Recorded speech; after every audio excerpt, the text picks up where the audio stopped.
hand, they have many more thousands of short-range missiles.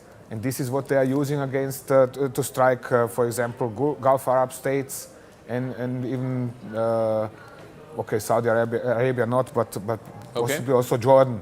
So that means they can go on like this for quite long period of time. I'm estimating this at least some 5 or 6 weeks, because usual experience of the last 20 years is that such wars, such missile exchanges are lasting some 5 or 6 weeks. And correspondingly, this is what they were already trying to do with Hezbollah in Lebanon, to make them capable of fighting such a war for 5 or 6 weeks. And they are certainly trying to do the same with their own capability vis-a-vis Israel. Air Marshal Sanjeev Kapoor is also here. I mean, everyone was expecting this. As President Trump put it, an armada was being moved to the Middle East. He had 2 aircraft carriers, dozens of fighter jets, refuelers.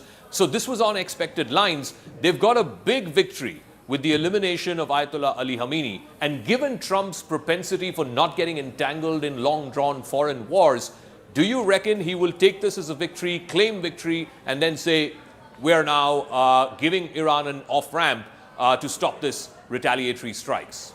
Could easily happen, yes. That he declares... Sorry, that was the Air Marshal, sorry. Yeah.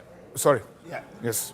The airstrikes must have been planned well in advance. Yes. And like I just covered a little while ago, the major damage, in my opinion, was done in October 24, when Israelis struck Iranian targets. They took out the key air defense installations, their ballistic missile dumps. The softening blow came in June 2025, when the Rising Lion, the 3 nuclear facilities which the B-2 bomber struck along with Israeli targets. So they had weakened the air defense and generally the air fighting capabilities. But the threat now came when the Chinese started to supply long-range missiles to Iranians. Now, these missiles were the whole talks in Oman between, as a mediator, along with the nuclear, was on containment of these ballistic missiles, which the Iranians have and have possessed now. So, the Israeli targets and the American targets were under threat if the Iranians so decided, and if they decided to put a nuclear warhead, it would have been, a conflict of a different scale. Okay. So, preempting this, the Israelis and the Americans have stuck. And most important factor, in my opinion, which very few people are talking, is about energy control.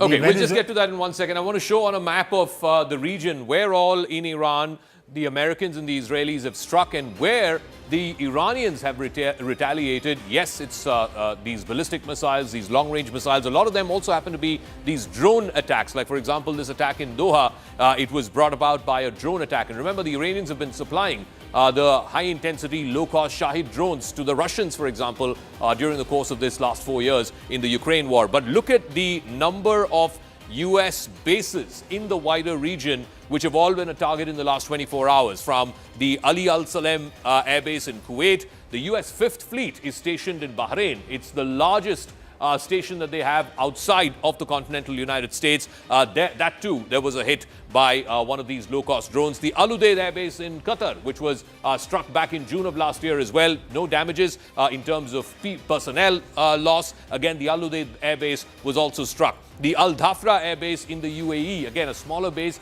but nonetheless an important one as far as the United States is concerned.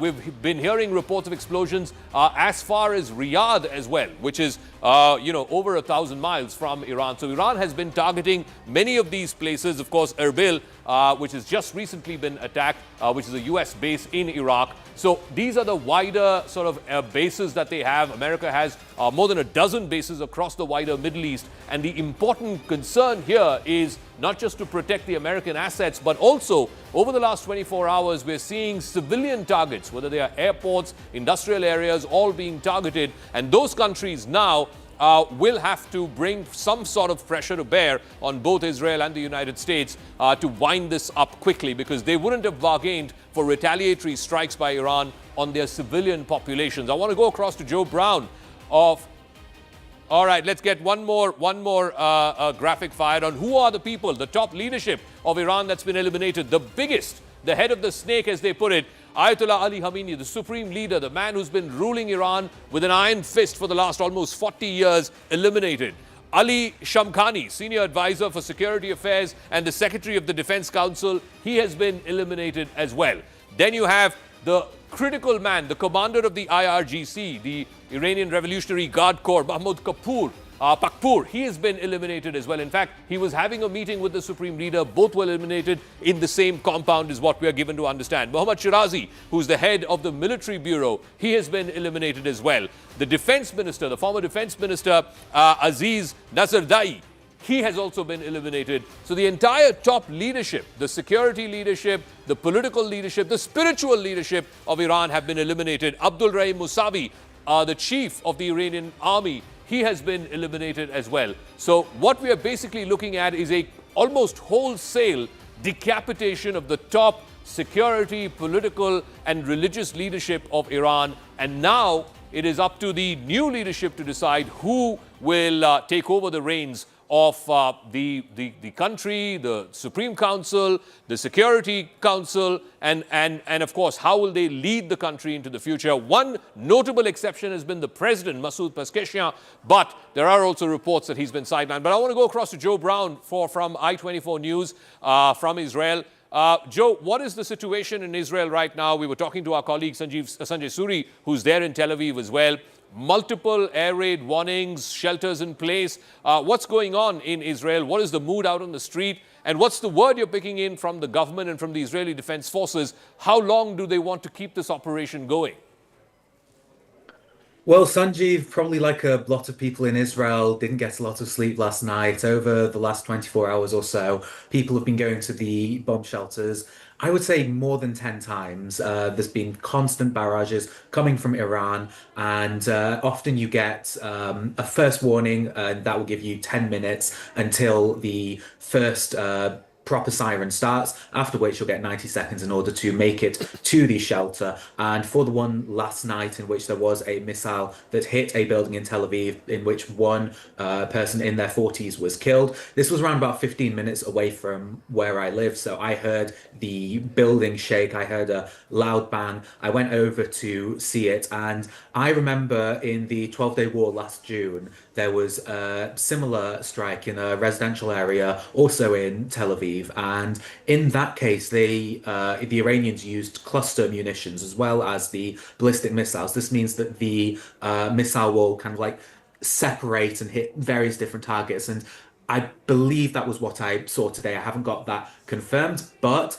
just going around the area, everything within a 100-yard radius had some kind of damage. There was buildings in which there was glass on the floor. There were windows that had been completely shattered.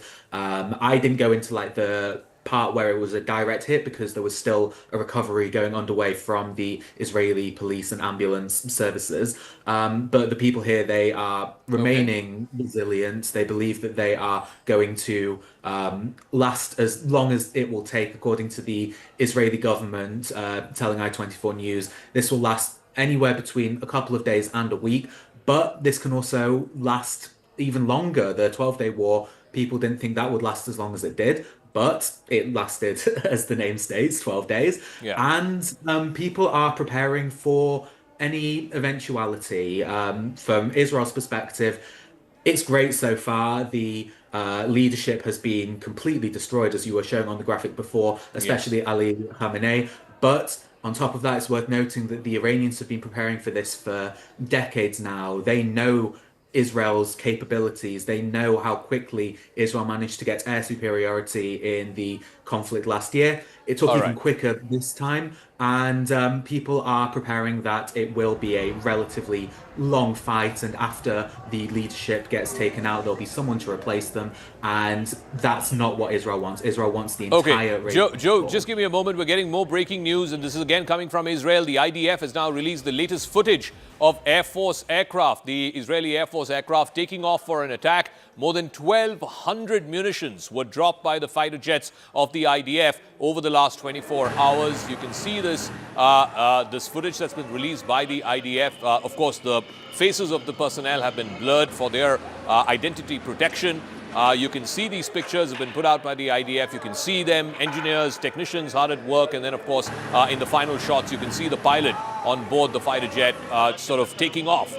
Again, like I said, their identities are being blurred and hidden for security reasons. We also don't know the location of where these fighter jets have been taking off from, but at least 1,200 munitions have been dropped by the Israeli Air Force over the last 24 hours in various targets across the length and breadth of Iran. I also want to go across to Abhijit Iyer Mitra. Abhijit, just war game this for us over the next few days. The biggest prize has already been got, which is the head of the snake that has been cut off. Ayatollah Ali Khamenei is dead. Given that and Trump's sort of lack of interest in long-drawn wars, how do you see this playing out over the next few days? Netanyahu has said that we should be patient. I take that as a sign that this is going to be, well, somewhat long drawn at any rate. The second statement we've heard from the Israelis is that they are eliminating the past, present, and future leadership. That's always been a problem. If you eliminate the upper echelons of the leadership, it goes down to the, the colonel and junior level people who are usually much younger and usually much more radicalized as well. Now, unless the Americans and Israelis have a plan where, a deep mole is in the line of succession, I don't see Iran capitulating in any form or way. If anything, it will get even more regressive and revanchist. Number one. Number two, let us assume for a minute that, the regime change plan is still on. I fail to see how it's actually going to happen without boots on the ground. There have been examples of, say, getting Serbia to change course over Kosovo purely through an air campaign. There has been Libya, where a government was changed by a Western air campaign, but Libyan ground rebels. I don't see how that's going to happen out here, given, and you know this very well, Zaka, that, one AK-47 with, say, about 10 to 15 cartridges can kill hundreds of protesters when required. If you remember, the West imposed no-fly zones in northern Iraq and southern Iraq. There were limits on the number of tanks also that could be accumulated out there. And Saddam Hussein still managed to crush both the Kurdish rebellion in the north and the Shia rebellion in the south, and the Marsh Arab rebellion as well. So I'm not seeing how that plays out. My real worry is, with the civilian targeting that has happened. Yeah. Sure, a lot of it we can say was missiles gone wrong. But the strike on the Burj Al Arab, the Burj Khalifa, the Fairmont Palm Jumeirah, the high rise in Manama and things like that, notice it's a pattern. High income group, high rise buildings being hit. It shows desperation at some level. It's a use it or lose it kind of a dilemma that they face. Now, what if somebody then decides that they're going to put they don't have a nuclear bomb, but say a dirty bomb, lots of dirty radioactive waste into a warhead and detonate it over the interception range, right? What happens then? Yeah. Are you going to push them to that level of desperation? I'm cautious. We've never seen the Iranians target civilians in the Gulf. They keep targeting Israeli civilians. Let's just say I'm not as optimistic as my American and Israeli friends are on All right. outcomes. Okay, I want to go into the studio and I'd want to ask Tom Cooper to sort of walk out with us in terms of, how this whole story plays out. Tom, if you could just join us here. One of the points that Abhijit was also making, we are not accustomed to civilians being attacked like this by Iran, whether it's in Bahrain, whether it is in Qatar, whether it is in the United Arab Emirates, and high-value targets are being attacked. The Burj Al Arab, the Burj Al Khalifa. This also has a lot of tourists, folks who go there. The Palm Jumeirah has been attacked. Clearly, does that show a sign of desperation by Iran, or is Iran trying to send out a signal to both America and Israel that you can't continue this forever? Your allies, your friends in the region will stop you from continuing this. I don't think it's either. It's simply the operators of the weapons do not think about high-rise buildings, so they are trying to hit something behind them. Fail to take into account the high-rise tall buildings in between, and the weapon is simply flying into this obstacle on its way. But civilians, you don't think are being deliberately targeted? These are all civilian targets. No, because principal aim of Iranians is to disable the enemy military capability, not to terrorize civilians. I know that there are decades of indoctrination that the Iranians are always targeting civilians and they are terrorists and so on and so on. But this is actually quite a much more complex topic, to put it diplomatically. So how do you see countries like the UAE or Bahrain or other countries reacting to this in a way that, look, their civilians are under threat. We're seeing multiple civilian areas being targeted in the last 24 hours. What are the conversations they are having with the Trump administration or with the Netanyahu administration right now? Well, they are probably trying on one side to restrain Trump from continuing this operation. They are trying to prevent him from launching it in the first place without success. Otherwise, they cannot really join a US-Israeli aggression on Iran. They can't do that publicly because this would cost them a lot at home. All right. Tom, we'll leave it at that. Thank you very much for joining us. I want to get Rahul Shivshankar also into this conversation. So, Rahul, one of the points that one of our previous speakers was making is that the entire top leadership of Iran has now been eliminated. If it goes to a second rung, which it has to now, they could end up being far more hardened and far more radical. So, this is a great spin-off point, because I was just looking at the New York Times, and they've done a fabulous sort of, I don't want to use the word family tree, but they've done a sort of a big tree here, graphic representation. So let me just talk you through some of this. Obviously, we have right on top Ali Khamenei, who is, of course, no more. He's been killed. Then you had this inner circle, and you've just had Ali Ralujani once again issuing a démarche, really, of sorts to the United States and to Israel. Ali Shamkhani, no one knows. He's the head of National Defense Council. We don't know if he's alive or dead. Israelis are claiming that he is no longer there. There's Masoud Peshkan, who is somebody who's playing a role in the shadows. Yeah. They've also set up this 3-person committee now that's going to look after the transition and the decision-making. There's Mohammad Pakpur and Amir Nasirazeh. He's gone. This is what we've been told. The commander-in-chief of the IRGC, we don't know where he is. But if you really look down here, here is a bunch of other people. And these are the people that one sort of now is obviously looking at closer, because some of these individuals are obviously playing a role. Now, it's a very loosely created structure, and I think it's been devolved in a way that over time, if there are kills like this, there'll be redundancy. So you can see a huge number of others. And if you look at this, article, it's very interesting because it gives you a moment by moment how the CIA helped pinpoint a gathering of Iranian leaders when Israel struck. This is really something very, very interesting, because we knew this offensive was going to take place. Why would the Ayatollah be holed up in a compound which is associated with him? No one quite knows the answer to that. Was there a tip-off? So you don't really know what led to. Maybe they were all thinking that the talks were going smoothly, that Trump was, the phrase, TACO, Trump always chickens out, this is bluster. But it's quite clear they were caught off guard, and this was not a preemptive strike. So obviously something changed in the calculation, where they said, let's just go for the jugular. And the point that you were making, now he's got his off-ramp. He's got this bragging right to say that, look, I've cut off, as you were saying, the head of the serpent. But I don't know if the Iranians are going to fold. And as I said, if there is, and look at these pictures. I mean, I'm astounded by these pictures. This is, these were the tiger economies, the new economies. They had transitioned. They were moving away from fossil fuels, oil.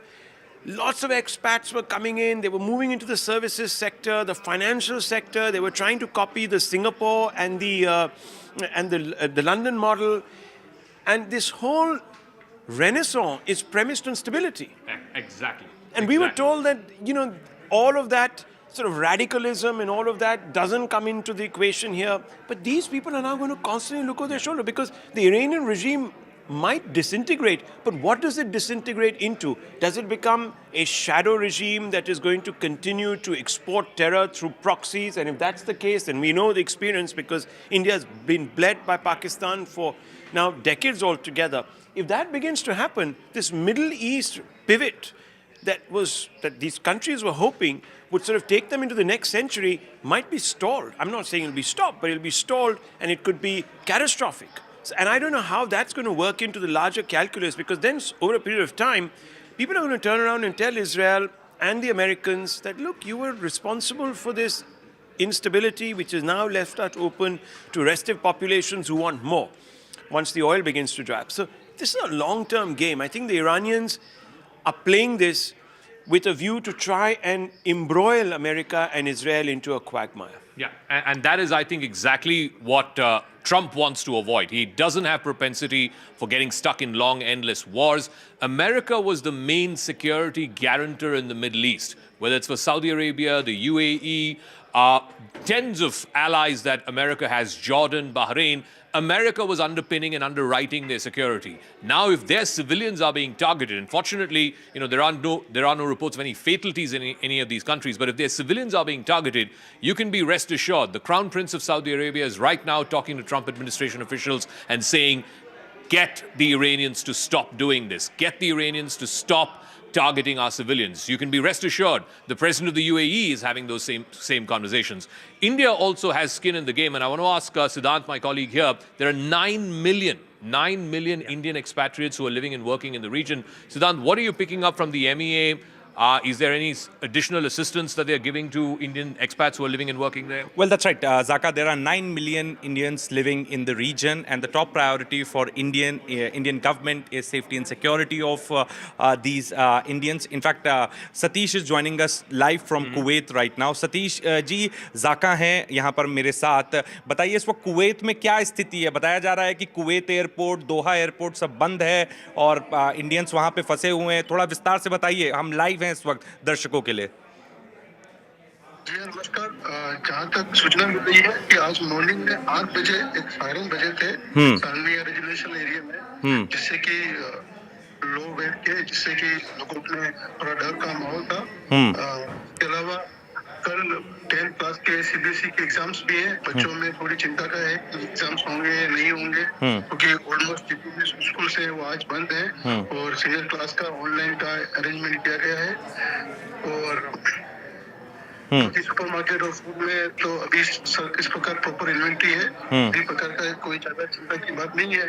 पर जैसा कि आपने बताया कि minor सा airport पर damage हुआ था और इसके बाद सुबह मॉर्निंग में एक फ्लाइट को ऑपरेट किया था. अच्छा, एक फ्लाइट ऑपरेट हुई है कुवैत एयरपोर्ट से? जी, सुबह 5 बजे कुवैत के जो ऑपरेशनल है एयरपोर्ट के वो हो चुके हैं. और जो अटैक हुआ था वो कुवैत के जो टर्मिनल T2 जो एक नया अंडर कंस्ट्रक्शन टर्मिनल था उस पर ही माइनर सा अटैक हुआ है. बाकी कुवैत के ऑलमोस्ट जो प्रॉपर्टीज है वो सिक्योर थे. और जो बेस और जो आधार बनाया गया है जो US आर्मी कैंप को रेजिडेंशियल एरिया अभी तक सुरक्षित है. Okay. Thank you, Satish ji. Thank you so much. Thank you. That was an Indian expat that you were hearing live on the air from Kuwait. There have been multiple explosions heard in Kuwait as well. So the fact that these civilian areas are being targeted in these Gulf Arab allies of the United States, how much pressure will they bring to bear on the Trump administration to quickly wrap this up, to get the Iranians to come back to the negotiating table, agree to a nuclear deal, and then put an end to this war? Those conversations are happening right now, even as we speak. It's also a sign of desperation by the Iranian regime. I think Abhijit Iyer Mitra was making that point. They are absolutely sending out desperate signals to the Americans and to the Israelis also to wrap this up quickly. The question is, will Trump take that big political victory, that big political moral victory of the elimination of a man who has threatened death to America for the last almost 40 years? Will he take that as an off-ramp and say, I'm claiming victory, it's now up to the people of Iran to decide who they want to get this to be led by for the next 20, 30, 40 years. So is that a political victory that Trump is going to take? We'll try and talk about all of that in a moment. We have our guest, Air Marshal, is here with us as well. Air Marshal, again, I come back to that point that Abhijit was making, which is a very valid one, that if Arab civilians in many of America's allied countries in the Middle East are being targeted, that is not something that the Crown Prince of Saudi Arabia or the President of the UAE has too much propensity to defend or to continue, because we've not seen anything of this sort in the Gulf for these last many 30, 40, 50 years. United Arab Emirates and the complete region has been marketed in the last few years, a few decades, as one of the safest places in the world. Be it investments, be it trade, be it commerce, be it all kind of tourism and hub and spoke concepts. Dubai and the adjacent areas have been transformed by the money that has come in.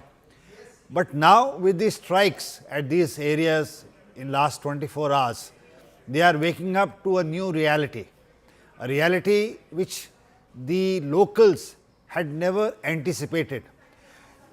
Iran, in its desperation, because the Arab nations have provided safe haven and the basis to the Americans for a very long time. On the sidelines, the Iranians have conveyed their displeasure for the same to all the Gulf countries, but to no avail. Now, this is an opportunity for Iran to convey through military means that we have been telling you for years together that we do not like your bases to be used against us. Okay. Under American pressure, the Gulf countries have provided all support, and that includes Pakistan. Now, look at the irony which Abhijit was saying, or Ranganathan was saying a few minutes before. The news that is coming out is that the Pakistani air bases and their support system was used by the drones for strikes last evening. And the same regime is propelling up the riots in Karachi against the consulate. So, on one hand, the security that was being discussed to be provided around the vicinity of that consulate, which is a state responsibility, was missing.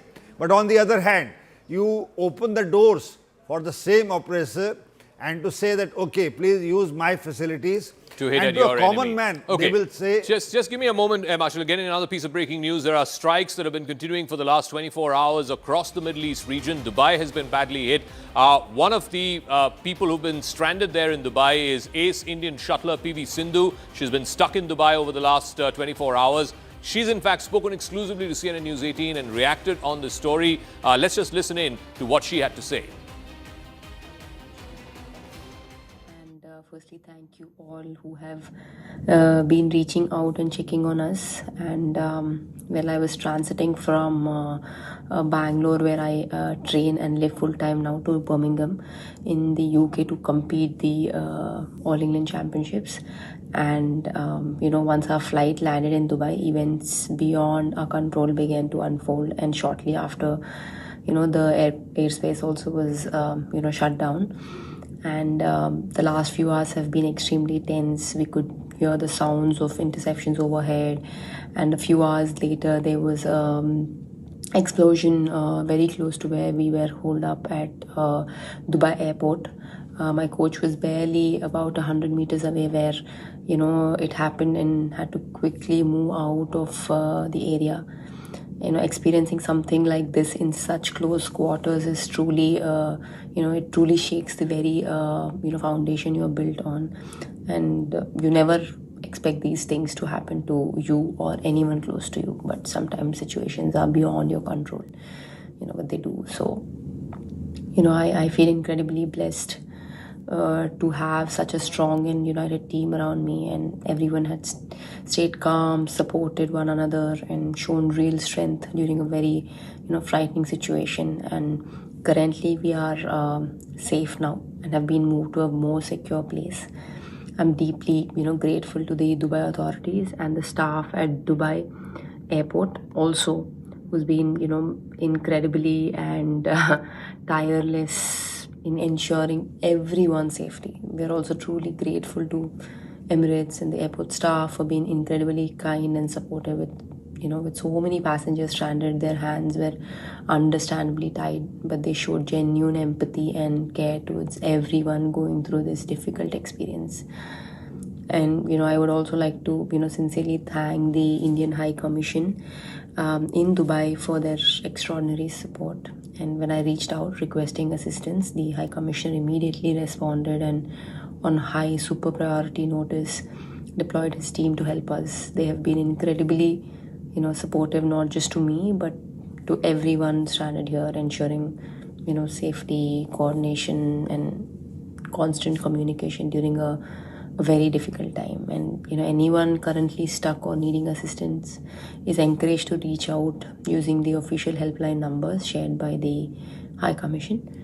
And of course, we are truly blessed to have such a sensitized and incredible team looking out for Indian citizens here. And for now, we're trying to get some rest and remain hopeful as the situation continues to unfold. So thank you all for your prayers, messages and concern. Well, it truly means a lot to all of us. And stay safe. I want to go across to Shivani, who's spoken to PV Sindhu. She's been stuck there for the last 24 hours en route to a tournament, as you heard her say a moment ago, in Birmingham. Shivani, what is the latest? Will she be able to make it for that tournament? Of course, we've been talking about the number of Indian expats who live and work in the Middle East. But specifically in the case of PV Sindhu, what are you hearing? Have there been conversations with the Indian government? Does the Indian government plan to evacuate some of these individuals from these areas, from these regions?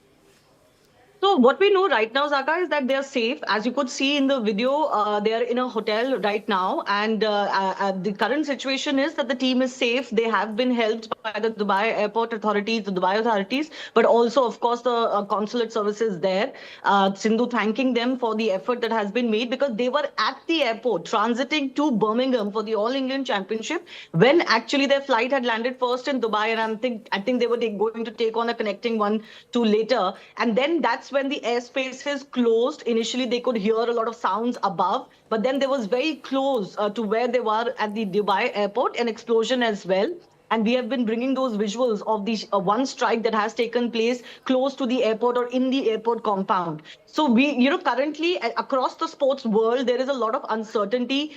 We don't know exactly when this airspace will open and when they can proceed further, or will they have to come back to India? Would the Indian government would have to be involved? I think tournaments will also look at maybe re-looking at some of their tournament dates. They might be pushed back a little bit, because this is not just a scenario for an Indian team traveling. There would have been teams from many countries traveling to this particular tournament, but also other tournaments that will start or are going on across the world. We do know, for example, that ICC, which is headquartered in Dubai, is also looking at what their staff is going to do, many of whom are in India currently for the World Cup, etc. So situation is very dynamic, but safety, priority is safety currently in Dubai while they are holed up in Dubai, and then we wait and see when the airspace opens up. All right, Shivani, many thanks for that.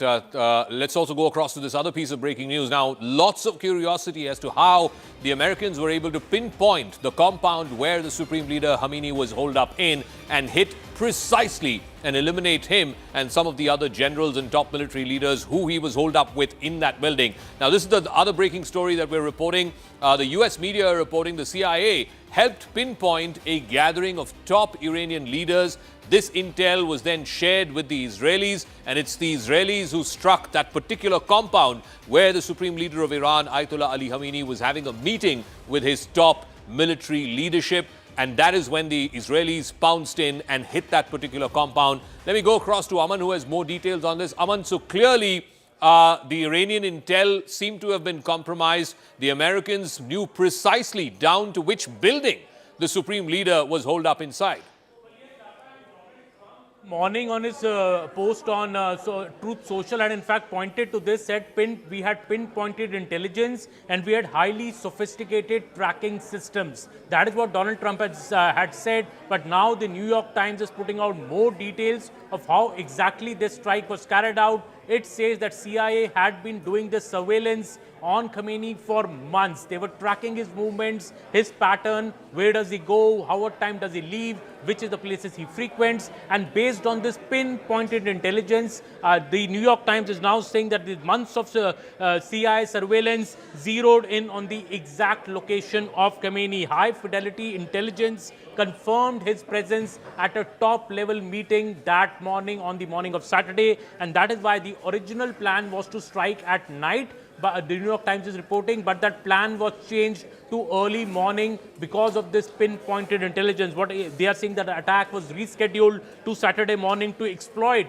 this real-time intelligence window. So again, it's showing the hallmark of CIA, that they are able to zero in on exact location of such high-value targets. They also said that a decision, New York Times is saying, is taken jointly by Washington and Tel Aviv. They had a joint operation, and it was a joint decision to strike in the morning. What more are we being told is that the CIA had clear intelligence that the meeting included Iran's most powerful military leadership, and that Khamenei will be present at this particular meeting. That is the intelligence that they had. Israeli fighter jets have taken off at 6 a.m. Israel time for this particular strike. That is what also NYT is reporting. And exactly at 9:40 a.m., this particular compound where the supreme leader of Iran was present was struck by long-range precision missiles. That is what the NYT is reporting, that 9:40 a.m.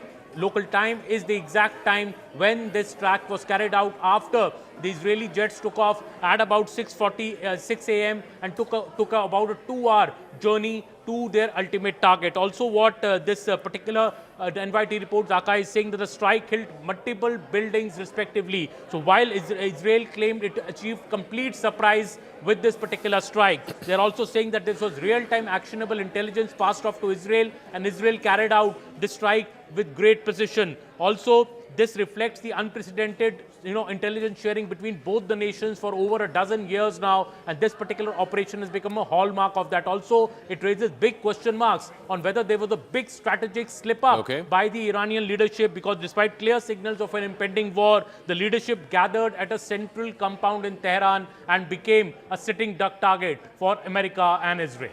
All right, Aman, we'll leave it at that. I also want to go across to Fleur Hassan Nahum, who's an Israeli special envoy for trade and innovation.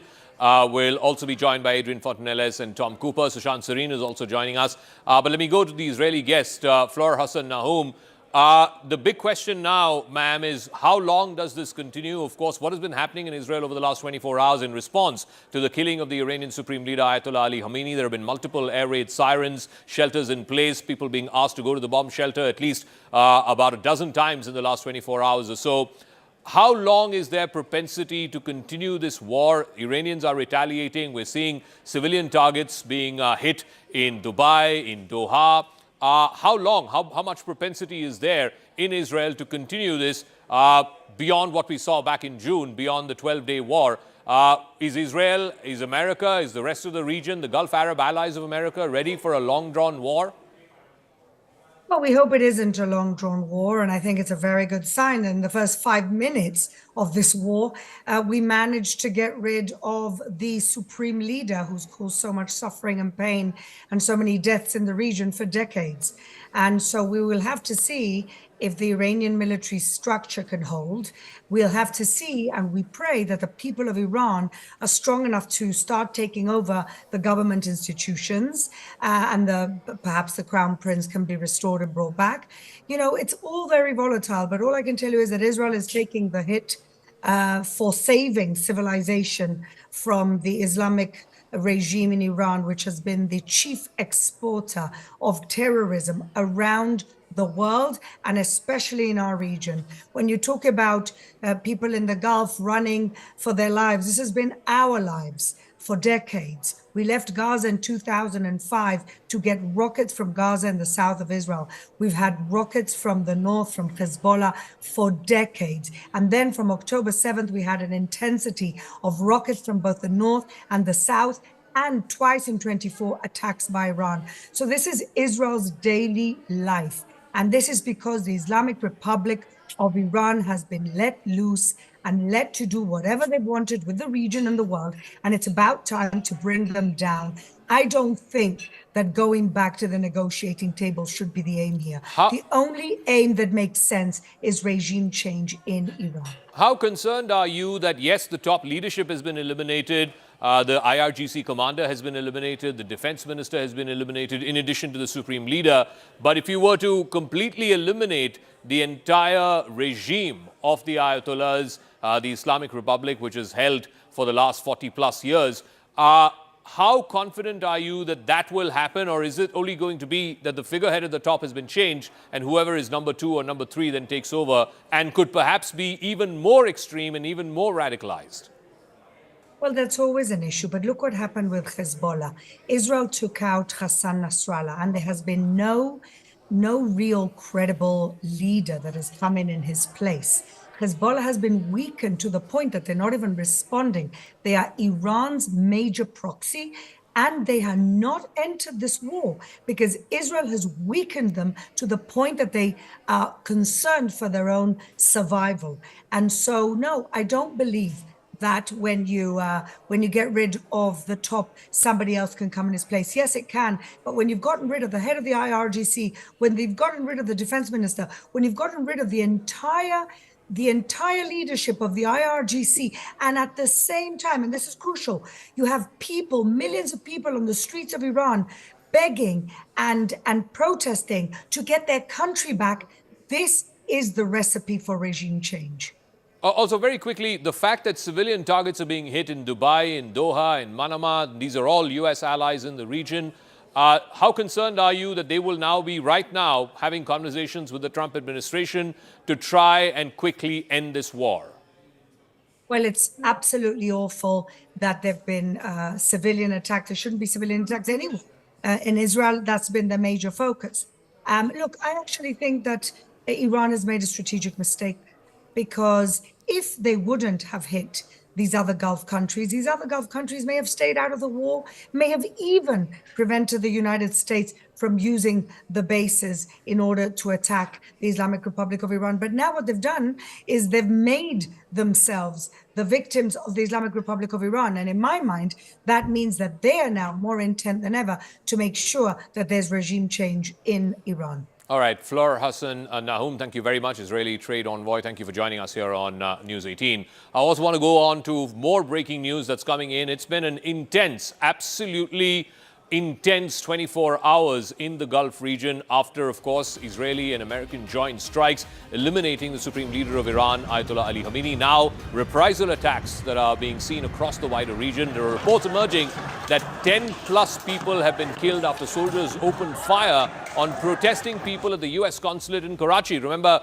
this was an important story that came through just a few hours ago. There were mobs outside the U.S. Consulate in Karachi. The police and the army had to open fire, and we're given to understand that at least 10 people have died after soldiers were forced to open fire because a mob was trying to ransack the U.S. embassy, the U.S. Consulate building in Karachi. I want to go across to Siddhant with more details on this. Siddhant, so this is going to lead to further skirmishes, not just in Pakistan, as we are seeing outside the U.S. Consulate in Karachi, but perhaps in the wider region as well, because the Iranian regime and the Shia connection, there is still some residual support in that region for Ayatollah Khamenei. Well, that's right, Zaka. In fact, protests have broken out at various places in Pakistan. In fact, it's getting really challenging for the law enforcement authorities to manage these protests. In fact, just a short while back, Zaka, we reported that how protesters barged into the compound of U.S. Consulate in Karachi. In fact, stones were pelted at the building. The sloganeering was done by the protesters. Anti-America slogans were raised by the protesters, and now we're getting to know that more than 10 people have been killed. 10 protesters have been killed in open fire outside the U.S. Consulate in Karachi. So this is just one incident that we are aware of. We've been told that there are multiple such protests going on in Pakistan against the United States and also against Pakistan's friendship with the United States. All right, Siddhant, we'll leave it at that. We're getting more breaking news. The Iranian state media is now reporting at least 148 people have been killed and 95 wounded in Shahjareh Taib Girls Primary School in Minab. Most of the victims, they claim, are between the ages of 7 and 12. Sushant Sareen is also there with us. Sushant, I asked this to other guests as well. How do you expect this to play out over the next 3 or 4 days, perhaps the next week? Iran is clearly retaliating with its ballistic missiles, with its Shahid drones, etc. But how long can they continue doing this? Zaka, it depends on how much stomach they have for continuing to do this, because clearly the skies are dominated by the Israelis and the Americans, and the kind of weaponry both Israel and America have, and the intelligence. Look, unless we are living in some kind of nursery class moral science kind of a thing, to expect that in the midst of a war, the entire high command, the top generals and the supreme leader get together under one roof, and first getting them under one roof, which violates all sensible protocols in a war, and then somebody having that information with pinpoint accuracy, targeting them and taking them all out. Obviously, there is some inside information which has leaked. Obviously, the Americans and the Israelis have made major inroads into the Iranian system. And the question is that the inroads they have made, will that work to effect some kind of a regime change within the regime? If you expect that the entire institutional capture which the Islamic regime has can be overturned and some new bunch of people, earlier we were hearing the crown prince, you can make me the president or the crown prince of Iran and I will be as effective as that so-called crown prince. I will have probably more credibility than that so-called crown prince. He's worth nothing to nobody. He's a scamster, right? Now, he is what the Americans did in Iraq when they brought in that Ahmad Chalabi fellow, okay? Yeah. He was a fly-by-night operator. So is this so-called crown prince. He is not going to war. Do you have any other alternate leadership that you can install? I have not seen any evidence of that. So your best bet is to go in for a regime change within the regime, get in a somewhat more pragmatic kind of leadership, and then pressure them to go in for transition into a much more liberal, progressive kind of a democratic order, which I would imagine a large population of Iran would desire.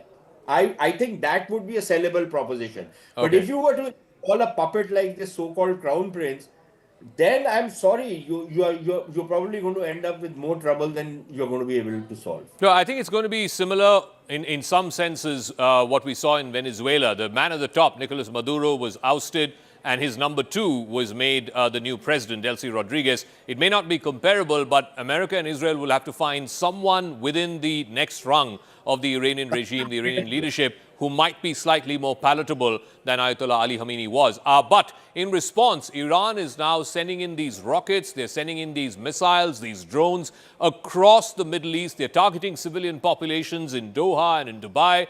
CNN producer Bijan Husseini is reporting from Doha, even as Iran has been launching these waves of strikes across the Middle East. We witnessed the first round of strikes from this morning. That happened a little less than 2 hours ago. Loud bangs in the air, what we think were air defense missile systems, more dispersed than what we witnessed yesterday. Yesterday, we witnessed around a dozen rounds of strikes coming in. The Ministry of Interior coming out last night saying that they reported 65 missiles and 12 drone strikes from Iran, which they say they intercepted 63 of those and 11 of those drones. They've also confirmed that there are 16 injuries, and they're citing limited material damage. I just want to take a moment that, this is the start of the working week here in Doha, and usually it would be packed right now. This road around me would be gridlocked, but it is very quiet for a Sunday morning. We received alerts on our phone from the National Emergency Alert System a little less than an hour ago, reminding people to shelter in place, to stay inside unless absolutely necessary. And I have to say, we're just now hearing that there is another wave on its way. We haven't seen or heard that yet, but we will be asked to shelter here shortly as another missile wave is being reported on its way here to Doha. All right, new airstrikes on Tehran. We're given to understand that just this morning, which is morning local time in Tehran, there have been new airstrikes targeting various military and political leadership of Iran. There have been multiple airstrikes on Tehran. Sirens have been sounded off in Haifa as well, which is in the northern part of Israel. Of course, India is co-developing a portion of that port, and that is again of grave concern here in India as well. There have been the launch of reprisal attacks. Ballistic missiles have been fired from Iran. A short while ago, we're given to understand sirens were sounded in Tel Aviv and across central Israel. The IDF says it's working to intercept the projectiles. For the first time in Operation Roar of the Lion, the IDF is striking targets of the Iranian terror regime right in the heart of Tehran, including that building where Ayatollah Ali Khamenei was holed up inside. The Air Force, guided by the military intelligence, has now launched another broad wave of strikes across targets of the Iranian terror regime right in the heart of Tehran. Over the last 24 hours, the Israeli Air Force has conducted extensive strikes to achieve air superiority, and that opens the path to Tehran. We're getting more breaking news on this continuing and very fast-paced developments that are pouring in from across the Middle East. The head of the police intelligence organization of Iran has also been killed. It's been confirmed now by Iranian media. Remember, the police and the police intelligence had a very, very debilitating role to play in crushing the protests that we saw just in the last month in January. By the most conservative estimates, more than 6,000 Iranian protesters had been killed. By the not-so-conservative estimates, more than 10,000 Iranians had been killed in what was a brutal reprisal by the regime. I also want to bring you up to speed with what Tehran is doing. These are the latest pictures that we're getting. I believe this is the latest from this morning, just a couple of hours ago in Tehran, where there have been multiple airstrikes undertaken by the Israeli Air Force. And it's very, very clear Tehran is under fresh attack. These are the latest pictures that we're getting from the morning hours that are emerging from Tehran. So this Operation Lion's Roar and Operation Epic Fury are far from over. I want to go across to Sanjay Suri, who's joining us live from Tel Aviv. Sanjay, so the IDF now confirming that Operation Lion's Roar is going to continue because they're not stopping just yet. They are now going in for the kill after cutting off the head of the snake, as it were. That is the Supreme Leader, Ayatollah Ali Khamenei. What next? Well, they certainly are not going to stop. They've launched this. They've hit a number of targets. They've hit their prime target, and this is all within the first 24 hours of this operation. They're not going to stop. There are three targets in sight for the Israelis and the U.S. forces. First, of course, the regime, and Khamenei has been killed, as have a lot of other leaders. Nuclear sites, they are being targeted. They are being bombed now. And then missile launch sites, because that is the immediate threat, not just to Israel but to the entire region. And we've seen what's been happening around the Arab world. And overnight, a missile got through to hit Tel Aviv here. A number of people were injured. One person was killed, and there was considerable damage caused. So Iran is hitting back, and the first aim at the military tactical level would be to try and blunt this capacity of Iran to launch missiles. That's not going to be easily done. There are a few thousand missiles that Iran has, and they're scattered all over the place. So if there are independent remnant units, even if there were to be a transformation at the center in Tehran, it's quite possible that these missile launches will continue. And as long as just the threat of these remain, this is going to affect air travel and sea travel through the Strait of Hormuz. Already we are seeing that coming to a near standstill, in fact, an entire standstill. So this is now what Iran is hitting back with, but Israel and the U.S., no way they're going to stop, not on the intervention of any government, no diplomatic efforts possible anymore, certainly not the United Nations that can stop this war, if it ever has stopped any. All right, Sanjay, we'll leave it at that. We'll come back to you as and when there are fresh and further developments in Israel. Remember, there have been multiple air raid warnings that have gone through the night in Israel, multiple instances where people have been asked to rush to the nearest bomb shelter. By law in Israel, every building is mandated to have a bomb shelter. We'll leave it at that. I'm going to come back to Sanjay in just a second, but also try and get some of our guests. Adrian Fontanelles is here in our studios. I'm also joined by Sushant Sareen and Abhijit Iyer Mitra. Let me ask Adrian Fontanelles, in terms of how this story is likely to play out next, one thing we have not talked about is who could likely succeed Ayatollah Ali Khamenei? I believe, Adrian Fontanelles, that the Guardian Council will be meeting as soon as later this day, and they're going to appoint an interim leadership. Who are the front runners you reckon are in the race to replace Ayatollah Ali Khamenei? It won't be easy. He's ruled the country with an iron fist for nearly 40 years now. Adrian. It's difficult to say at this stage because they perfectly know that as soon as they provide the name of the successor, then they are providing a target for the Israeli and the Americans. So I think it is in their best interest to let the worldwide opinion and foremost the enemy into as much uncertainty as they can about their chain of command. As they perfectly know that it is standard operational procedure for both the Israeli and the Americans to try to kill the leaders in charge. So, all right, Adrian, which is getting more breaking news. Iran's Air Force is now claiming, it's a claim by the Iranian Air Force, that they've successfully bombed an American base in the Kurdistan region, which is in the northern part of Iraq.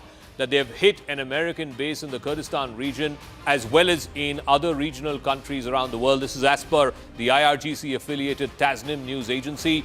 We'll try and see if we can get some kind of pictures to confirm that, but this is a claim by the Iranian media that they have hit an American base in the Kurdistan region in northern Iraq.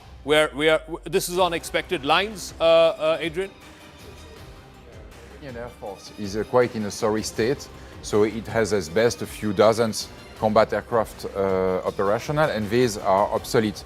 However, it is, this must be confirmed, but it is possible for the Iranian Air Force to dispatch, for example, a pair of F-4 Phantoms or F-5 Tigers II, and to use the mountains of Kurdistan to ingress at the bottom of valleys and to try to avoid detection. But I'm a bit, it must be confirmed because Iraq is covered by American Air Force combat air patrols all the times. And you have AWACS, that is radar aircraft, which are also monitoring the entire area. Mm-hmm. So if they did it, it was an extremely risky combat mission from the Iranian perspective. So I want to go back to Sushant Sareen and to Abhijit Iyer Mitra as well, just in terms of the fact that, you know, these civilian targets, whether it's airports, ports, whether it is other places where civilians strong, and now all across the Middle East, I'm given to understand, Sushant, from Doha to Dubai, people are all inside. They're all inside their homes. They're all inside buildings. They've been asked not to come out.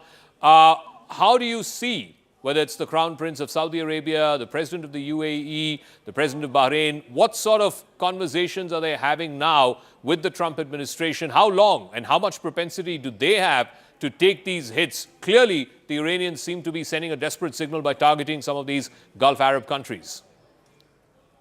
Yeah, I think it's a strategic mistake for the Iranians to target the Arab states, the Gulf states, for a very simple reason that these were states who were taking a kind of hands-off approach. They may or may not have been sympathetic to Iran. They may be probably on the side of the Americans because they felt some kind of a long-term strategic threat from Iran, but they would have preferred to stay out of the fray. By attacking them and not just attacking American bases. You know, this is the normal Pakistani propaganda, these ISPR Havaldars who are spreading this propaganda on Pakistani television that the Iranians are only attacking American bases in, you know, these Gulf states. They are not. They're attacking civilian targets. The airport, hotels, all kinds of other places. Now, this is certainly going to incense the Gulf states, and for them, I very much doubt if they're going to turn around and tell the Americans that, listen, you guys need to stop it because we are being targeted. Because if you read the statements being issued by, for example, the Crown Prince of Saudi Arabia, MBS, some of the other Gulf state leaders, their foreign ministries, it is very clear that they are furious with Iran for targeting them, targeting their economies, targeting their civilians, and destroying their brand images. Okay, so, Sushant, give me a moment. We're joined by two students, Indian students who are in Iran. Muskan Shabir is joining us and Pathan is also joining us. आप कहाँ पे हो Iran में और वहाँ पे क्या स्थिति है पिछले 24 घंटे से?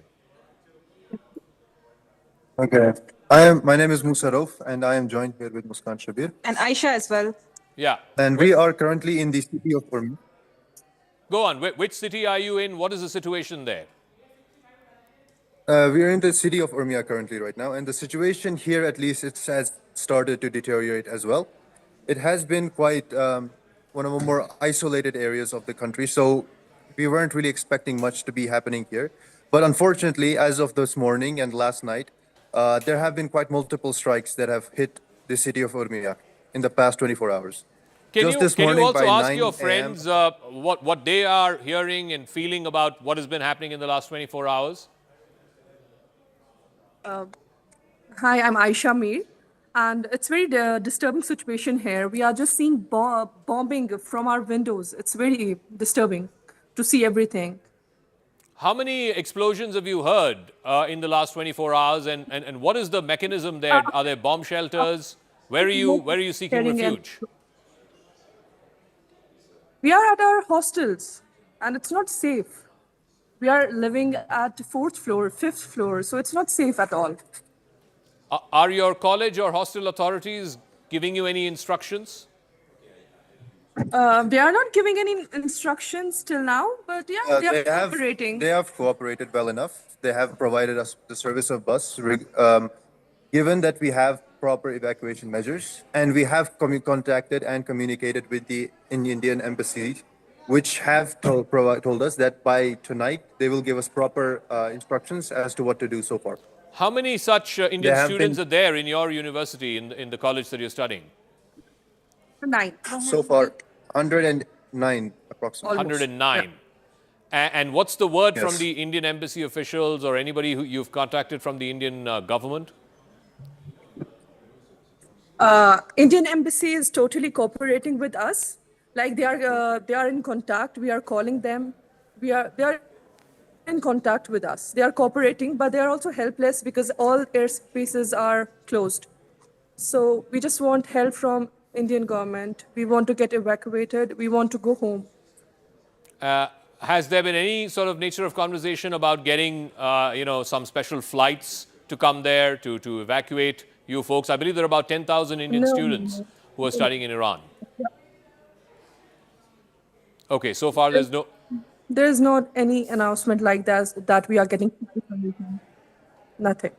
Okay, thank you very much to Muskan and to Musharraf for joining us, Indian students who are joining us from a place called Urmia, which is one of the more slightly remote places in Iran. They've been hearing multiple explosions in the last 24 hours. More breaking news coming in from Pakistan. We're given to understand that thousands have taken to the streets in Skardu in northern Pakistan. They're protesting against the killing of Iran's Supreme Leader Ayatollah Ali Khamenei. This is following joint US and Israeli strikes. There are a fair number of Shias in Pakistan as well. I suppose in Skardu, the people who are coming out and protesting against the killing are Shias. Anand Raghunathan is also joining us. Doctor, what do you make of all of this? Because earlier we saw, somebody trying to attack the US consulate in Karachi. Now in northern Pakistan in Skardu, you're seeing thousands of people coming out and supporting the Ayatollah Khamenei and his elimination.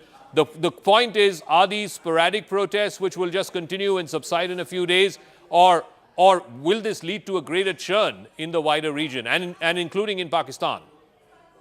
Good afternoon, Zaka. Look, couple of points out here. One would expect this to happen in Pakistan and other states that sponsor terror at the killing of someone who sponsored terror. But it is profoundly disturbing that these scenes are happening and being repeated all across India, in Kashmir, in Lucknow. Please let me remind everyone that Khamenei called India an oppressor.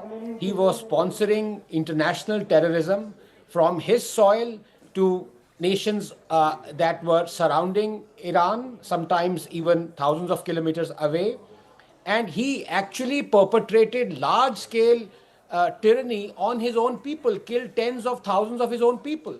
For someone to come out, pour onto the streets, to eulogize him, celebrate him, mourn him, is unacceptable in this country. And secondly, I like to ask the Indian students who were there, I don't know whether my voice can reach them, but is it not true that the Indian embassy and the Indian government had asked all Indians to vacate as soon as possible more than 8 days ago? They didn't do so.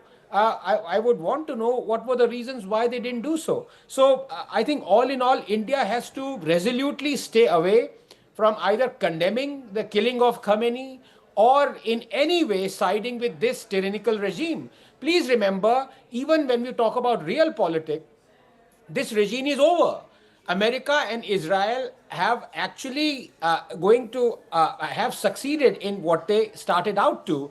The incoming regime, whichever way or manner or shape it will take, will be pro-American. That much is certain. So, and I can see from the tweets of the Iranian embassy in India that they're trying to goad a reaction out of Indians. We should absolutely not come out in support of either Khamenei or his regime. All right, Doc, stay on with us because the exact opposite seems to be happening because right now there's politics.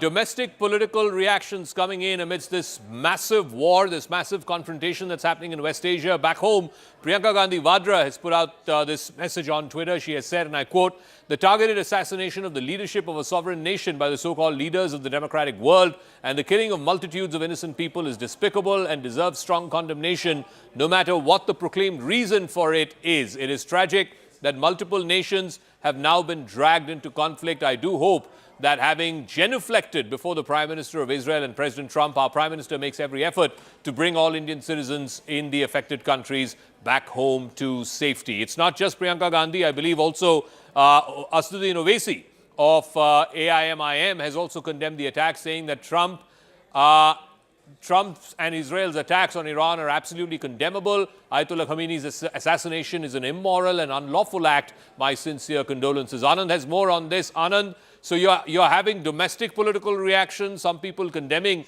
the elimination of a man who was the fountainhead of terror, really. And then you have across the border in Pakistan, people coming out in his support.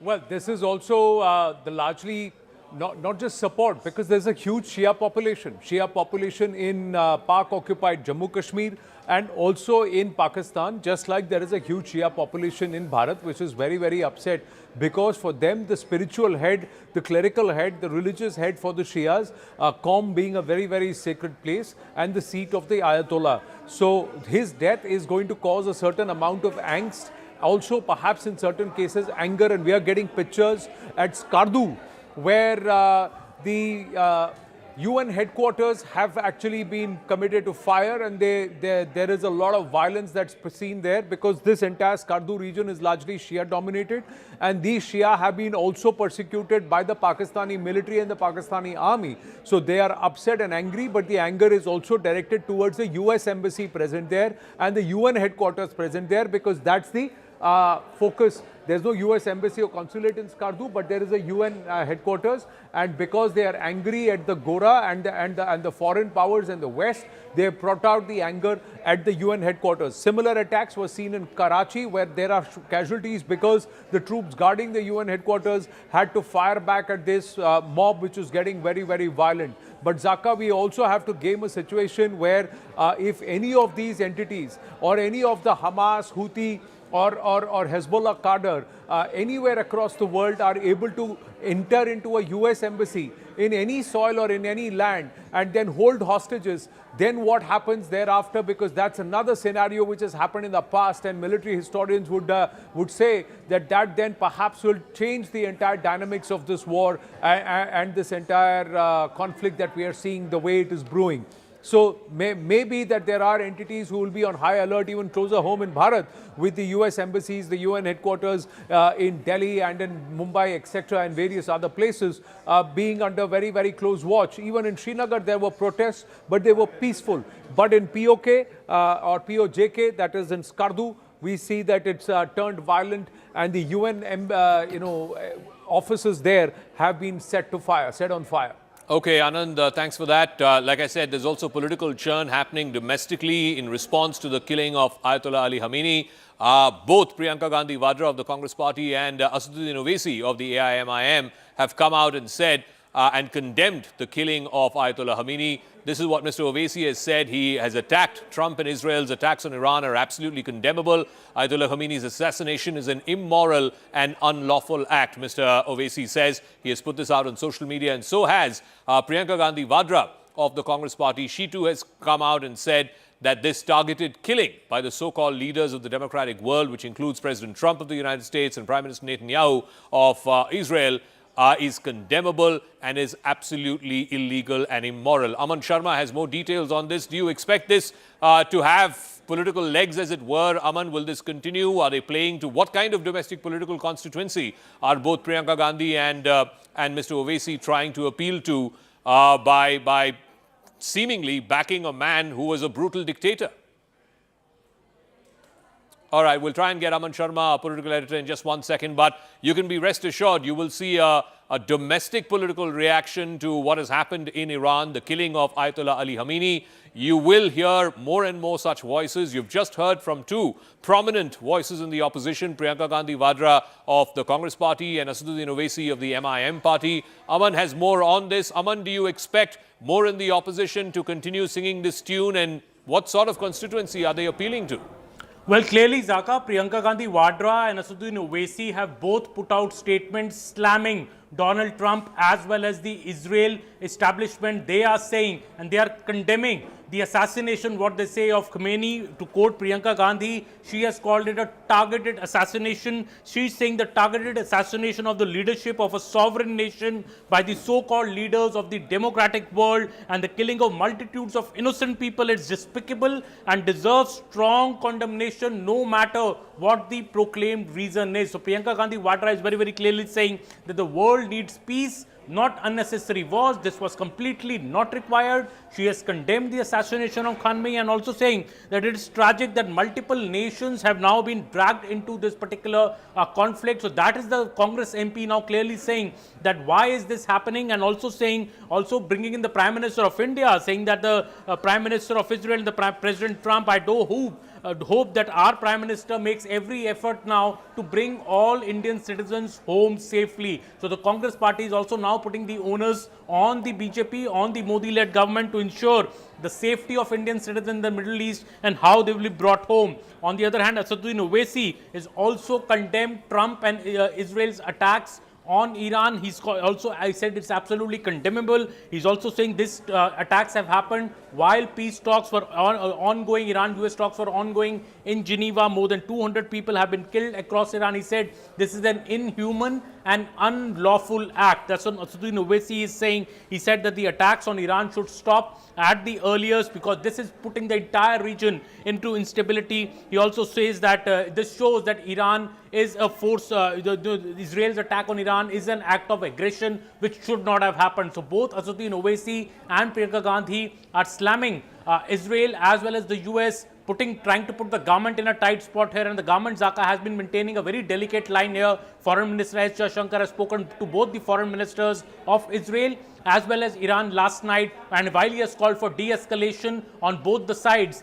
now the opposition in India is trying to put the BJP government in the corner and saying that Prime Minister Modi should exercise, his relationship that he has with Israel to bring this conflict to an immediate de-escalation level immediately. All right, Aman, we'll leave it at that. I also want to go across to my colleague Anand Narasimhan, who has the various sites, and more than a dozen sites across Iran, from the north to the south, and of course Tehran, which is bang in the middle of the country, have all been hit, including the top political leadership, the top military leadership, and also the top spiritual leadership. We're also getting in visuals of protests that are happening in Lahore. So in multiple places across Pakistan, we saw locals trying to ambush the US consulate in Karachi, massive protests in Skardu. Now we've got the latest pictures from Lahore as people there try to attempt to lay siege to the US consulate building there as well. So the US buildings, diplomatic compounds, wherever they are in Pakistan, seem to be coming under attack.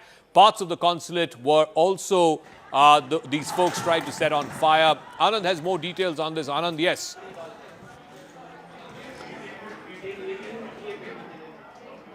Sorry, Zaka, I missed you out there. What we're going to do to our viewers, bear with us. I've got Tom Cooper here with me. We've got the wall and we've got the map. Let's try and understand how this entire strikes. How did 200 Israeli aircraft fly over the Tehran airspace, drop those bombs, and then come back? So let's game this and understand, does Tehran have no air defense system? And that too, you had the Israeli aircrafts take off from here, Tom, correct? So tell us, and how did this happen? How does this work? Yes. Thank you.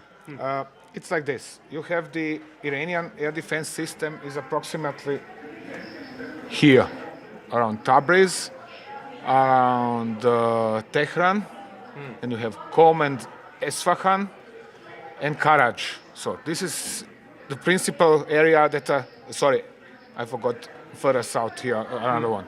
This is the principal areas that are covered by Iranian air defense system. The Israelis now come up from Israel, fly over Syria and Iraq. Right. Like this. So that's how they cleared the airspaces in these regions so that these planes could fly. Exactly. This is why no airliners are currently permitted to fly over Iraq and over Syria. Right. So over the border between Iraq and Syria, there are U.S. and Israeli tankers waiting for them, and they are refueling them in the air. In the air. So Yes. the on-air, mid-air tankers. Okay, because this is more than a 2,000-kilometer journey that they have to It fly. is over 1,000 kilometers, 1,700 kilometers to the 1,700 border, so kilometers. 1,500 kilometers. But the point is this, in order to release their missiles, they have to fly high and fast, Okay. which is spending lots of fuel. Therefore, here, either the Israeli or the U.S. tankers from bases in Saudi Arabia come up here and they are waiting for them here in this area. So that's where the on-air refueling happens over Syria and Iraq airspace? air over Iraq. About how many thousand feet high? Well, 30,000 feet. 30,000 feet plus. Okay. So more, that depends on the weather. Right. Generally, tanker aircraft is flying higher. It lowers its boom, and then comes the combat aircraft and refuels from that boom. Right. So they connect and they download the fuel. Right. So once this has happened, they accelerate, come up to, this is one of the principal launch zones, the other is up here, and they are shooting their air-launched ballistic missiles into Iran, like this, into central Iran. So actually, the Israelis barely need to enter the Iranian airspace in order to hit targets deep inside Iran, approximately to the line Tehran, Esfahan, Bushehr. So that is this part of the story. Okay. Now, so let's erase this. Do you want to erase this? Okay. So we're going to erase all of this. And we're going to dive deeper into what's happening in Tehran. Why is it that when they're seeing so many ballistic missiles coming into Tehran, and yesterday over the Tehran airspace, these aircrafts actually flew over the Iranian airspace. So what happens there? Let's deep dive first. What happens when they are closer in? Just a second. Sorry. So here we have a zoom in to Iran. I said we have... You got to draw. Yeah, go ahead. Yeah. Yeah. Okay. So, for example, let's say Qom, air defense system of Qom. You have short range, you have medium range, and you have long range. And they're defending themselves only with help of SAMs, of surface-to-air missiles. Right. So, now when the Israelis come, the Israelis do not get really into Iranian airspace. They approach from here, launch their missile. The missile travels like this. Zack. So, now, the Iranians first shoot long-range missiles at the missile, then the medium range, if they didn't shoot it down, and then the short range, yes. Yeah. If it came through, boom, it hits the target or somewhere nearby. This is what is happening in this regards. One shouldn't forget, all this time, color, there are Israeli UAVs flying over Iran. And they are searching for targets all the time, together with satellites as well. So this is permanent monitoring of what is going on in Iran. Where are Iranian launchers? Where are Iranian SAMs? Where are Iranian potential targets? Where are the specific personalities they are after? So this is all the time going on, 24/7. So it's real-time intelligence. And the other part you're saying, Tom, is that the Israeli UAVs were hovering around along with the satellites, watching. So if they are moving the Khamenei and the family anywhere out of to a particular location, if there is a bunker identified, they will have the intelligence. Yes, they're tracking vehicles. They're tracking specific vehicles. They're tracking specific personalities. Even if it's some aide of, for example, Khamenei, okay, they recognize him by his car or whatever other reason, or because he came out of his flat in the morning or his home in the morning. They are following him. Okay, he's parking there. He's disappearing in some building or underground entrance or whatever else. The point is now the following. The Iranians are all the time shooting down the UAVs. So the Israelis are losing and the Americans are losing UAVs, but they are not losing them fast enough, which means there is always a replacement UAV. Right. Yep. So that's the military might that's being employed by the Americans and the Israelis to try and pound Iran. Let's now erase this, and let me just ask you, if we look at the entire Gulf region, how is it that Iran is able to land these missiles? One. And the other part, let's just zoom this back in. Yeah, you can do that. Yeah. So now Iran is attacking all the neighboring regions, right, in this entire Gulf region. Yes. How are these or their missiles, what Iran is firing, their ballistic missile technology is very strong.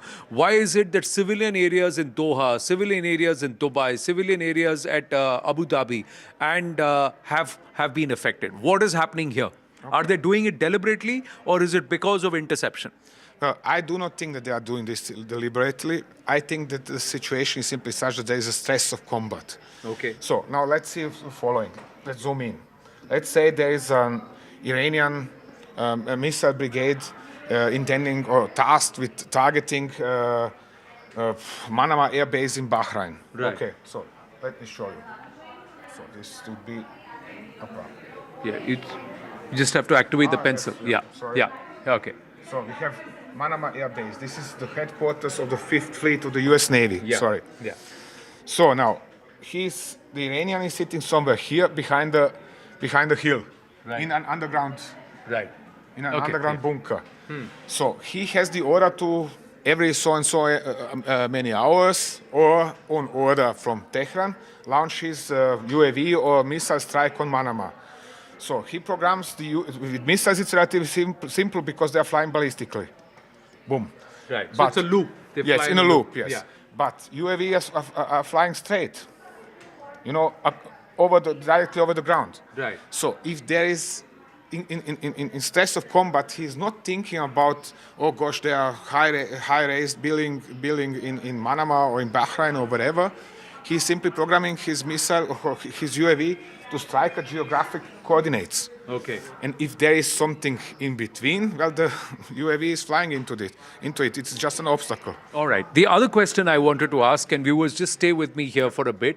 We'll try and understand this. Is that in the case of a ballistic missile, is it possible that its GPS gets corrupted, its GPS gets disturbed, or an interceptor hits it and there is debris that's falling in the civilian area? Of course it is possible. It happens very often. And it is not only that. Okay, the missiles have their instrumental navigation system as well. So they have a secondary navigation system. So they are still retaining some precision. But it happens time and again that both of these are disturbed, or at least the GPS, and then the missile misses, firstly. Secondly, if it is hit while re-entering the atmosphere, it falls into lots of pieces, some bigger, some smaller, and these are still going towards the general area that it was targeted. Civilian area, and also at a great speed. And it very easily can happen that somebody is killed or hit or damaged or whatever. Or whatever. How far is in Dubai, the American air base? From a civilian area, if you can just... We can find it. It is, just a second. This is Dubai Airport, it is somewhere in between the... Right. So, just a second, I'm searching for it. That's the Palm Jumeirah. Yeah. So this is the Palm Jumeirah where something, there was it's whitened out. Projectile that lighted. So here you are. So, theoretically, when you are targeting this airbase in this area, just to mark it better, so these urban areas of Abu Dhabi, is this already, or is this still Dubai? Dubai, sorry. They are still threatened because if something gets hit while re-entering the atmosphere, the wreckage pieces can go all over this place. Right. So if there is an interception, say, on this airspace, yes, the debris can, rather than following right at the target marked can fall in the neighboring areas. Exactly like and that. that's what we have seen. Yes, and that's what I'm quite sure we have seen a lot of this, because we shouldn't forget the Iranians have targeted Abu Dhabi alone, yesterday alone, with 200 missiles and UAVs. So there is much more than we see on videos. Right. On this video we see 1 or 2 missiles at most, or UAVs. But in reality there are dozens and dozens of them coming in, and there is correspondingly lots of outlooks for some kind of collateral damage to happen. Right. So what Tom's assessment is that these explosions in Dubai, Abu Dhabi, and some of the civilian areas outside of the air bases are not done deliberate targeting by the Iranians. It's because of debris or interception that's happened of a huge number of missiles that have been sent by Iran towards these spaces. And when they land in the neighboring civilian areas, that's when we have seen debris. See, the Palm Jumeirah is not so far away. It's actually in the flying trajectory of the air base in Dubai. So you see, this is the Palm Jumeirah, and this is the trajectory of the missiles coming in towards this air base. And that's the reason why you have had debris fall here and also somewhere around the Fairmount Hotel. That's not so far away. It's also in this region itself, in this arc. One more point. Let's not forget, just a second, the missiles can come from all over, from several directions. The Iranians can target with missiles from here, so they can come from this direction, from here, from here, from here. That means that the debris can be thrown in all possible directions in Dubai. That is the point. So it is not that simple as to say, always from the same direction. It's not always from the same direction. The same thing applies even for Qatar and Bahrain, that the missiles can approach from multiple locations in Iran. Next time when we are chatting with Tom Cooper here in the dugout, it's going to be about the Strait of Hormuz, and that's another interesting story there. Back to you in the studio. All right, thanks for that, Anand. We're getting more breaking news now. A latest video showing an Iranian Shahid-type drone falling from the sky. You can see the flames that have been completely engulfed around that area. These are pictures that we're getting from Kuwait. There you go. It's like a fireball in the sky that's falling after being intercepted in the skies over Kuwait. So clearly there is a lot of interception that's happening, as Tom Cooper was also explaining a moment ago. These are likely headed towards military installations, towards military targets, but they're being intercepted, whether in Dubai or in Doha or in Kuwait, and that's why it's landing likely very close to civilian areas. Adrian is also here. Adrian, you want to talk us through how and why this is so important? You can see a ball of fire in the sky falling off. Clearly, a drone there has been intercepted by a counter-strike. Absolutely. It's looking like an Iranian Shahid 146 one-way attack unmanned aerial vehicle. What it is important to know is that it is extremely cheap to produce. It is between something like 20,000 to 50,000 US dollars, which means that Iranians probably had gigantic stocks of this kind of attack drones, and it's very much often much more costly to shoot them down than to produce them. Yeah. So it is really an attritional weapon. It is not so impressive because it is normal that you can expect that perhaps 90 to 95% to 98% of such drones are shot down, but you have a minimal number of them which are reaching their targets, and for most it is hugely expensive in terms of money, equipment, flight time, ammunitions to intercept them. I also want to go to more breaking news, and we're seeing this as a familiar pattern now. Earlier it was Karachi, now in Lahore. Pakistani protesters who are carrying the flags of Islamic State, of Hezbollah, were attempting to try and attack the U.S. Consulate building inside Lahore. We saw that happen in Karachi as well some time ago. So clearly, either the state is allowing this to happen, or there is genuine anger amongst people. Pakistan does have a significant Shia population as well. Is this orchestrated, or is this an outpouring of grief and anger coming out? U.S. consulates have been targets both in Karachi as well as in Lahore. I want to get Sushant Sareen's view on this. Sushant, do you think the military is allowing this in an orchestrated way to try and vent off some of this support? Or is this actually, people's anger spilling out onto the streets? So, Zaka, genuine grief is easier to orchestrate than, manufactured grief. And let's face it, the Iranians have made significant investments in creating and carving out a Shia constituency in every country, including in India. Let's make no mistake about it. Anand was earlier talking about, Dr. Ranganathan was earlier talking about, protests in Srinagar, in Lucknow. But look, let's face it, the protests in India have so far been very, very peaceful. These are people who, and they have the right to protest.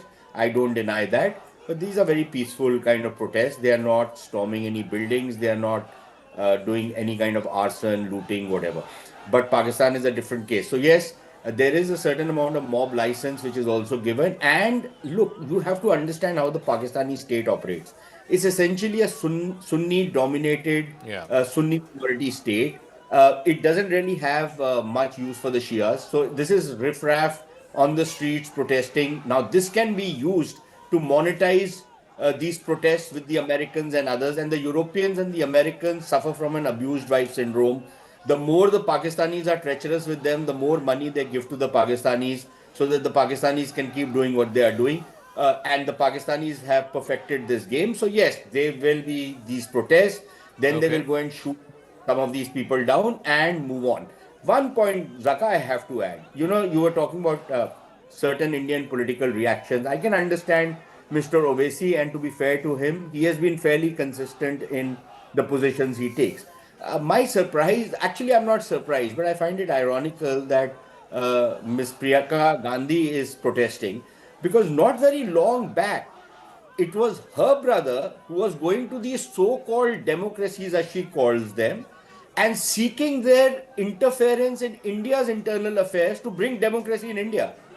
And today she is cribbing about the fact that these so-called democracies, again her words, not mine, and these so-called leaders of these so-called democracies are attacking a sovereign country, when her own brother was going and lobbying against India and the government in India and seeking to destabilize and displace this government by interference in Indian affairs. So perhaps a little bit of consistency would not be such a bad idea for the principal opposition. Dr. Ranganathan also wants to weigh in, and I'm going to other breaking news in just a moment. But Dr. Ranganathan, you wanted to weigh in on this. Elaborate on one point that I was making. It's, as I said, I'm very disappointed by the Indian reaction outpouring on the streets. I think the messaging from the Indian government has to be very curt and very direct, because Shias, as opposed to Catholics in the world, don't have one single spiritual leader like the Pope. If at all there is one leader they look up to, the Shias of the world, it is actually Al-Sistani, who is based in Najaf in Iraq. And he is a very moderate, quote-unquote, very affable gentleman who talks about peace around the world. Khamenei is the last leader anybody should be looking up to, especially the Shias. So the government has to come out and say, this is the wrong person you are eulogizing and celebrating. He's a tyrant for Iranians themselves. He's the one who's been spreading terror around the world. So if at all you want to look up to someone, let it be Al-Sistani, who's in Iraq. I agree with that sentiment. I see, liberals on Twitter sort of shedding tears for Ayatollah Ali Khamenei. He's a man who's brutally repressed his own people. Forget about the terror he's unleashed around the region, but his own people with the iron fist of the state. Even as recently as last month, in January, when the Iranians came out to the streets and protested, like I said, as per conservative estimates, more than 6,000 people were crushed by the state. I don't think anybody should be shedding a tear for him. But I want to go across to some more breaking news that's coming through. Dubai has been targeted again, and this is of concern. Certainly to the Emirates, it's going to be of concern. To Saudi Arabia, it's going to be of concern. To Bahrain, Dubai has been targeted again. These are the latest visuals that are coming in. In this instant, we're given to understand that an American building, we're not sure what sort of building, was it a corporate building, was it a diplomatic building, but an American building has been the target of this particular attack. We're again awaiting details on whether these were Shia drones or whether these were long-range ballistic missiles, but it was an American building which was the target of this attack in Dubai, is what we're given to understand. And from whatever we can see from the pictures, it seems to have happened in the middle of a very bustling neighborhood, certainly a populated neighborhood, so we'll keep an eye out on that as well. In response, a senior UAE official has now come out and warned Iran. It has said that Iran's fight is not with neighboring countries like the UAE or Saudi Arabia, saying that Tehran's missile strikes on Gulf countries could deepen further Iran's isolation It could also damage long-term relations with its Gulf Arab neighbors. It has condemned these attacks and has called for a de-escalation. I want to go across to Sanjay Suri. Sanjay, this is an almost unprecedented pattern of attacks that we're seeing. Iran is not targeted other Gulf Arab countries, particularly civilian targets in Gulf Arab countries. There have been skirmishes that have happened in the past between Saudi Arabia and Iran.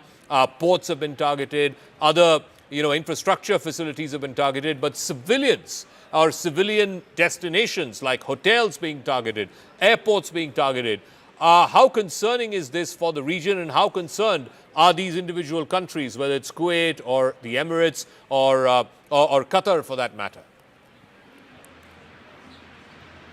Well, Zaka, this kind of targeting is quite focused. It's not haphazard. Iran, however wrongly, has a plan here. It sees these countries as hosting the US bases, and those are the bases from where attacks on Iran have been launched and are being launched now. So they are seeing these nations as complicit with what they see as their enemy. So what they are trying to do is try to hit some of these bases, but beyond that, hit civilian targets in order to hurt the economy. And the economy is the lifeblood. It's a very fragile system in Dubai. It relies upon absolute peace and ease. It's in fact sort of a continuing air-conditioned picnic in Dubai. And if there is this kind of shattering, even to a small extent, it upsets the calm, it upsets the faith in these as safe havens. So if the Iranians believe they can hit this economy and hurt this economy, as they see it, they are hitting the enemy, and they certainly are hitting where it hurts. And this will be something that will certainly provoke all sorts of consequences. And the one fallout of this is going to be quite favorable to the US. The US has long tried to nurse better relations with the Arab world. It's taken them a very long time to do this and to get as far as they have. This is now going to throw a lot of these countries, a lot of Arab countries, into the American embrace closer than ever before. So what the Iranians will succeed in doing is quite the opposite. They're not trying to make a split between the Arab countries and the US. They're actually driving these Arab countries into the embrace of the US. All right, Sanjay, thanks for that. We'll come back to you as and when there are further developments. Now, Israel has posted, I believe the IDF has put this out on their Twitter handles.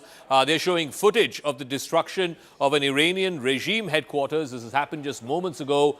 This is footage that has been taken by either a drone, a munition that's been unleashed, or it's been taken by an aircraft, a fighter jet in that region. But you can see the exact impact, the exact time and place of impact. You can see a huge cloud of smoke billowing up from that. You can see the fire going up, and then right above that, you can see the smoke coming up as well. We're given to understand regime headquarters. We don't know whether it's of the police, the Basaj, or whether it's the IRGC, or if it's a political compound, but this is what the Israeli Defense Forces have just released. I want to go across to Mr. Yossi as well. Mr. Yossi, so multiple targets hit over the last 24 hours. I believe a fresh round of airstrikes have been launched by the Israeli Defense Forces even this morning. What are you hearing in terms of the latest? What are the other intended targets of this joint American-Israeli airstrikes on Iran? Well, good morning. The target of this operation is to bring about a regime change in Iran and encourage the people of Iran to go out to the streets and take over the regime. Obviously, one of the major targets groups are going to be the regime targets, such as the regime itself and the security forces that support him. And what we see right now is that amongst the targets that were hit are the Broadcasting Corporation of Iran, and some other elements that comprise the security forces that support the regime in Tehran, hoping that this will pave the road for the population of Iran to go out to the streets and take over. It's too early for them to do that. We need to do more activities in this respect before the time is ripe. But that's the direction. And simultaneously, we try our best in order to minimize the capability of the Iranians to hit us and other countries in the Middle East that are affected by the Iranian missile launching. Okay, this is on camera. You can see the IRGC headquarters. That's what we're given to understand. This is what the IDF has put out, the IRGC HQ being brought down to rubble in just a matter of seconds. I want to go to more breaking news. Benjamin Netanyahu, the Israeli Prime Minister and one of the principal protagonists behind this historic airstrike and elimination of Ayatollah Khamenei, he's now issued a direct address to the people of Iran. He has declared that Israel will continue to strike thousands of targets belonging to what he described as Iran's terrorist regime over the coming few days. In a strongly worded message, Netanyahu has said that the military campaign would help create the conditions that are required for Iranian people to free themselves from the chains of tyranny. Sanjay has more on this. Sanjay, just walk us through what Bibi Netanyahu has said, because from his message it seems clear that they're not ending this joint Israeli-American airstrikes anytime soon. In fact, they're going to pummel Iran for a number of days until, as he says, the conditions are met for the Iranian people to rise up against the regime. That statement is both warning and an invitation. It's a call to people and revolt. And the reason is that the Israelis and the Americans do want to finish this in a hurry. They really cannot afford to drag this on and on. Israel certainly can. Israel is set up for that sort of thing. Politically, the U.S. can't. Politically, Trump will suffer quite seriously were this to drag on. They want to finish this, and so they are sending a message. So the third weapon that they are seeking to use, apart from all the missiles, is the people themselves within Iran, that they weaponize their anger informally or in some way against the government or against the remnants of the regime in place and try and get rid of it. So this is trying to rope in people of Iran as allies of the U.S. and Israel. That said, we know that Iran is a very divided society. We had this report some 2 or 3 years back that said that of about 75,000 mosques in Iran, 50,000 have been closed. So a lot of people have turned against Islamism of the kind that was enforced. But a lot of the people is still, not all of the people. There is a very large section, even though it may be a minority, that is quite Islamist in its leanings, that for that reason will be supportive of this government and this regime still in place. How the rest will now revolt against this lot, this would amount to a civil war then. Already we are seeing demonstrations in Tehran by supporters of the regime, and of course a lot of people came out to celebrate, and if that is any indication, we had a lot more people coming out to celebrate spontaneously than people speaking in support of the regime. Nevertheless, there is this split within society, and Netanyahu's call is to those who oppose it. Exactly how they will oppose it, exactly how those who are entrenched and armed will resist them, that is a tough call, and it's a tough call for people of Iran. It's easier for Trump and Netanyahu to order these airstrikes, and this is all from the air. The change will have to come on the ground, and it's going to be a difficult and messy change.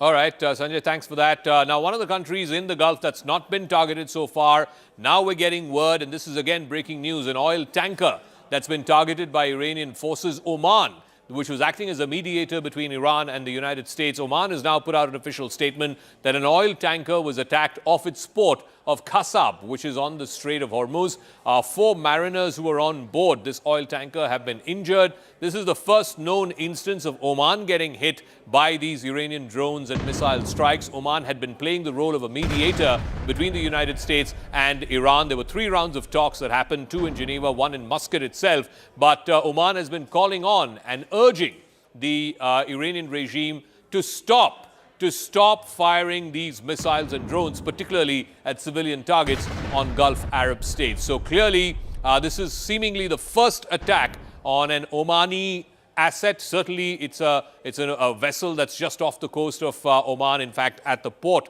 of Qasba, just off the coast of Qasba, is where this particular ship, this oil tanker, has been hit. But you can see the pictures on the right, which is basically the IRGC headquarters, we're given to understand, that's been completely taken apart by an Israeli strike.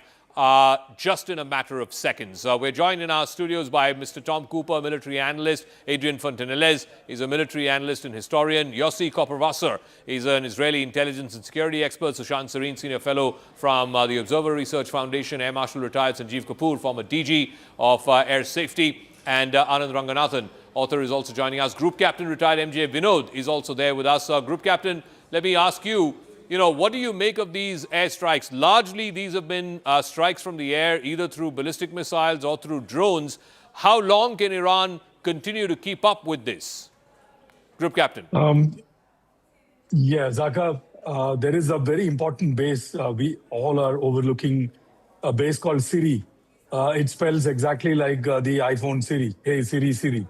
So SIRI, 100 kilometers, mere 100 kilometers from Dubai. It has an adequately long runway to launch drones, not fighter aeroplanes, 109 kilometers to be precise. And I believe in my OSN assessment, this is the base that is being used to launch these low-cost, like Tom was mentioning, not such a long-range drones to attack all across Dubai, Abu Dhabi as well. And they probably will, in coming times hit Al Ain and probably Ras Al Khaimah too. So this is the base that I think Dubai has been taking it lightly for some time. And there were reports in the OSN community of a lot of movement from mainland into this small island, which is astride Dubai. And these drones, we make it, these drones are extremely low cost to make. Less than 3 to 4 lakhs, you can make these drones, strap on 10, 20 kgs of TNT. And you will have devastating result, if not at least a dent in the image. What it did to the hotel or any other places is probably minimal to nothing. But what it did to the image is what is huge, especially when Dubai is looking to surge ahead in terms of getting HNIs on board. Opening its space for business, those things will get affected. People will have to factor these things into consideration when they want to move in the future, move in Dubai, unless a favorable regime comes in Iran, which also is a possibility. Time will tell. Let's wait and see. We'll see if there will be a favorable regime in Iran. But Iran has also now started trading fire through these missiles as well as Shahid drones that have been unleashed. And specifically, they're trying to target civilian populations in Dubai, in Doha, in Kuwait. It has started trading fire after the U.S. and Israel launched multiple strikes, one of which killed the supreme leader of Iran, Ayatollah Ali Khamenei. CNN's Nick Patton-Walsh reports on the big questions that now stare the Middle East in the face. Killing Ayatollah Ali Khamenei is a simple solution to a very complex problem. And as the sun comes up here in southern Israel, I think the region, the United States and Israel, are going to have to urgently ask the question and find the answer to what really comes next. Now, clearly, the United States and Israel decided between themselves that removing the top level of Iran's regime would leave them ultimately in a better place. And President Trump has hinted that he thinks he knows who could potentially be a successor. He might be harking back to a Venezuela playbook where essentially they captured Nicolas Maduro and pointed towards his deputy as the person they'd like to see run the country. But Iran is nowhere near as simple as that. Its security forces are entrenched within society. They've got blood on their hands, just recently in January killing thousands. And so possibly the idea of some kind of moderate replacement in a box dragging the whole country towards the Western orbit is a little far-fetched perhaps. And still, the airstrikes and retaliations haven't even stopped yet. So it's a new dawn here, certainly, but one with very urgent questions as to how this very simple, brutal solution, the killing of Khamenei, suddenly fixes a problem that's beset the United States for decades. All right, that was CNN's Nick Patton-Walsh. But now we have the first reaction from the Iranian president, Masoud Pezeshkian, who many figured was a sidelined figure. He was merely a figurehead. He is the president. Yes, he's now reacted. He has vowed revenge after the killing of Ayatollah Ali Khamenei, the supreme leader of Iran. Tehran is viewing revenge as its duty, is what Masoud Pezeshkian has said. He was seen as a slightly more moderate, reformist president, but increasingly in the last few weeks and months, certainly after the attacks that we saw in June last year, the 12-day war, he was being sidelined as almost like a figurehead there, and it was directly being taken. The most important political and military calls, security calls, were being taken by the supreme leader along with other folks like Ali Larijani. But now the Iranian president Masoud Pezeshkian has vowed revenge, saying that revenge is a legitimate right of the Iranian people.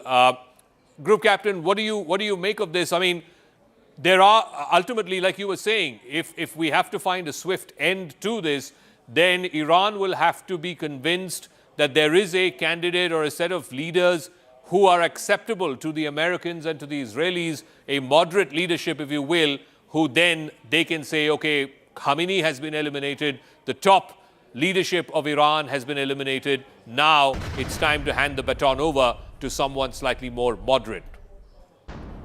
Even if that happens, Zaka, it is going to be a short-term peace for a simple reason. The hadith is very, very clear. Both Al-Bukhari as well as Al-Muslim.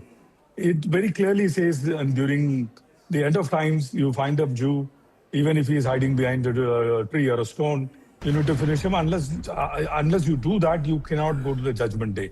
So if that is, kind of enshrined, then there is a problem that is always lurking in the background. A peace could be short-term. And when I say short-term, it could be even 100 years, 200 years short-term. So unless that somehow changes, the narrative changes, I do not know will there be a lasting peace. A. B, and most importantly, like Zaka, you correctly mentioned, people of Iran, their will needs to be put on the new government and not a hardliner's view that should come on the people. If the reverse happens, then the problem is always there on the ground. So many people have been killed, so many people will be killed in the future. So a lot of, other countries other than U.S. and Israel need to measure up, come in support of people of Iran to get a regime which is pro-people, Zaka. Okay, I also want to get Sushant Sareen if he's there to try. Okay, we'll try and go back to our other guests as well. If Mr. Yossi is there to weigh in. Okay, Daniel Benjamin Shapiro is former U.S. diplomat to Israel. Thank you very much, Mr. Shapiro, for speaking with us.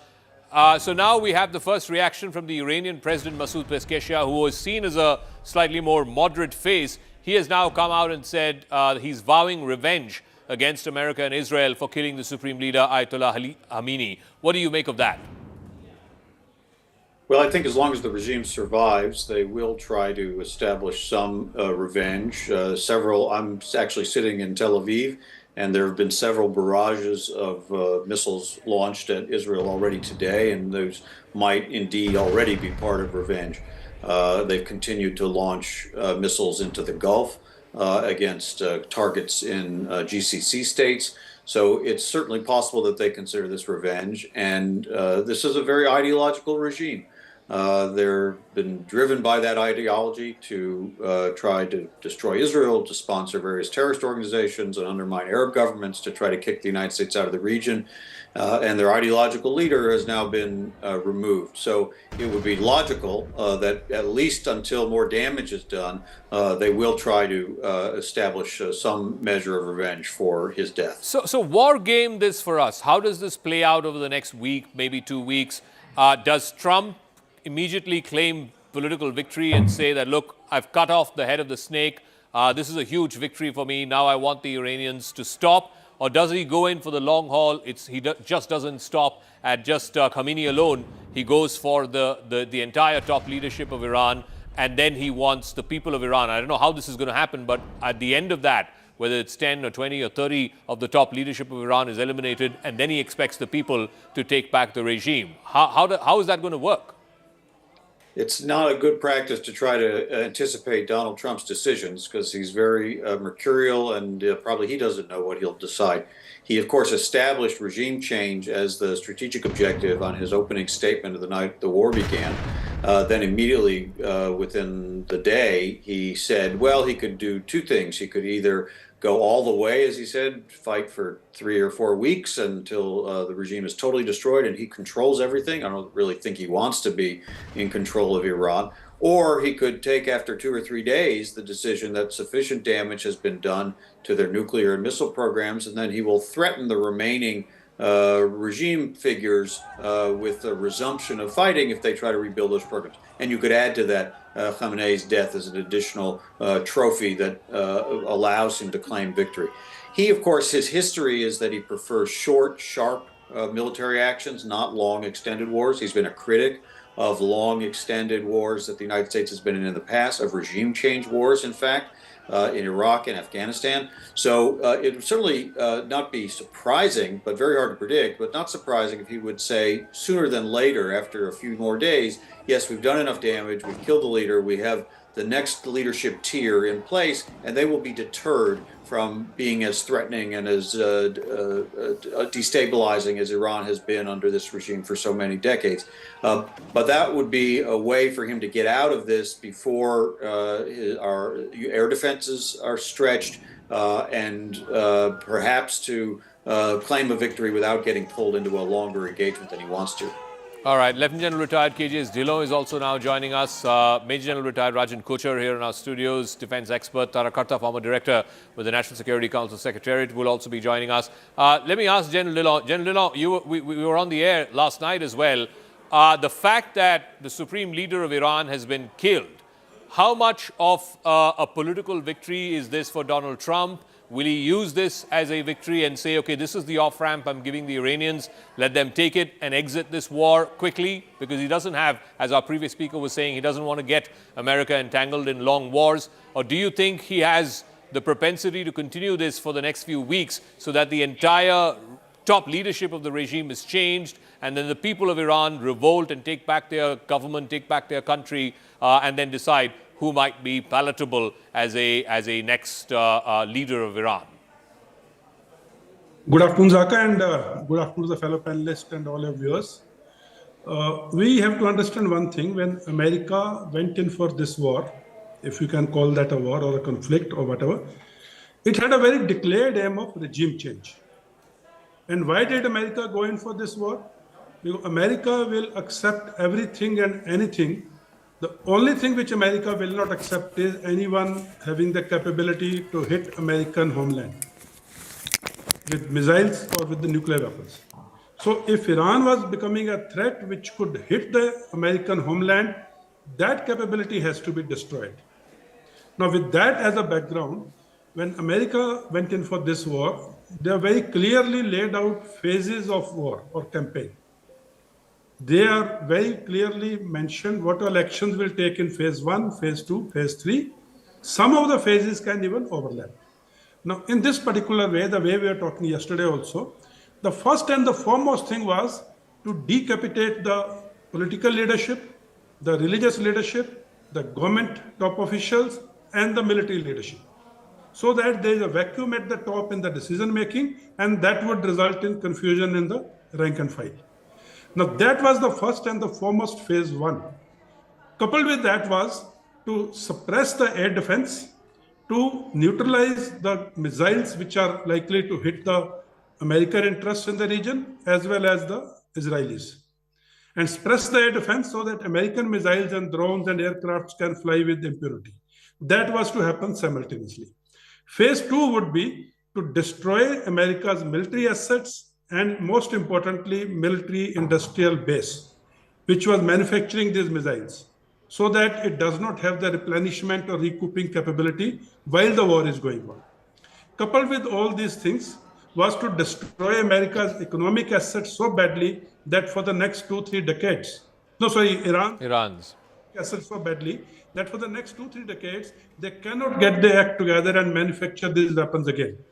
As also the nuclear weapons, nuclear material, all this would happen under an umbrella of a very solid psychological warfare or narrative building. Okay. Which has already started. We have seen the people coming on the street, the selective videos being leaked of women crying death to Khamenei and all that. So all this was to happen in a particular phased manner. One thing which Iran's oil refineries. because that they would need even after the regime change or after the war is over. Other than that, all the economic assets, the military assets, the political, military, government, top leadership will be decapitated. And in this whole game, internal uprising would be given a flip. Okay. And that would result in a civil war. Let's see how that plays out, because on the face of it, it would seem that if you've eliminated someone who's been part of this country or the leadership of this country for the last 40 years, that gives people a reason to rally around the flag. How can you expect people to come out and you know, retake the government, as Trump said? But I'm getting another piece of breaking news as well. This is a CNN News 18 exclusive. On Khamenei's killing, Pakistani protesters have stormed the U.S. Consulate in Karachi. They've entered the U.S. Consulate building in Karachi. Multiple casualties, we are given to understand, are feared. Sources are also saying that it's being reported that there are more than 8 deaths and over 30 injured in this attack that happened on the U.S. Consulate building in Karachi. Sources are also claiming that the U.S. base administration has seized the bodies of these individuals inside the consulate building. Protests continue across the country. In Skardu, we saw pictures from Lahore as well, and now in Karachi. I want to bring in Major General Rajiv Kochar here in our studios as well. Okay, let's go to Siddhant first. Siddhant, so again, in the case of Pakistan, there's always a question mark. Are these genuine protests? Is this genuine anger that's spilling out onto the streets on American diplomatic missions, etc., or is this being orchestrated by the military, political leadership, the sort of government there, the hybrid government there, in order to give vent to some of this anger? That's right, Zaka. In fact, this input has been brought to us by Securities Editor Manoj Gupta. Now, Manoj is reporting that Pakistani Shia Muslim protesters have stormed the U.S. consulate in Karachi in response to recent U.S. IDF strikes against Iran. Pakistan's security forces successfully pushed back the angry protesters who attempted to attack the U.S. consulate in Karachi. Protesters in Karachi set fire to the U.S. consulate amid demonstrations following the reported martyrdom of Supreme Leader Khamenei. Protesters broke through the security barricades and entered the U.S. consulate in Karachi. The protest appeared to be part of a wave of anti-U.S. demonstrations in the region following heightened tensions over the assassination of Iran's Supreme Leader. Now, tensions rise as the city witnesses intense unrest. Protests erupted after Khamenei's death in Pakistan. U.S. personnel stationed at the U.S. consulate opened fire on Pakistani protesters. It is being reported that there are more than 8 Zaka deaths and over 30 injured. Sources claim that the U.S. base administration has seized the bodies of the martyrs at the consulate. After Karachi, protests have started outside the U.S. consulate in Lahore. Protest continues across the country, including Gilgit-Baltistan. Karakoram highway has been closed to all types of traffic. Back to you. Okay, Siddhant, we'll leave it at that. Thanks very much. Major General, here in our studios, just in terms of, you know, how this is likely to play out, one variable that's been added is Iran is now attacking these civilian targets in Dubai, in Doha, in Bahrain. And those countries don't necessarily have the propensity for war. They certainly don't have the propensity for their civilian population to be attacked. How may that change the equation, Major General? Thank you, Zaga. Point to note here is that these are soft targets, because all these countries do not have that kind of air defense umbrella which possibly Israel has. Because Iran has 2 options now, either to strike Israel, and we know that Gerald Ford is there, and it is an added umbrella for the air defense as far as Israel is concerned, because if you remember the last 12 days war, on the 9th day, Israel was not able to stop the missiles of Iran from coming in because interceptors had fallen short. But here what we are seeing is this is a pressure tactics on the part of Iran as far as the United States is concerned, because a message is being given to the United States as also to the Gulf nations that the United States cannot protect you any longer. Because if you remember, all these Gulf countries have US air and military bases here. And the premise why these bases were placed here was to give a protection to these countries against any outside interference in terms of any kind of a conflict. So I think a strong narrative or a strong strategic message is going from Iran as far as we are concerned, telling these Gulf countries that America can no longer protect you. Okay. It is not that these countries are enemies of Iran. You have to take that into account because over a long period of time, Iran has enjoyed fairly good relations with these countries. It is basically a message which is going to the Americans and also to these countries that United States is not able to protect you any longer. And I think these attacks are going to intensify because if you look at the arsenal of missiles Iran has, preponderance of these missiles are the short and the medium range missiles. So it is quite convenient for Iran to target these countries and put pressure on the U.S. To stop this war. Okay, just give me a moment. There's massive airspace restrictions all across the Middle East because of this ongoing war, and as a result of which we're given to understand that at least 60 departures and 40 arrivals, that's a total of 100 flights, have been cancelled at the Delhi airport so far. Again, I believe Siddhant has more details on this. So, massive disruption to flights, particularly those that are passing through airspace in the Middle East. What's the latest on that front, Siddhant? Well, that's right, Zaka. So our colleagues have been reporting since morning from various airports in India, from Mumbai, Delhi, and in fact, there are a lot of passengers stranded. Their flight schedule has been changed. Many flights have got cancelled. Now, sources are telling us that due to airspace restrictions over Iran and parts of Middle East, Zaka, 60 departures and 40 arrivals, totaling 100 flights have been cancelled at Delhi airport so far. In fact, Zaka, not just this, many airports in the region, in West Asia, have been shut after the strike by Iran, which includes Qatar airport, Kuwait airport, Dubai airport, and so definitely, you know, people are stranded at these airports. Not only in Delhi and Mumbai, but at various airports in West Asia also. Many flights are getting cancelled, and so far 100 flights have got cancelled only from Delhi airport. All right, thanks for that. I also want to go across to Joe Brown. He's an I-24 news correspondent with an Israeli channel, I-24. Thanks very much, Joe Brown, for speaking with us. What is the latest you're picking up? Prime Minister Netanyahu of Israel has put out a statement a short while ago where he has vowed to continue with these airstrikes for the next few days. Israel is not relenting. America is not relenting. How far do you think this will go?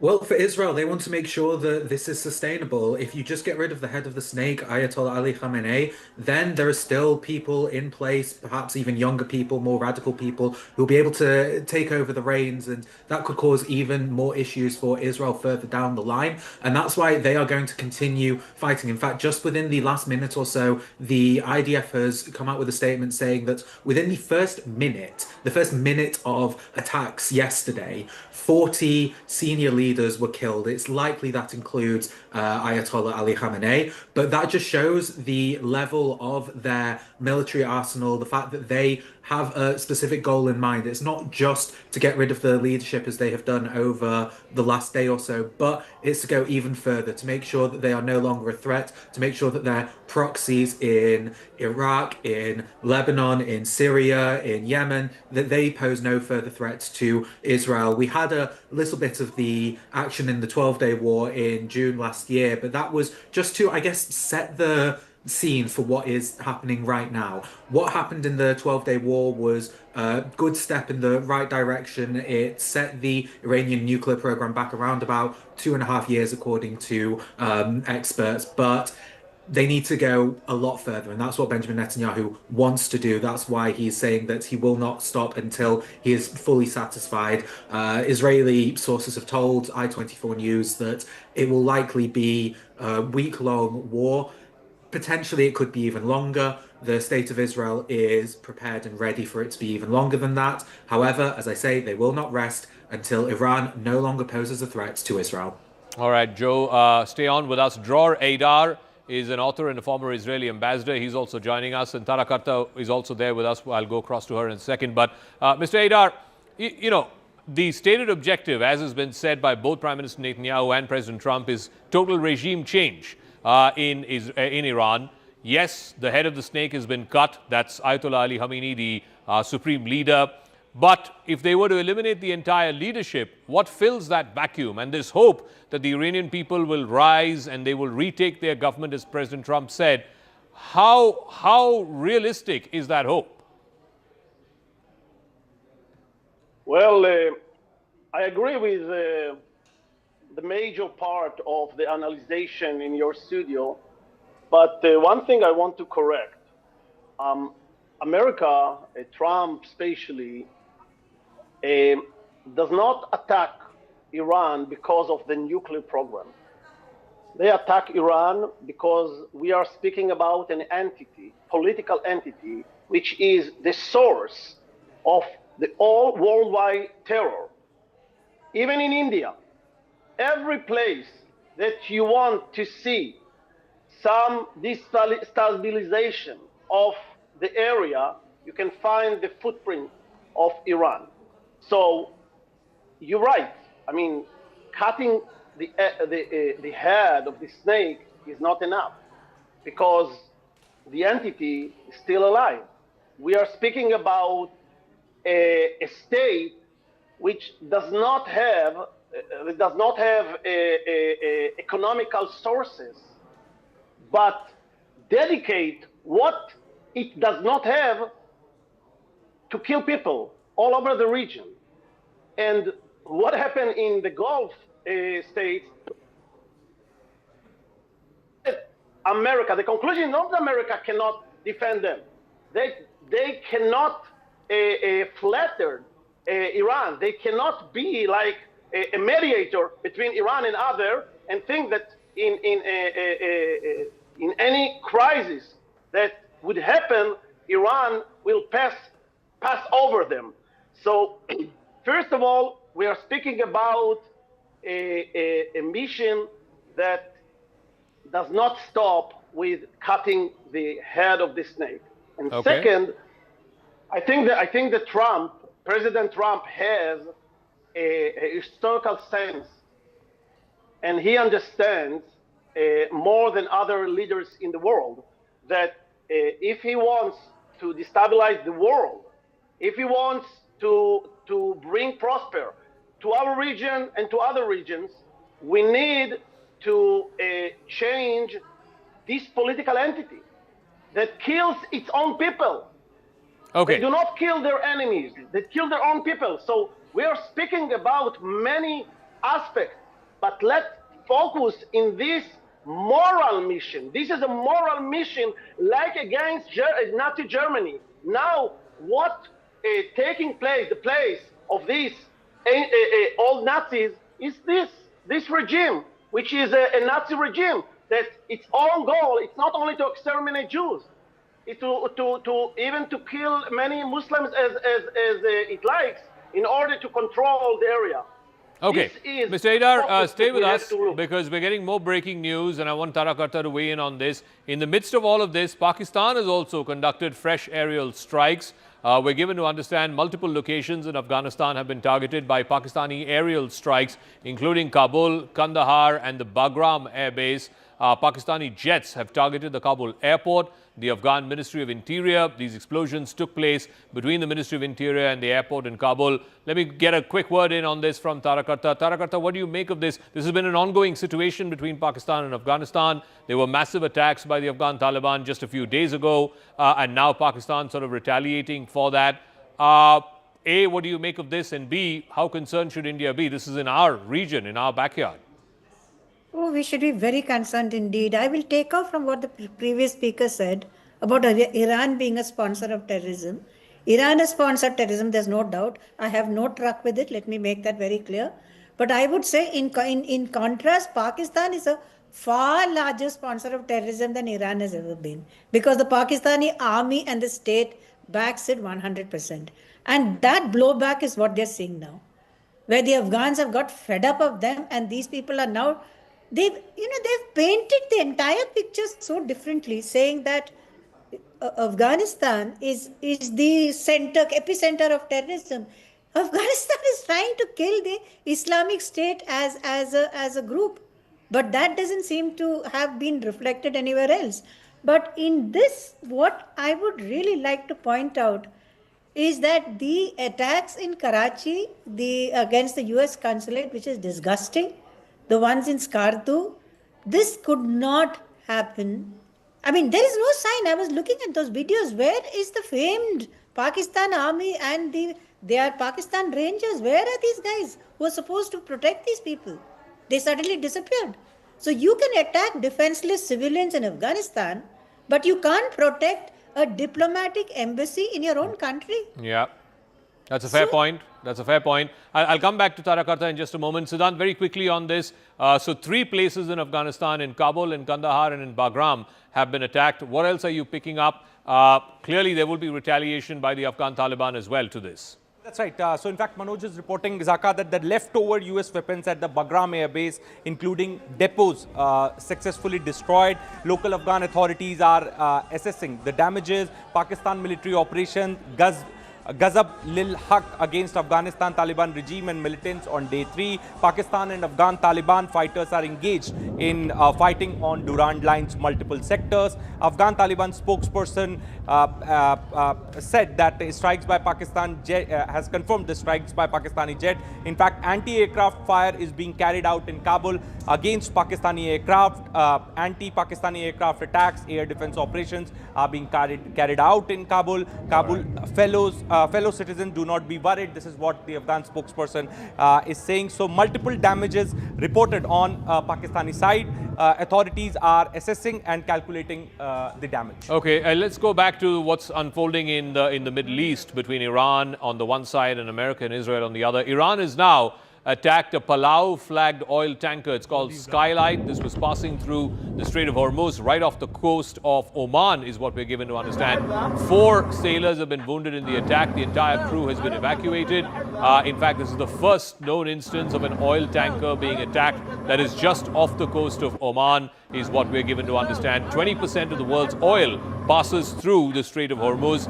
Iran has shown in the past its ability to completely cut off the Strait of Hormuz, which would be debilitating for oil prices around the world, and the markets could go in a tailspin. These are the latest pictures of this Palau-flagged oil tanker that's been attacked by Iran. What is Iran trying to achieve, Siddhant, by attacking civilian targets, by attacking oil tankers? And Oman is a country that was a mediator between America and Iran.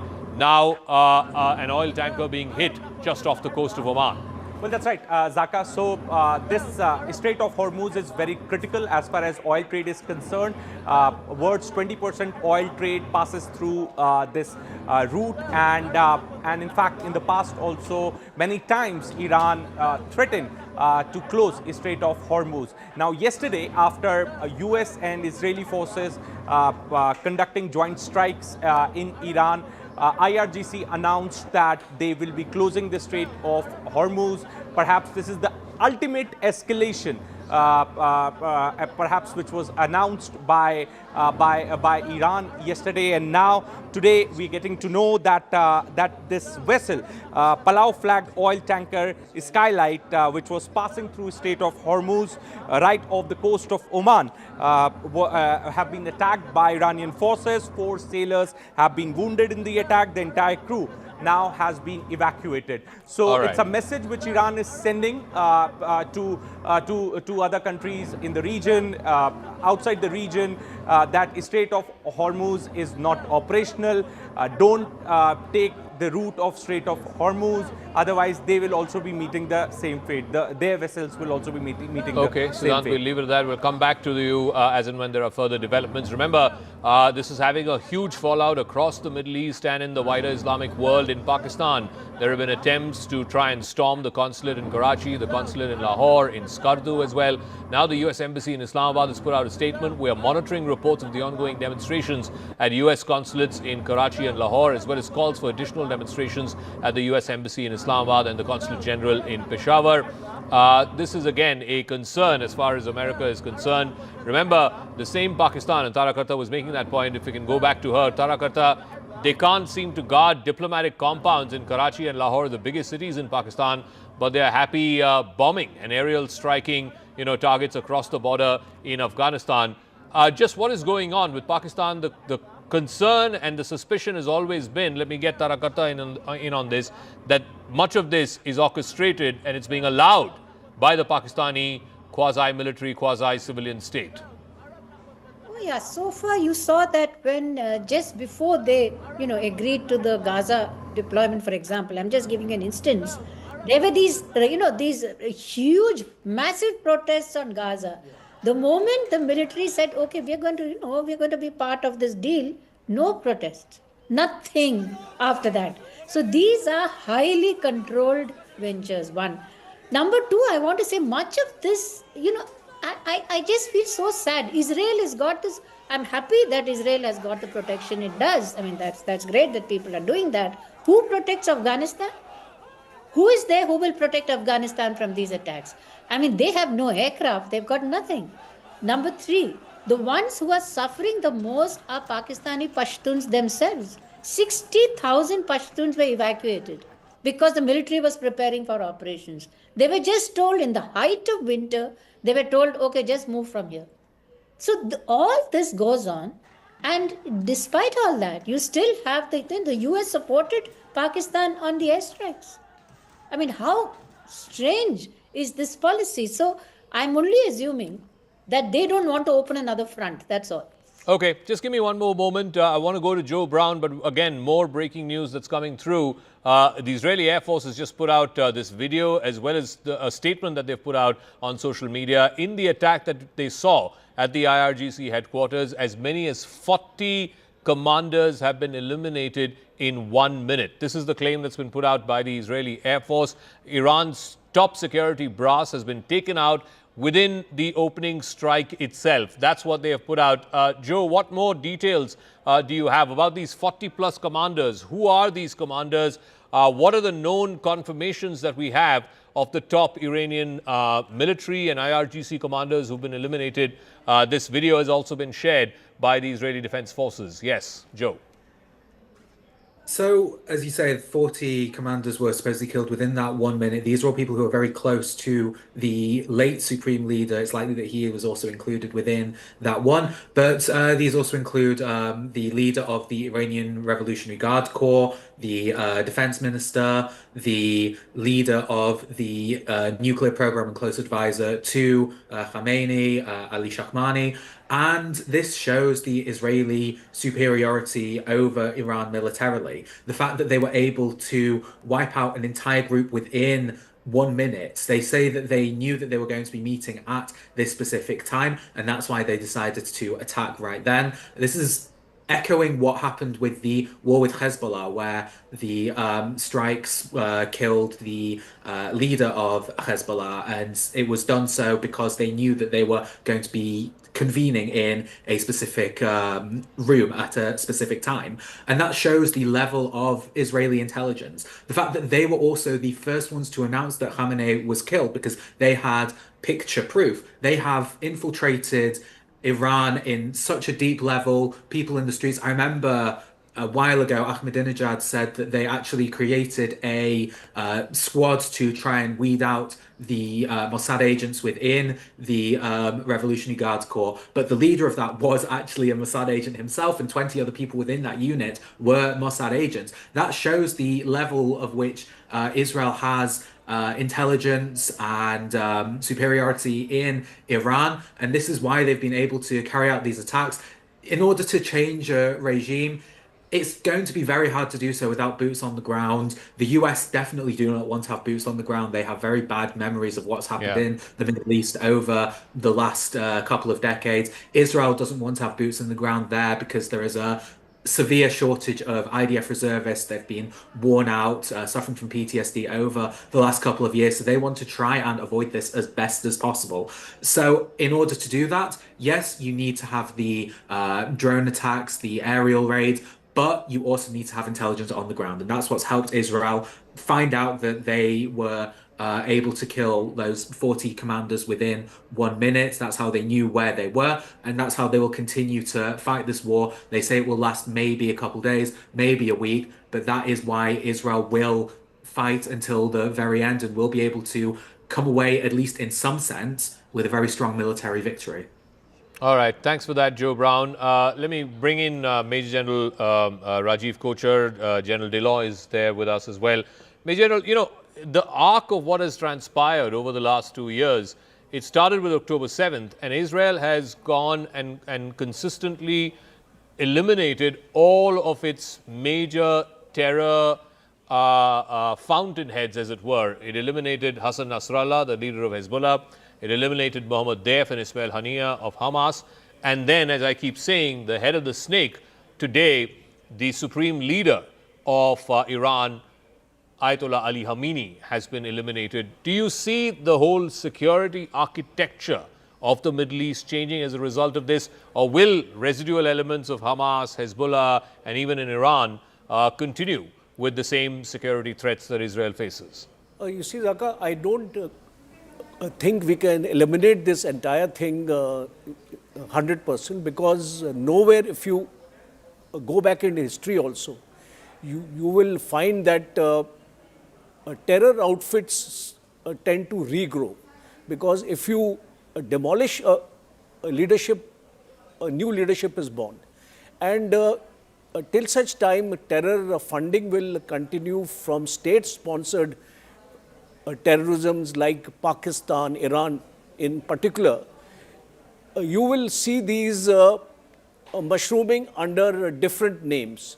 We have seen it in our own neighborhood. The Lashkar-e-Toiba becomes the Resistance Front and things like that. The names keep on changing, but these people continue to sustain that kind of terrorism. And one important aspect here is the Palestinian cause. We need to understand one thing, that it was only Iran here which was a kind of a godfather to the Palestinians, and that is why the axis of resistance had been created. Hezbollah, Hamas, Houthis, all these people. So it is very important for now Israel to ensure that there is no messiah available here in this region to support the Palestinian cause. Because if you have heard Netanyahu speaking, he never talks about a two-state solution. And look at what is happening in the West Bank. Last year, 144 settlements were there, and today they are 210. 7.8 lakhs Jews have been settled in the West Bank. So the prime objective of Israel is to finish this support of the Palestinians. Even the Gaza board doesn't have any of the Palestinians on the board itself. So the message is very, very clear. Both United States as well as Israel wants Israel to dominate West Asia and not Iran. And regime change is the only way it can be done. Okay. So in retaliation to the attacks which took out the supreme leader as well as other top leadership, military and political leadership of Iran, Iran has been retaliating with drone strikes, with long-range missile strikes, and they're specifically also targeting civilian targets, civilian populations in Dubai, in Doha, in Manama. CNN's Paula Hancock is reporting from Dubai after Iranian retaliatory strikes hit some of the commercial areas of Jebel Ali.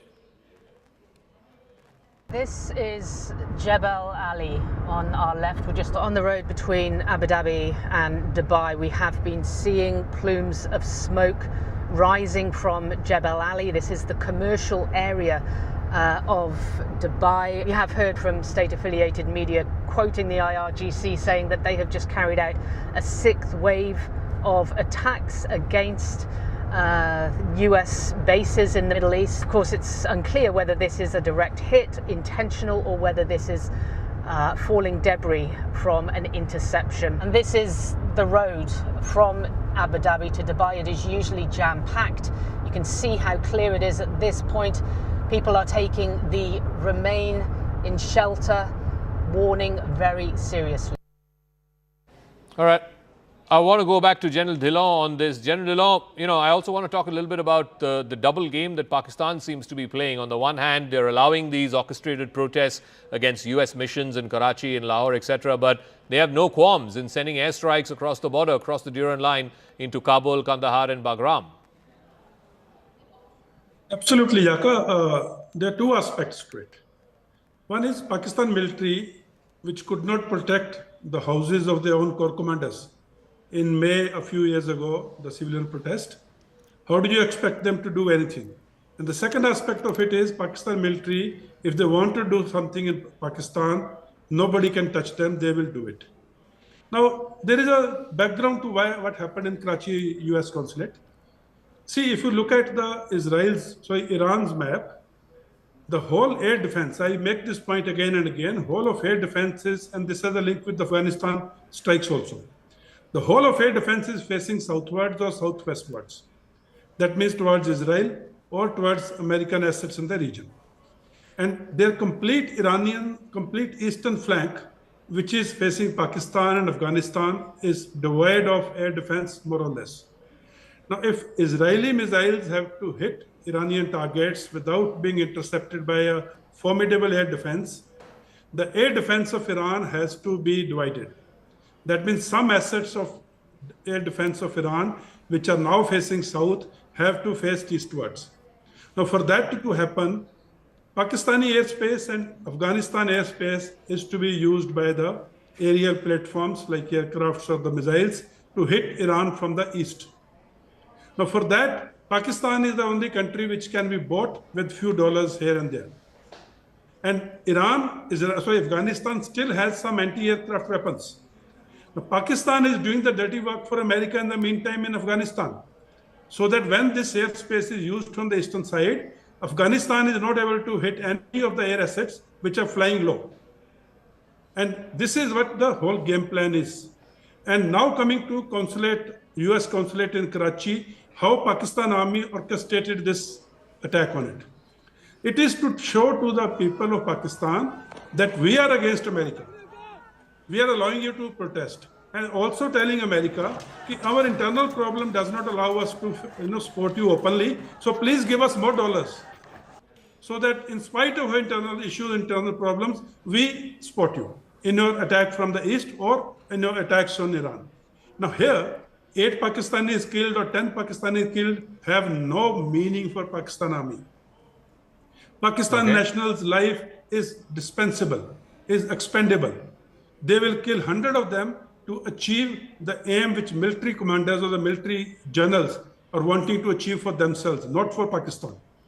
Pakistan's national is the last thing on the priority. Pakistan's interest is last thing on the priority. The only priority is how to win confidence of America and earn some more dollars. Okay, and I have those pizza want to go back to Tarakarta as well. Coming back to the main war that is going on now between America and Israel, and of course you have Iran and Iranian targets being taken out, whether it's the supreme leader, whether it's the defense minister, the head of the IRGC, all of them are now eliminated. We're also getting to understand that an interim leader, this is an interim leader, Ali Raza Arafi, will be appointed or has been appointed as the interim leader. He will, of course, have to oversee the process of choosing the next supreme leader, which will be decided by the Assembly of Experts and the Guardian Council. But how do you see this playing, ma'am? Because there are two conflicting factors here. One, that Trump does not want a long, drawn-out war, and yet you cannot change the entire regime unless there is a slightly longer horizon that is available.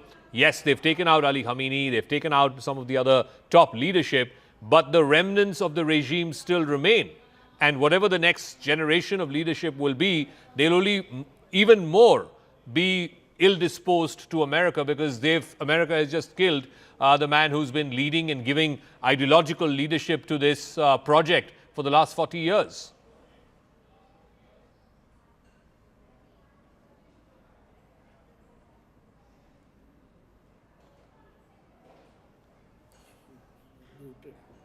Tarakarta, I think you're muted. I think you need to unmute yourself, please. Yes.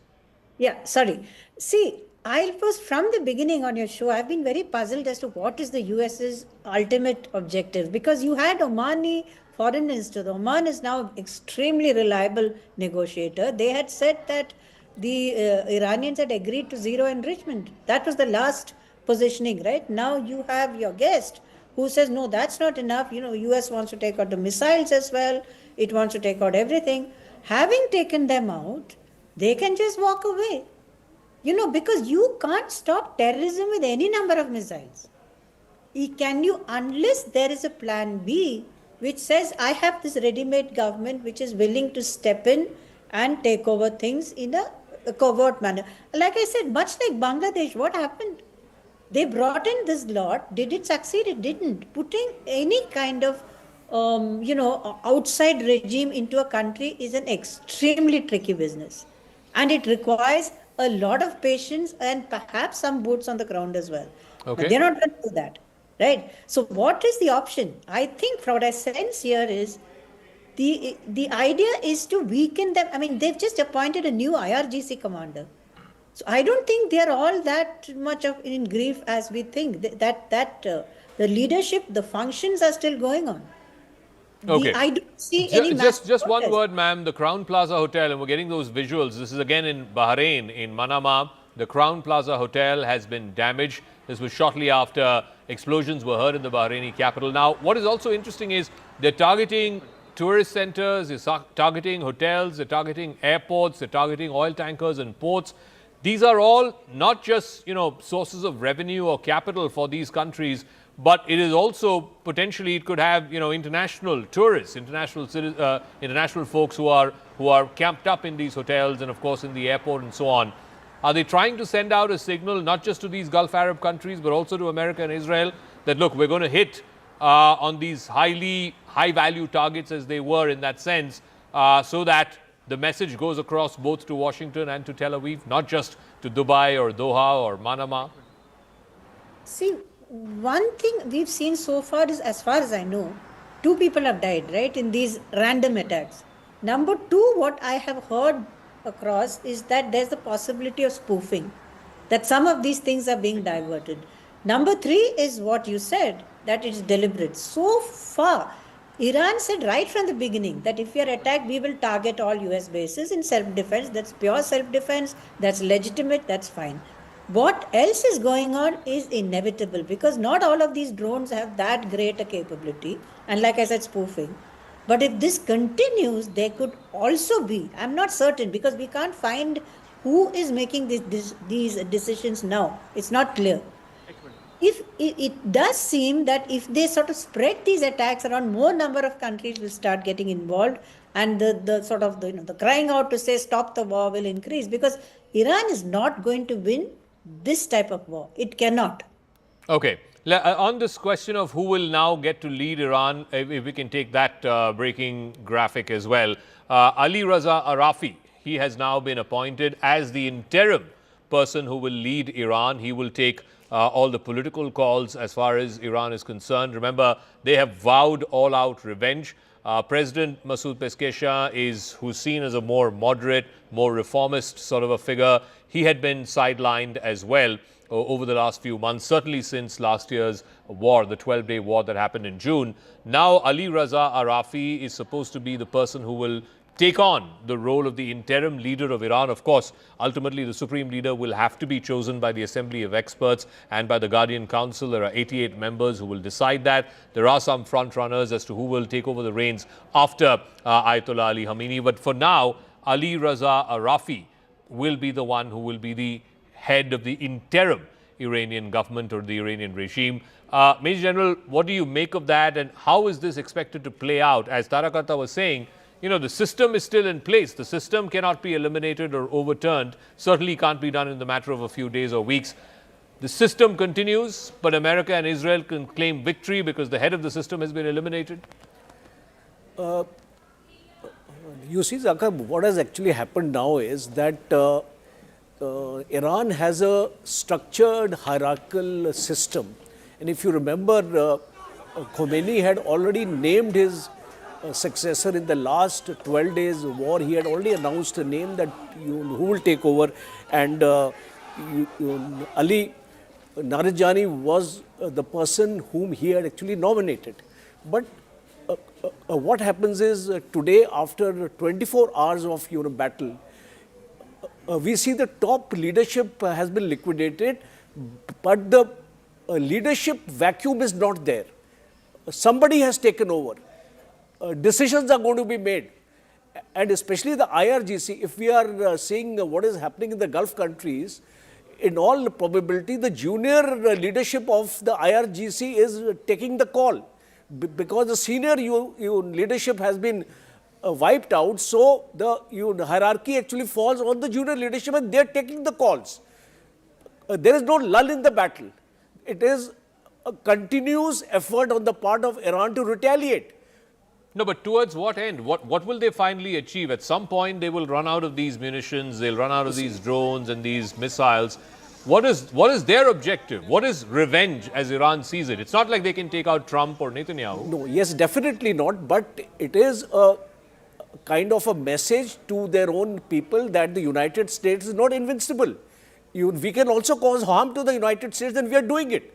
So, if you remember in that 12 days war also, U.S. allowed Iran to hit Qatar and then stop the war, because that was a kind of a saving grace given to Iran, that you can go back to your people and you can tell them that you have also struck us. So I think ultimately, see, a regime change cannot happen when you don't have boots on ground here. Yeah. Missile strikes will not ensure a regime change unless the people of Iran decide. So I think U.S. is not going to fight a long battle here. Sufficient grounds are there today for Donald Trump to stop this campaign after a couple of days. I think he'll do so. Okay, I just want to talk a little bit about Ali Raza Arafi. He's a senior Iranian Shia cleric. He's currently a member of the Guardian Council and the Assembly of Experts. He's the head of the Bache Kuni Basij, which is an internal police force, a law enforcement agency. He was also the former chairman of the Al Mustafa University in Qom. He has now been elevated as the interim leader of Iran. He was born in 1959 in Maybod in the province of Yazd.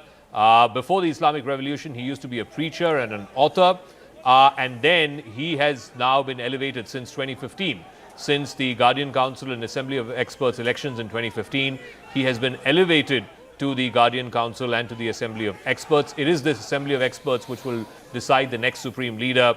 For now, he will be the interim leader of Iran. Ali Raza Arafi is his name. He has the unenviable task of taking revenge on America and its Gulf Arab partners, and also against Israel, to avenge the killing of the supreme leader. But at the same time, he also has to chart a course for the future supreme leader to take over, whoever he might be. That, of course, will be through a process after the Assembly of Experts decides and votes. But Ali Raza Arafi has been named as the new interim leader of Iran. And I just want General Dillo also to weigh in on this. This is an unenviable task. I mean, after Saddam Hussein was killed, then people, somebody from the outside was brought in, and the country has gone into a mess after that. Look at the case with Libya as well, after Muammar Gaddafi. Again, it's completely gone to the gutter. Will the same thing happen with Iran, or does Iran have a well-oiled succession plan, a well-oiled machine, that the head might be replaced or eliminated, but the system will continue, the regime will continue? Zaka, the problem with the West is that they feel the whole world runs as per their way of living, which is unfortunately not true. Especially in this part of the world, the governments, the people, the affiliations, the tribal affiliations, the religious affiliations play a major role.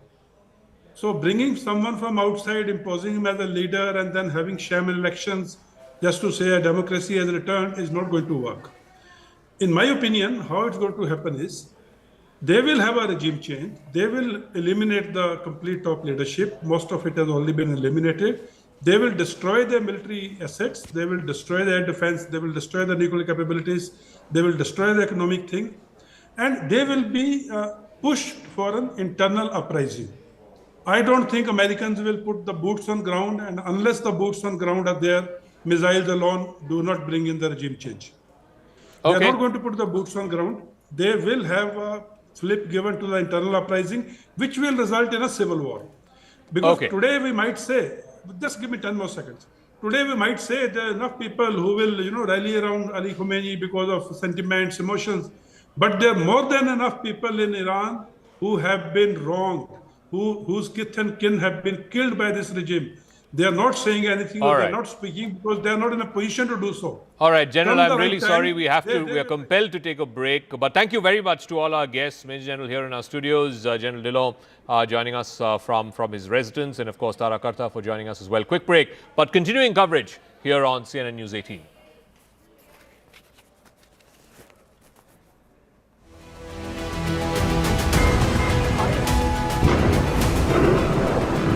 Just had a bomb alert here in Tel Aviv a few minutes back.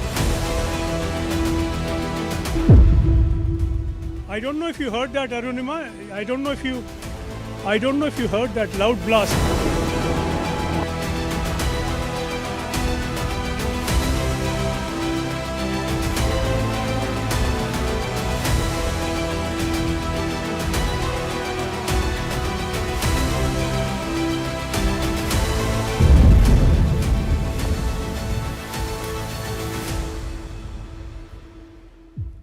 News coming in, locals protesting strikes on Iran have stormed, we're being told, the U.S. Consulate in Karachi. Yes. Now, this is Pakistan, viewers, and this is why I have been saying, because there are these protests happening in India now, especially in Delhi, in pockets of Lucknow, in Kargil, in Srinagar, that they need to be stopped because it's quite possible that they may go out of hand. Yes, you can allow for a little bit of what is known as the release of the pressure valve, but if it becomes too much, it could lead to this. Look at the outcomes. Now we have two consulates, one in Baghdad, one in Karachi. Both, as you can see, let's go full frame to these pictures. These are dramatic pictures coming out. You can see the American flag, so quite clearly this is not an abandoned premises. You can see it. You can see it's a low building with a single story.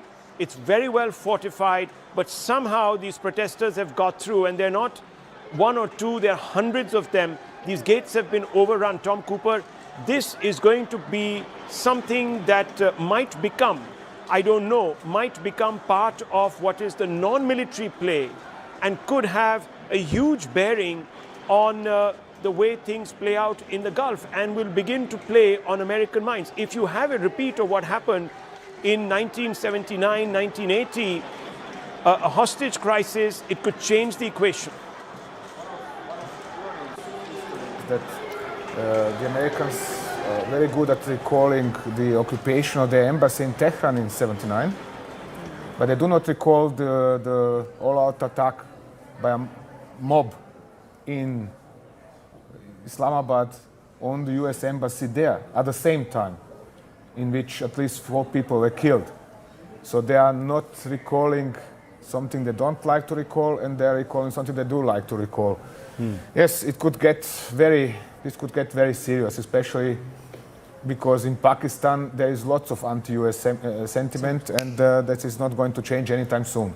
This is despite, of course, the leadership causing up to the American leadership. Yes, this is not looking good, viewers, from an optics point of view. You can have very many different ways of exerting pressure. Let me bring back from I-24 News in Israel, Natasha, who was with us. Natasha, these pictures are coming through. It's quite clear what the Iranians are trying to do. They're trying to rouse sentiments amongst Muslims in the Gulf and in perhaps even the subcontinent. This could have other impacts on the way this entire crisis plays out, because if it begins to enter into the civilian domain, and there are casualties, specifically American civilian casualties, that could have a bearing on the politics in DC, could bear pressure on Mr. Trump to recalibrate, and perhaps even Prime Minister Netanyahu. Yeah, I mean, absolutely. We are now in a direct state-on-state missile exchange. That is what is happening. been seeing Iran try to fight these strikes from both the United States and Israel, both militarily and also through rhetoric. We've seen Iran fire over 300 ballistic missiles, but you have to remember, they've not only been firing at the state of Israel, they've also been firing at nearby Gulf states. We are talking about strikes in countries like Kuwait, in the United Arab Emirates, in Qatar. So while they may be trying to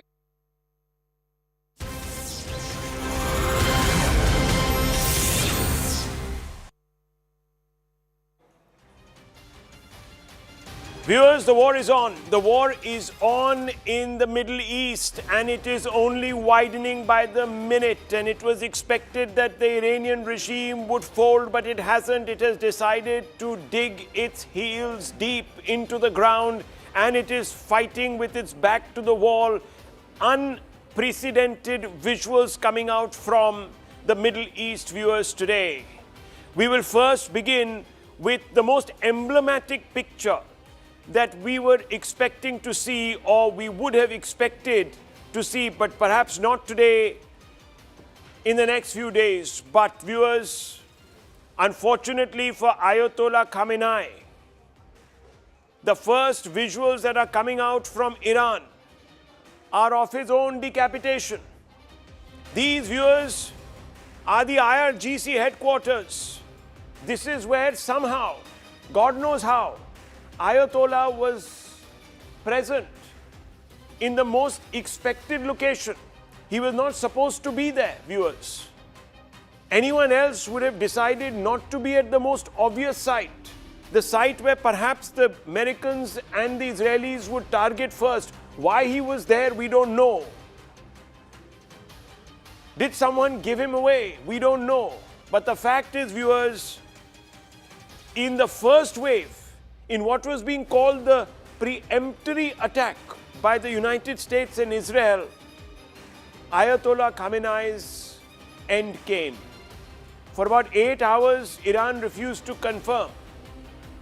It took President Trump on Truth Social to come out and say that Iran's supreme leader, Ayatollah Khamenei, had been decapitated in a strike that had been conducted by Israeli and American forces. 40 bunker busters pummeled this headquarters. It's in the heart of Tehran. As I said, viewers, it was the most obvious site. Why the Ayatollah chose to be there, we don't know. But we do know that with him went a number of other senior leaders. And you can see these buildings basically being reduced to rubble within seconds. The impact was so devastating that for a mile around this building, viewers, you can see that road there. All those cars zipping past, but within minutes, seconds, entire area was covered in a pall of smoke. Nothing was left, viewers, of that site. And with him went Ayatollah Khamenei. 40 years he had been ruling Iran. His hold was a stranglehold. The people of Iran feared him. 50% of the population hated him. But he hung on there, viewers.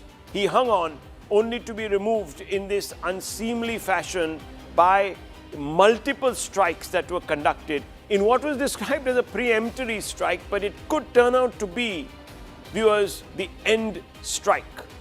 Because now Trump can legitimately go back to the people. He gets an off-ramp and he says, I've done what no other US president since Jimmy Carter could do, which is to eliminate and sever the head of the snake, the Ayatollah.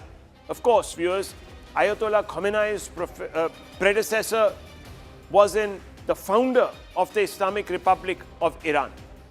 He died a natural death, succession happens, and in that succession, it took 40 years, viewers. 40 years. Ayatollah Khamenei held on. No more, viewers. He's been reduced to ashes, dust to dust, ashes to ashes, as they say. That story, that chapter closes. We now know that others have begun to succeed him, viewers, and there is a whole succession plan It's going to be run, the country is going to be run by an interim authority of 3 leaders, and over a period of time, these leaders are expected to either give shape to a more moderate turn in Iran, or, viewers, continue down the radical path and continue down the path to war. Now, viewers, what we didn't expect were these scenes. Right after that attack, which took out the Iranian leadership, the Iranians, as I said, battened down the hatches and they hit back. And they have hit back, viewers, across the Gulf. And what you're seeing are pictures that have come from Dubai, scenes of devastation. So overnight, I'm going to show you some pictures of the Burj Khalifa, that one beacon of progressivism, that one beacon of the Gulf, specifically Dubai's pivot to a new economy. It was a symbol of that new economy. Viewers, even that was attacked. Let's go and show those visuals from last night of the Burj Khalifa. And I want you to look at those pictures very closely as you see drones coming into the Burj Khalifa, viewers, and then pock-marking the Burj Khalifa. And there is a lot of flames coming out. We can bring those shots out. Can we do that, Director Saab? Can you bring out the Burj shot? Let's do that very quickly. These are other pictures from this morning. The Burj Khalifa shot, the defining moment was yesterday. Since then, Dubai is being harried, viewers. One after the other, wave after the wave of attacks have been hitting Dubai. There's another tower there. This is the airport. All of these have been struck all through the last 24 hours. We still don't have the Burj Khalifa shot. I'm really waiting for that, Director Saab, because that is really the defining image.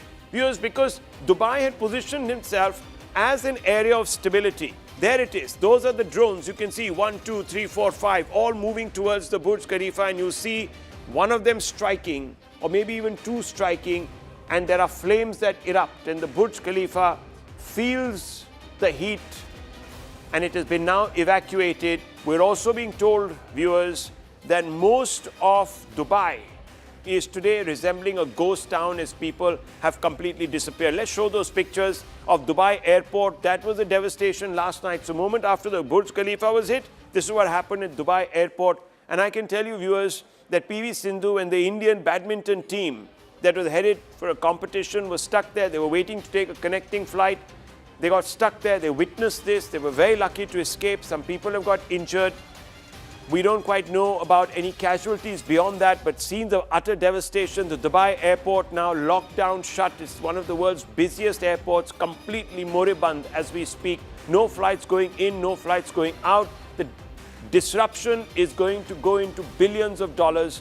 Dubai, which was presenting itself to the world as this new Mecca, or let me not use that phrase, but say the new London and the new Singapore of the Middle East, viewers, today is looking over its shoulder, not quite knowing when the next wave of Iranian drones strike it, creating huge instability and anxiety. This is the Burj, which is, viewers, the Al Arab, which was the original building that was presented to the world. It looks like a mast, you can see. It looks like the mast of a ship. And that has also been struck. So all these buildings that were symbolic of the renaissance of Dubai have been hit. This is the industrial area. This is also an area which is very close to the port. That has also taken a hit. So an attempt is being made to tell the Gulf Emirates that if you are going to provide sanctuary to US troops, if you're going to give your countries and your soil as a base, you're going to pay for it. Henry Kissinger once said that to be America's friend is bad enough, but to be America's enemy is bad enough, but to be America's friend is lethal. It now appears that the Gulf countries are internalizing that lesson. And it's not just the UAE, it's not just the Dubai. There are others, Bahrain, within the UAE, also taking a hit. And beyond that, viewers, we're now beginning to see other, like Qatar, being attacked because this is Kuwait. Kuwait, another ally, host to a base, also targeted. Look at those, that's the remnant, the debris of a drone that had been struck. That falls to the ground. Kuwait also has seen damage to its airport. Those are many pictures from there also. Let's pull out those pictures of the damage to the Kuwaiti airport, Kuwaiti infrastructure.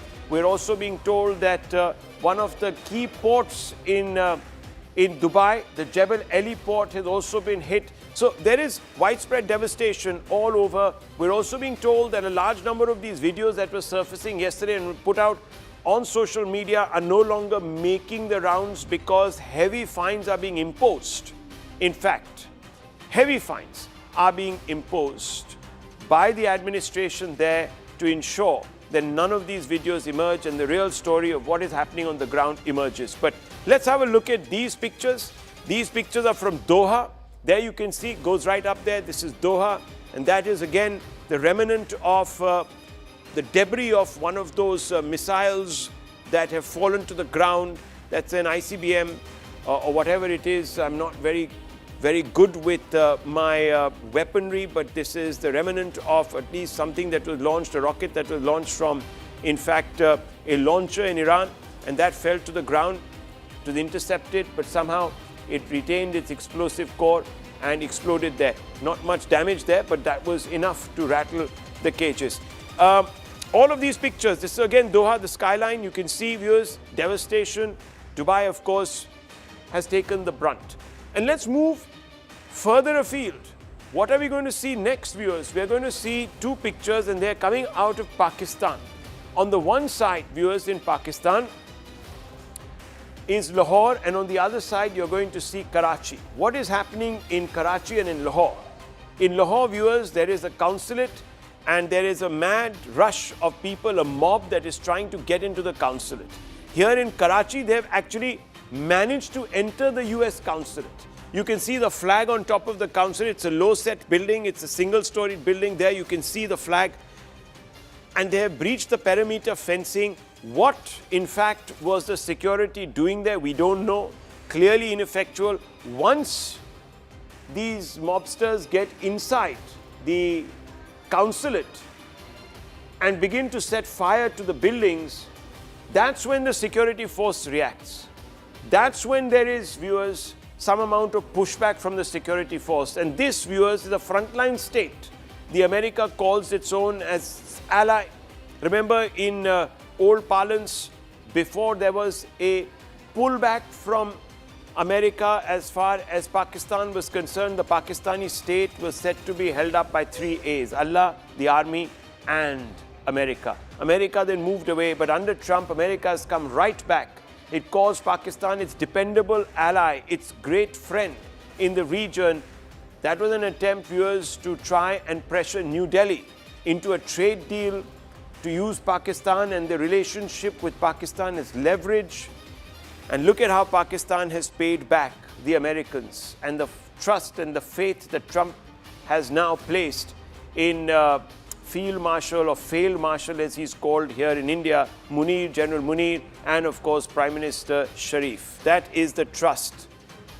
They are attacking US assets, and if you hear these pictures, viewers, if I would boost the NAT, they're saying death to America. America Murdabad, America Murdabad, America Murdabad, death to America. And viewers, if I were to show you another visual, you'd be shocked to see that ISIS flags are being flown. Hezbollah flags are being flown. What are these organizations? These are hardline, radical Islamist organizations that are founded on a Wahhabi, uncompromising Wahhabi ideology, Salafi ideology. All of those flags are being flown, viewers, by these Pakistanis, ungrateful Pakistanis. They do not want at any level to be part of the solution. They want to be part of the problem. And in this case, the problem, viewers, is Islamist fundamentalism, which is exported by Iran to destabilize the world. And then, viewers, of course, they have some ideological cousins here in our country, if you please. In India, viewers, here are all the sites where there are these protests that are taking place. In whose favor? In the favor of Hezbollah, in the favor of Ayatollah Khamenei. These people call the Ayatollah their supreme leader, viewers. Nothing that the Ayatollah stands for is in any way complementary to India's constitutional approach to secularism or even democracy. Nothing. Yet these people, viewers, lionize the symbol of oppression and religious fundamentalism and a cruel patriarchy. This is a mindset prevailing in our own country, viewers. This is Srinagar. Masses of people out in the streets holding up various photographs from Khomeini back there, the founder of the Islamic Republic, to Khamenei, to all sorts of other individuals who weren't worthy a footnote in history.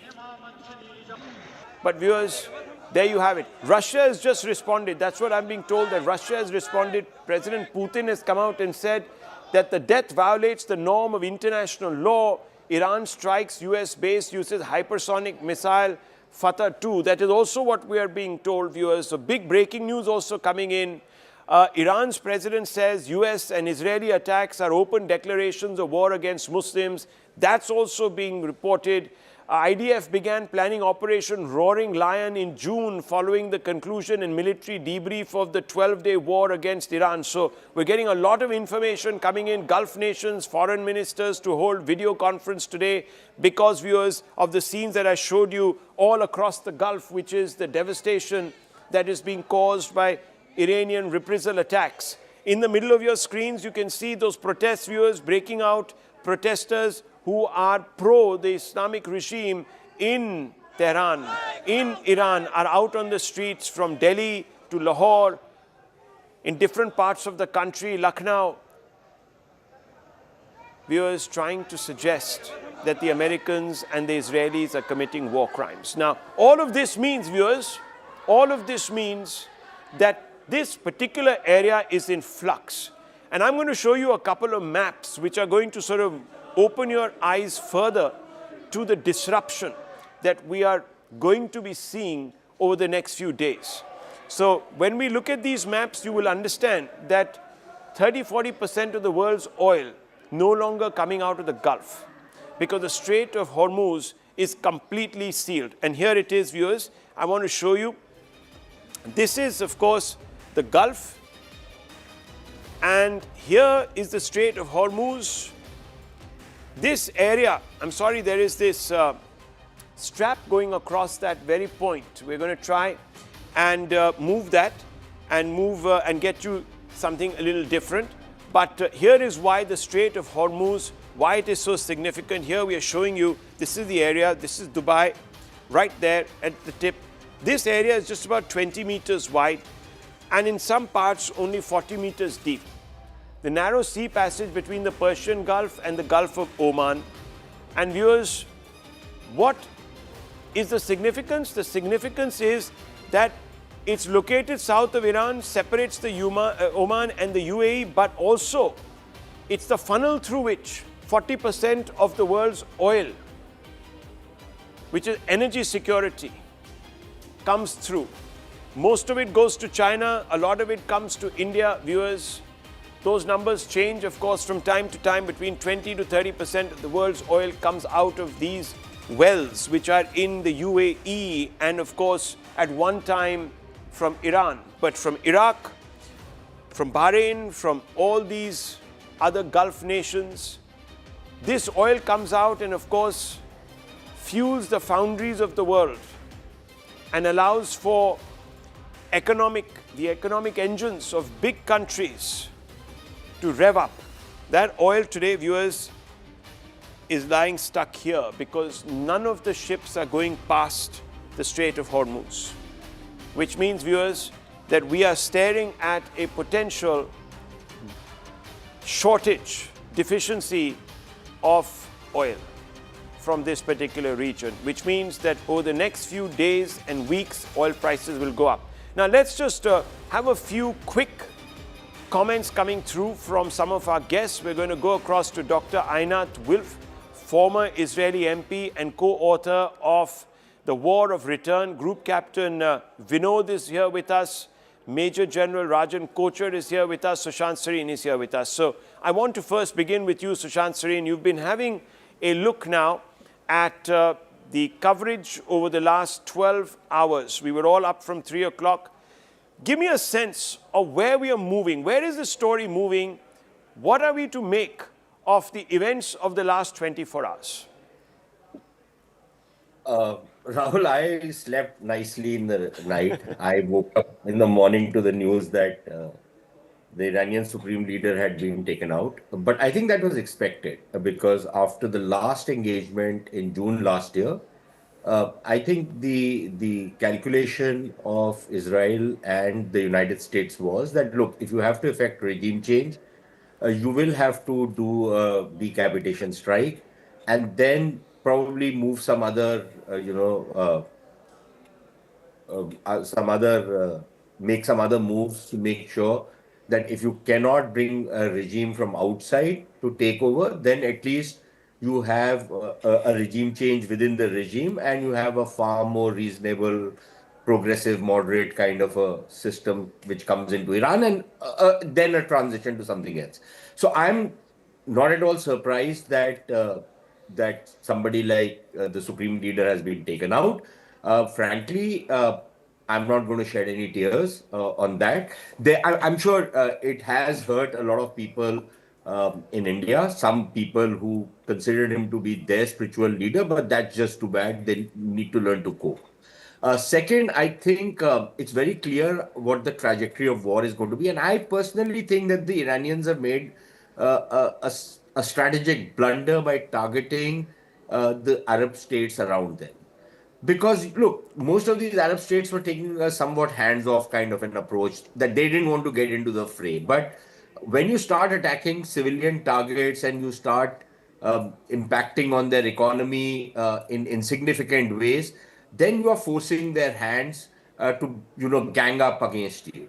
And I would imagine that that's a major strategic blunder that the Iranians have committed because, look, if you are somebody from the UAE or from Saudi Arabia or from any of these other countries which have been targeted, what is the one thing which goes into your mind? That, look, Iran is now a significant threat to us. Iran can hit us anytime. Iran can have a devastating effect on our countries. And it is important to defang Iran. It is important to completely castrate Iran, not leave it with any capability to hit any of us.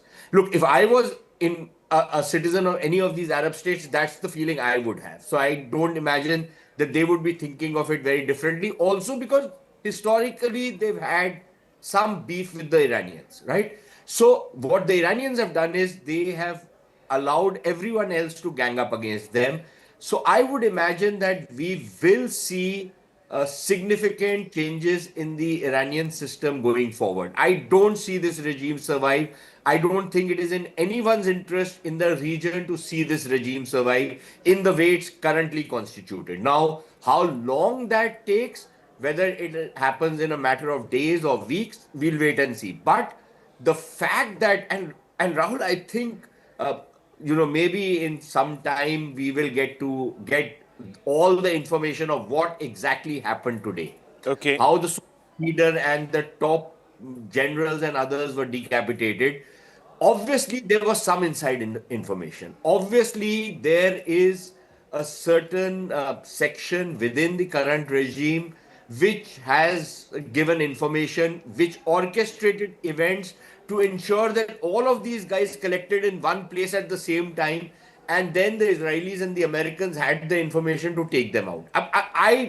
It cannot be a coincidence. Nobody makes a blood. We have a general sitting with us. We, Air Commodore sitting with us. You ask them. It does not happen that everybody is collected under one roof. When you know that you are being targeted, when you know that there is going to be a decapitation strike, so I don't know what was told to these guys who orchestrate, but clearly something like that has happened. Something like that has happened, but we're also hearing as we speak more visuals coming in, and you can see them on your screens. Let's pull them back up here on our screens behind me.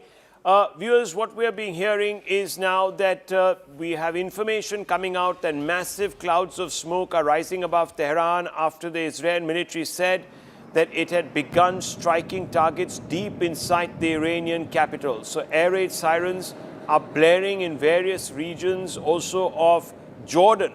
As I'm saying, viewers, this is becoming bigger. It is spreading. I don't quite know if the Americans had thought this through. We're waiting, of course, for Iran to come back, pull back from what many people believe is the brink. We're going to take a very short break. When we return, viewers, we're going to return to some of our guests and we're going to get you a perspective.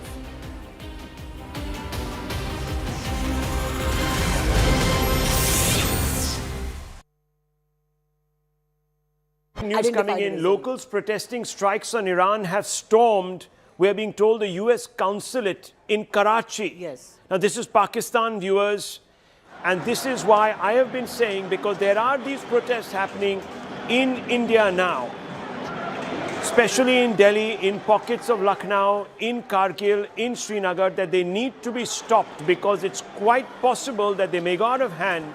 Yes, you can allow for a little bit of what is known as the release of the pressure valve, but if it becomes too much, it could lead to this. Look at the outcomes. Now we have two consulates, one in Baghdad, one in Karachi. Both, as you can see, let's go full frame to these pictures. These are dramatic pictures coming out. You can see the American flag, so quite clearly this is not an abandoned premises. You can see it. You can see it's a low building with a single story.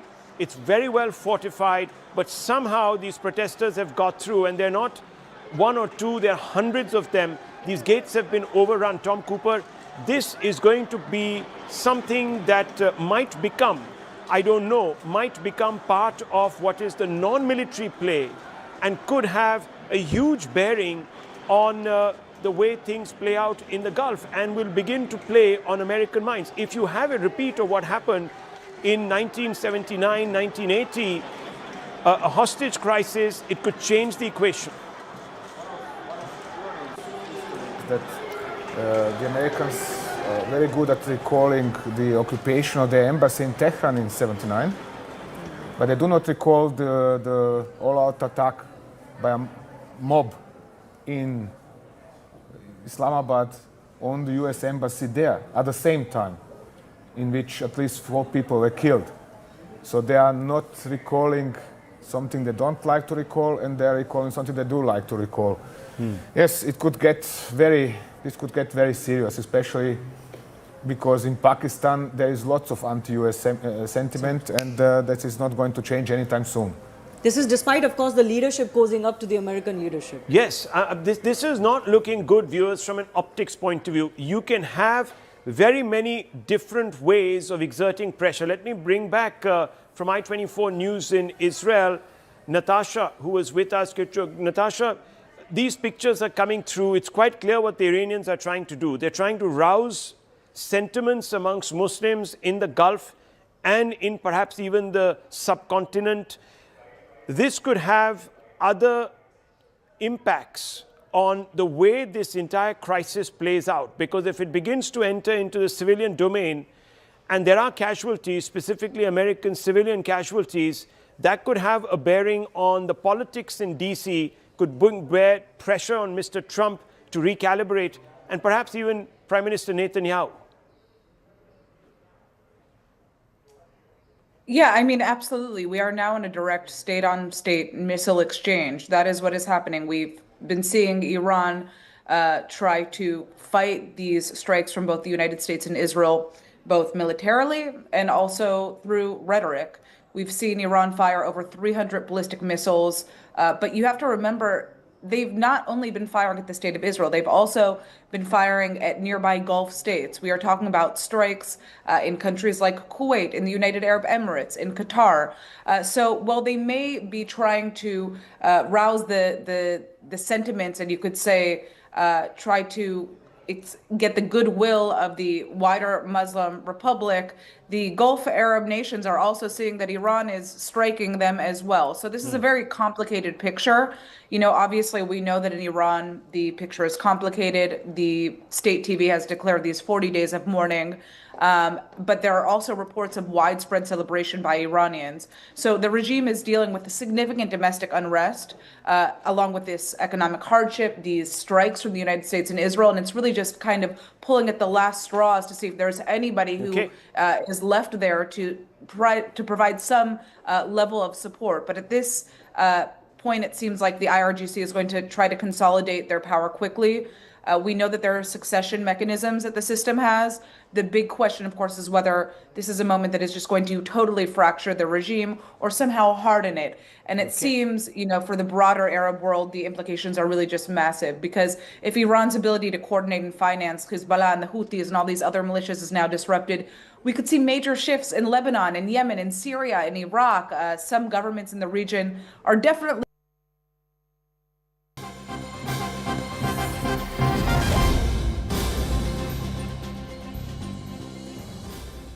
And these are live visuals now coming of Prime Minister Narendra Modi is in Madurai, and he is visiting the Thiruvananthapuram Murugan temple in Madurai for the first time. This is a very, very important visit to Madurai by the Prime Minister, coming just ahead of a couple of months when the elections will be announced and elections will be held in the important state of Tamil Nadu. The Prime Minister is on a day-long visit today to Tamil Nadu, and he is visiting this famous Murugan temple in Madurai for the first time. You can see the Prime Minister's visuals there. He's entering the temple as I speak. On the red carpet inside the temple, the Prime Minister is there and visiting this historic and holy temple for the first time. I have my colleague Purnima Murli live with me from Madurai. Purnima, what is the significance of the Prime Minister's visit, and how important is this particular visit, especially to this temple?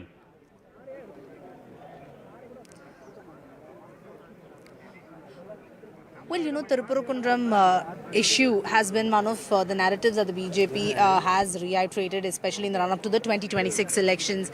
This is where a petitioner had, in fact, requested for lighting of the Deepam at the Deepathoon, and the Madurai bench had directed the petitioner to light the lamp after the Tamil Nadu government had defied the order.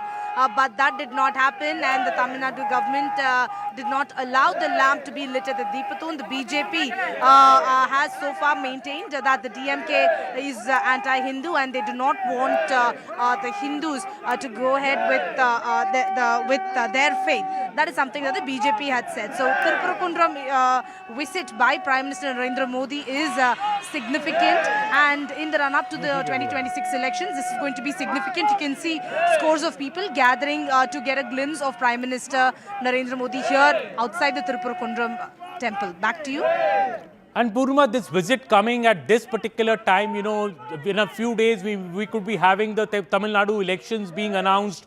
Do you think this issue is going to dominate the elections, and Prime Minister's visit, is he throwing his weight behind the sentiments of those who want, the Deepathoon to be lit at this particular site? Absolutely. We'll have to wait and see whether Prime Minister will speak about the Tirupurukundram issue. Remember, after the temple visit, Prime Minister will be participating in the NDA public meeting that's scheduled to take place at 5 p.m. in Madurai, after which he leaves Madurai. So 5 to 6 p.m. is when the NDA public meeting is scheduled. Prime Minister, we'll have to wait and see what Prime Minister has to say to the voters of Tamil Nadu and primarily to the voters of Tirupurukundram and Madurai. Remember, BJP so far has said this certainly is going to have an impact on the 2026 elections, and also have time and again alleged that the DMK is anti-Hindu. So how much of an impact this will have, and whether Prime Minister will also speak about the Tirupurukundram issue and how the devotees were not allowed to light the Deepam at the Deepathoon despite the Madurai bench giving a go-ahead for that, whether that will be highlighted by the Prime Minister in the speech in a short while from now, we will know. But you can see here people gathered here to get a glimpse of Prime Minister, and Prime Minister is leaving the temple here, which is why you can find scores of people who are residents of Madurai are here waiting to get a glimpse of the Prime Minister. So this is the situation outside the Tirupurukundram temple. And Purnima, very interesting political developments have also been happening in Tamil Nadu. Just before this visit, you had the DMDK joining the DMK alliance. You also saw OPS joining the DMK alliance. So in a way, the DMK seems to be rallying various forces together. On the other hand, the BJP and the AIADMK do have an alliance, but who is really the face? Will BJP be a part of the government? There are a lot of ups and buts there. Also, Vijay being the X factor in this election. How do you see the politics being played out as the Prime Minister is making this visit to the very important center in Madurai? Well, the sitting MLA in Tirupurukundram is the AIADMK MLA. The DMK is now trying to garner votes of the Devar community by inducting O. Pannirselvam, by also bringing in the DMDK. They're also trying to stitch together a grand alliance. DMDK initially was in talks with both the NDA as well as the DMK, but DMK managed to bring the DMDK on board. The Prime Minister's speech will be significant because the NDA is also planning to make inroads this time, and both the DMK and the NDA maintain that 2026 is a fight between the two Dravidian parties, and the NDA is confident that they will also be able to sweep elections. Prime Minister and other senior leaders of the BJP are going to aggressively campaign in Tamil Nadu, and this time around the BJP is hopeful that they will make inroads in Tamil Nadu elections. How much of an impact will Tirupurukundram issue have? All eyes on that, but you can see people here gathering to get a glimpse of Prime Minister while he's here in Madurai. But a lot of people have been gathering just to get a glimpse of Prime Minister. Yes, the NDA is planning to make inroads, and Tirupurukundram is certainly going to dominate the Tamil Nadu elections. How much of an impact will that have on the BJP and its alliance, the AIADMK? All eyes on that. By May, we will get answers to that. And Purnima, maybe you can speak to these supporters who have lined up to watch and see the Prime Minister. What do they have to say? Do you think this is the popularity of the Prime Minister also being reflected on the streets of Madurai today?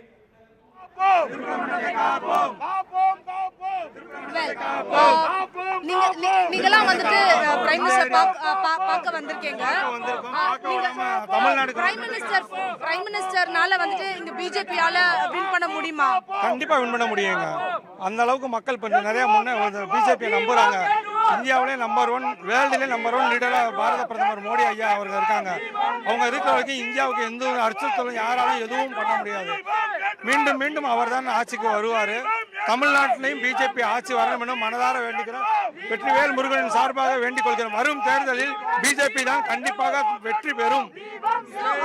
So people here say that Prime Minister Narendra Modi is one of the top leaders across the world, and yes, the Modi factor will play an important role in the 2026 elections, and they are hopeful that this time around the BJP will definitely make inroads. And the chorus here is that the Deepam will be lit at the Deepatun. That's the chorus that you can hear from people, supporters of Prime Minister, supporters of BJP who've gathered here, saying that the Deepam will be lit at the Deepatun, and Prime Minister and the BJP will definitely make inroads in Tamil Nadu is the sentiment that's coming in from these supporters who gathered here at 12 noon to wait patiently to get a glimpse of Prime Minister Narendra Modi. Well, the supporters of Mr. Modi, they are saying that the Deepam will be lit at the Deepatun. That is what the supporters of the BJP there in Madurai are saying. Very, very excited over the Prime Minister's visit to this historic temple, which has been in the news for almost the last 6 to 8 months. Purnima, also, would you see, I saw EPS also at the rally earlier where the Prime Minister was inaugurating a number of projects for Tamil Nadu, for Madurai. How do you see the EPS equation with the BJP? Do you think there are no problems there? And do you think that Mr. Modi will be able to work his magic, though as a junior partner in this alliance, because EPS is the leading partner, but still do you feel that all is well between the BJP and the AIADMK, given that Mr. Annamalai is also an X factor in this election? Well, all is well as far as the AIADMK BJP is concerned. Only the Congress and the DMK have issues here, facing roadblocks. But as far as the NDA alliance is concerned, both the AIADMK and the BJP are together. The alliance is very much intact. You can see both Edappadi Palaniswamy and Prime Minister Narendra Modi. They are confident that this time around the AIADMK-led NDA front will make inroads, and that confidence comes from people here. They are all residents of Madurai, they are all residents of Tirupurkundram. All of them are excited that Prime Minister is here and Prime Minister has come for the first time to their place, and all of them here confident that this time the BJP and the AIADMK together will definitely win elections. That's the sentiment that we can see here. And once again they are saying that the Deepam will be lit. In the Deepam வந்துட்டு தீபத்தூண்ல ஏத்தாம இருக்கிறது ஒரு பெரிய இஷ்யூவா இருக்குமா எலெக்ஷன்ல? கண்டிப்பா இருக்கு madam, கண்டிப்பா இருக்கும். ஏன்னா அது பல நூற்றாண்டுகளாக தீபம் ஏத்தாம இருக்காங்க. இந்த தடவை இந்த எலெக்ஷன்ல வந்து கண்டிப்பா ஒரு மாற்றத்துக்காக மோடி வந்து பாரத பிரதமர் வர வந்திருக்காங்க. யாருமே இந்த மாதிரி பாரத பிரதமர் யாருமே வந்ததே கிடையாது. முதல்ல வந்தது எங்களுக்கு இந்த தொகுதி மக்களுக்கும் எங்க மதுரை மக்களுக்கும் எங்களுக்கு ரொம்ப மகிழ்ச்சியா இருக்கு. கண்டிப்பா தீபம் ஏத்துறது. So they are saying that they are excited that the Prime Minister has come here for the first time, and that now that the Prime Minister has come, they are confident that this year around the Deepam will be lit at the Deepathoon. But their only regret is that they were not able to get a closer glimpse of Prime Minister Narendra Modi. There are barricades here, heavy police presence. So that's what people here are telling us. Okay, Purnima, now we have R. Rajagopalanji, the senior journalist, also joining us. Rajagopalanji, the big visit of the Prime Minister, this particular visit to Madurai and to the historic temple, what is the significance, and do you think what is the message that the Prime Minister is trying to send here? Amanji, one thing important, Aman, it has given a political color. The DMK government, which did not implement the High Court order or the Supreme Court order, Prime Minister thought that he has to go there and worship that Lord, Murugan. Therefore, it's a significance. It is politically important. With the backdrop of Congress not getting closer to DMK, now Prime Minister has gone to Tamil Nadu 2 times. He went with EPS. So there is even for the perspective view, DMK is not aligning with Congress, but ADMK has dealt with ADMK and BJP. 2 times in Maduranthagam and in Tirupanankundram, Prime Minister visited. And moreover, Aman, for the first time, Murugan Temple, Vetrivel Veeravel, that is what the chanting of slokas, mantras, etc. And it's a very old temple, 1000-year-old temple. You can see the architecture of that. When Prime Minister laid, Sastang Namaskar kiya hai, that has been welcomed by everyone. Even in sitting in Tamil Nadu, DMK did not greet during the Deepavali or Vinayak Chaturthi or Kali Puja, etc., Navaratri. They don't have any, account about that. They are anti-Hindu. That is a feeling BJP is generating. To ensure Prime Minister's visit to Tirupanankundram politically significant, I am very sure around the Tirupanankundram, at least 5 to 6 assembly constituencies will have a major effect.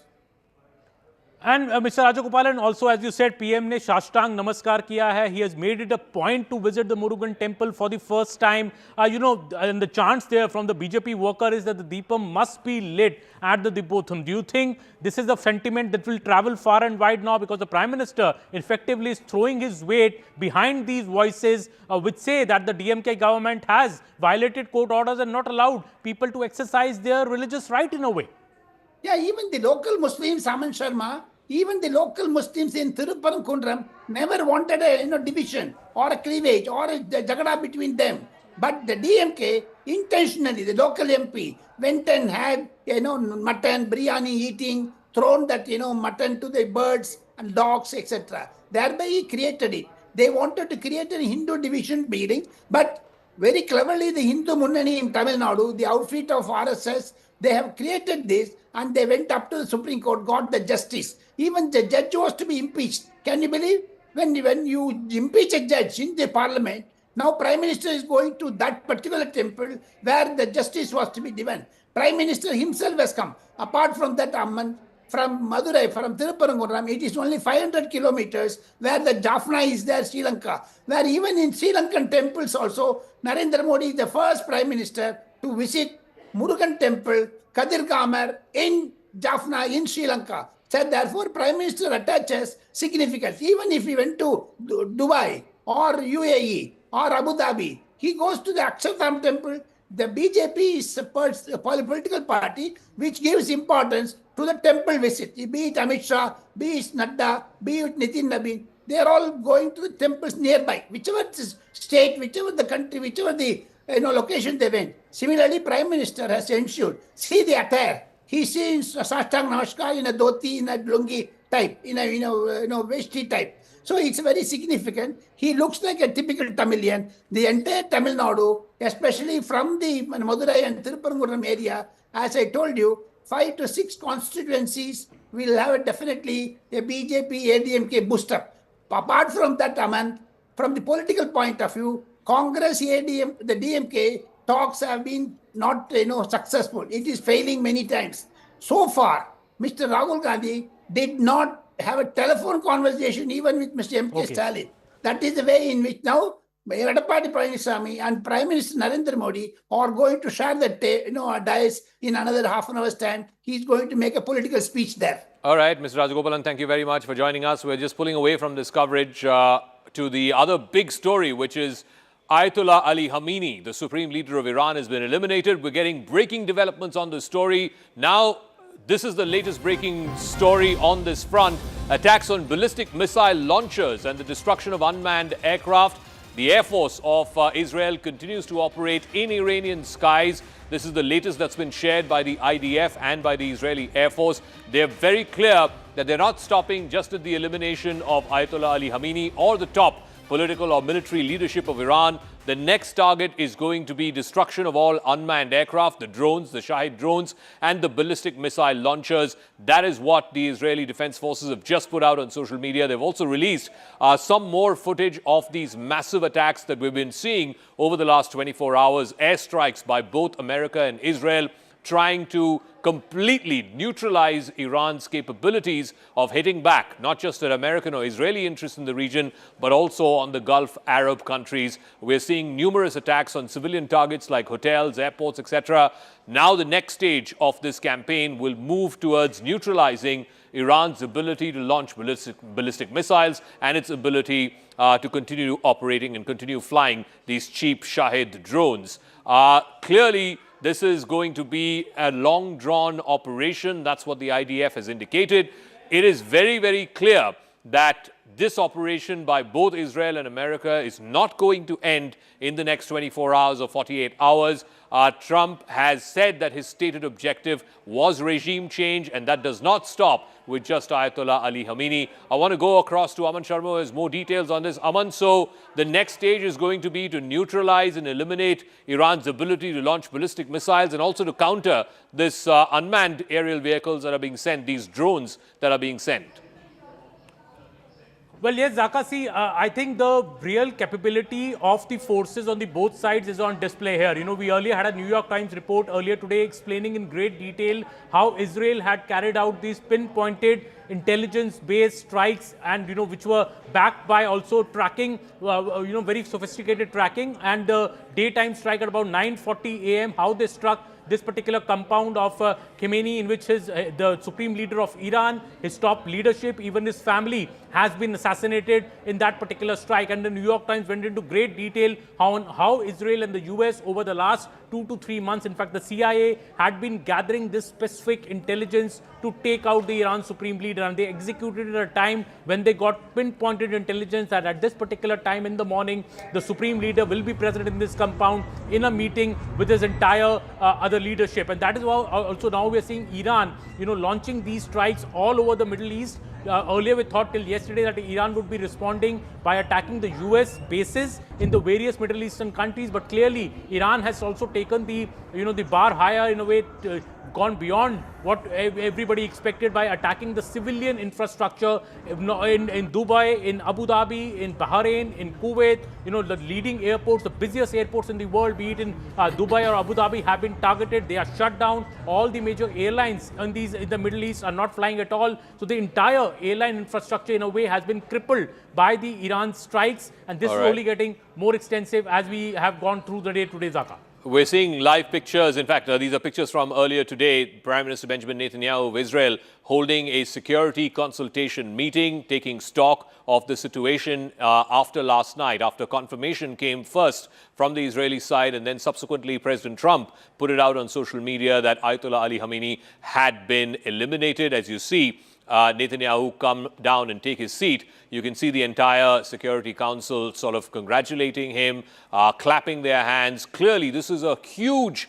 moment of personal victory for Netanyahu. He has been talking about eliminating the Iranian leadership and eliminating Ayatollah Ali Khamenei for the last 40 years. He's been the one leader at the forefront of ensuring that Iran does not get access to a nuclear weapon, that the Iranian regime is weakened. And if you see from October 7, 2023, when the dastardly Hamas attack happened in various parts of southern Israel, he has completely gone in and changed the security architecture of the Middle East, particularly those threats that were coming, the terror proxies, whether it's Hezbollah, Hamas, the Houthis, and now the fountainhead of all terror emanating in that region, which is the Iranian regime and the Supreme Leader Ayatollah Ali Khamenei. So this has been a complete arc where Netanyahu has promised that he will change the entire security architecture of the Middle East. He will completely eliminate all the threats to Israel, to the Israeli population, and to the state of Israel.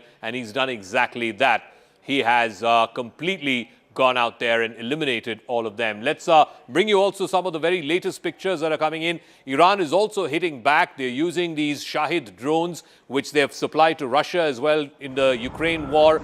This is the latest that we've got. This is an industrial area in the UAE being hit by this drone. They have extensively used both drones and missile strikes across civilian populations in the UAE, in Bahrain, in Doha, Qatar.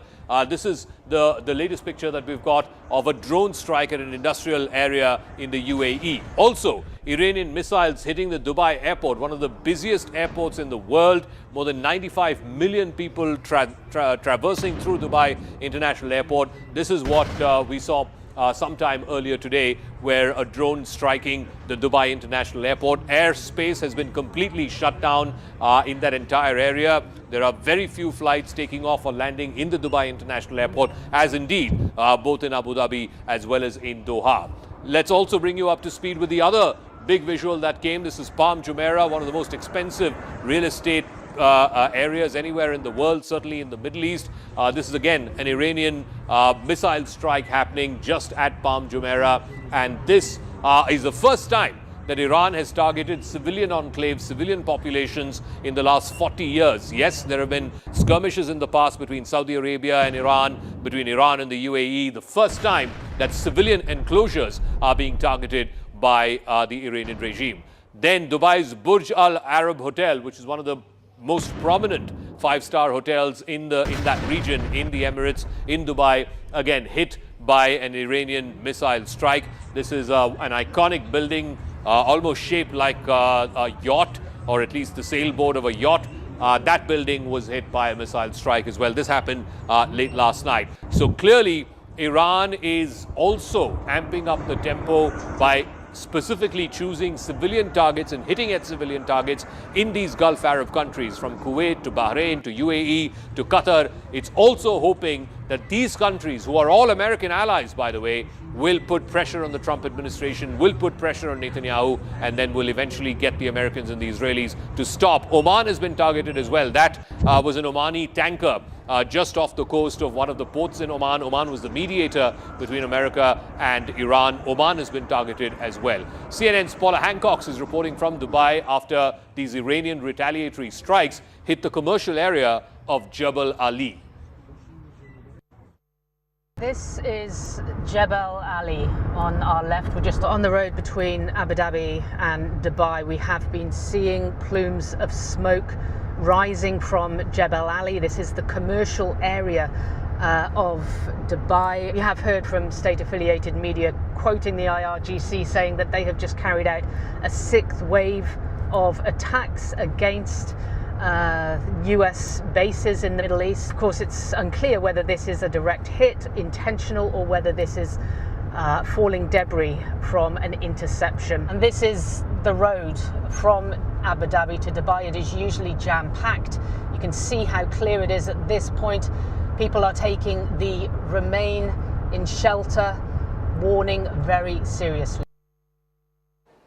Now we're getting more breaking news. The Iranian security chief, Ali Larijani, the chosen one before Supreme Leader Ayatollah Ali Khamenei was eliminated, he has now come out and warned of unprecedented use of force. Ali Larijani is the secretary of Iran's Supreme National Security Council, one of the senior-most figures when it comes to Iran's military leadership, security leadership.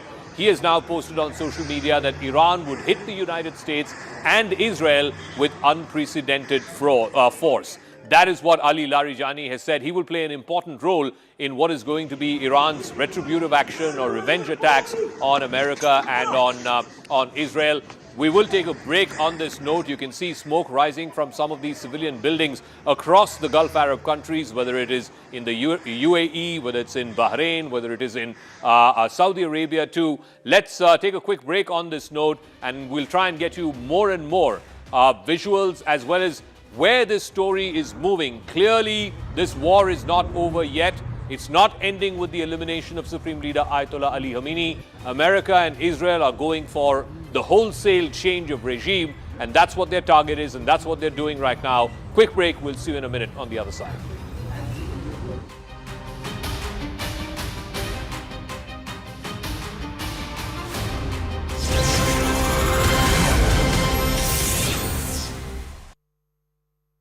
News coming in. Locals protesting strikes on Iran have stormed, we are being told, the U.S. Consulate in Karachi. Yes. Now, this is Pakistan, viewers, and this is why I have been saying, because there are these protests happening in India now, especially in Delhi, in pockets of Lucknow, in Kargil, in Srinagar, that they need to be stopped because it's quite possible that they may go out of hand.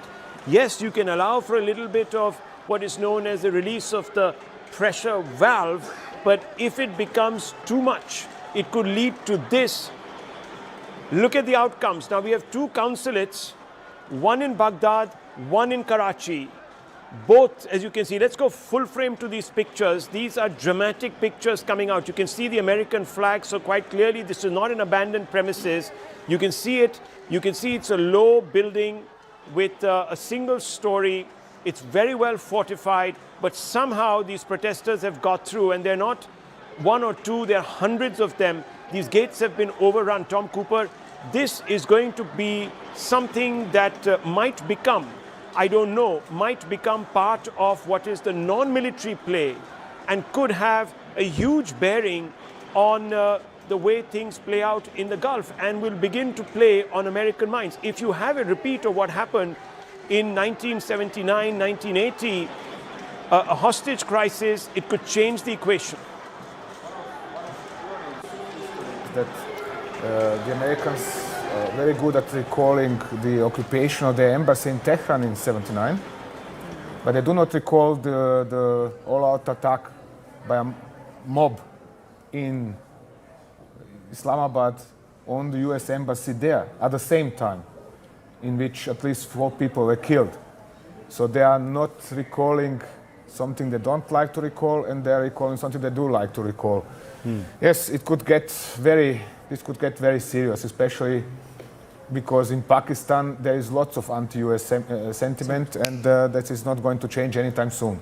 This is despite, of course, the leadership causing up to the American leadership. Yes, this is not looking good, viewers, from an optics point of view. You can have very many different ways of exerting pressure. Let me bring back from I-24 News in Israel, Natasha, who was with us. Natasha, these pictures are coming through. It's quite clear what the Iranians are trying to do. They're trying to rouse sentiments amongst Muslims in the Gulf and in perhaps even the subcontinent. This could have other impacts on the way this entire crisis plays out, because if it begins to enter into the civilian domain and there are casualties, specifically American civilian casualties, that could have a bearing on the politics in DC, could bear pressure on Mr. Trump to recalibrate, and perhaps even Prime Minister Netanyahu. Yeah, I mean, absolutely. We are now in a direct state-on-state missile exchange. That is what is happening. We've been seeing Iran try to fight these strikes from both the United States and Israel, both militarily and also through rhetoric. We've seen Iran fire over 300 ballistic missiles. But you have to remember, they've not only been firing at the state of Israel, they've also been firing at nearby Gulf states. We are talking about strikes in countries like Kuwait, in the United Arab Emirates, in Qatar.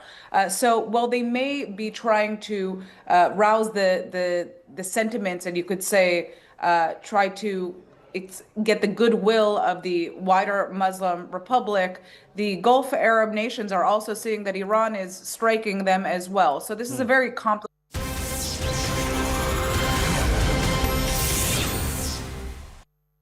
It is the continuing coverage here on CNN News 18 of a monumental event, the killing, the elimination of the fountainhead of terror all across the Middle East. The supreme leader of Iran, Ayatollah Ali Khamenei, has been eliminated. Here are the headlines that we're tracking this Sunday evening.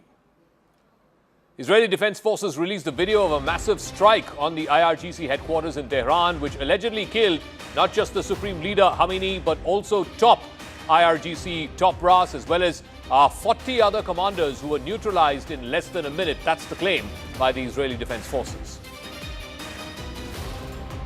Iran is not sitting idle. It is striking against civilian targets across the Middle East. It's targeted Dubai's iconic Burj Al Khalifa and Burj Al Arab hotels, along with the Dubai airport and the Jebel seaport. Star Indian shuttler PV Sindhu has a narrow escape at the Dubai airport. Frenzied crowds lay siege to the U.S. Consulate building in Karachi, resulting in massive clashes with security forces. Reports indicating at least 10 locals have been killed and many others injured. Protesters try to storm the consulate in Lahore as well. In a first ever, Iran is targeting the Duqm port in Oman, hitting workers' accommodation area, leaving at least 2 people injured. Saudi Arabia slams the treacherous attack, vowing to support any measures that Oman takes in response. And Oman was a mediator between America and Iran just until recently.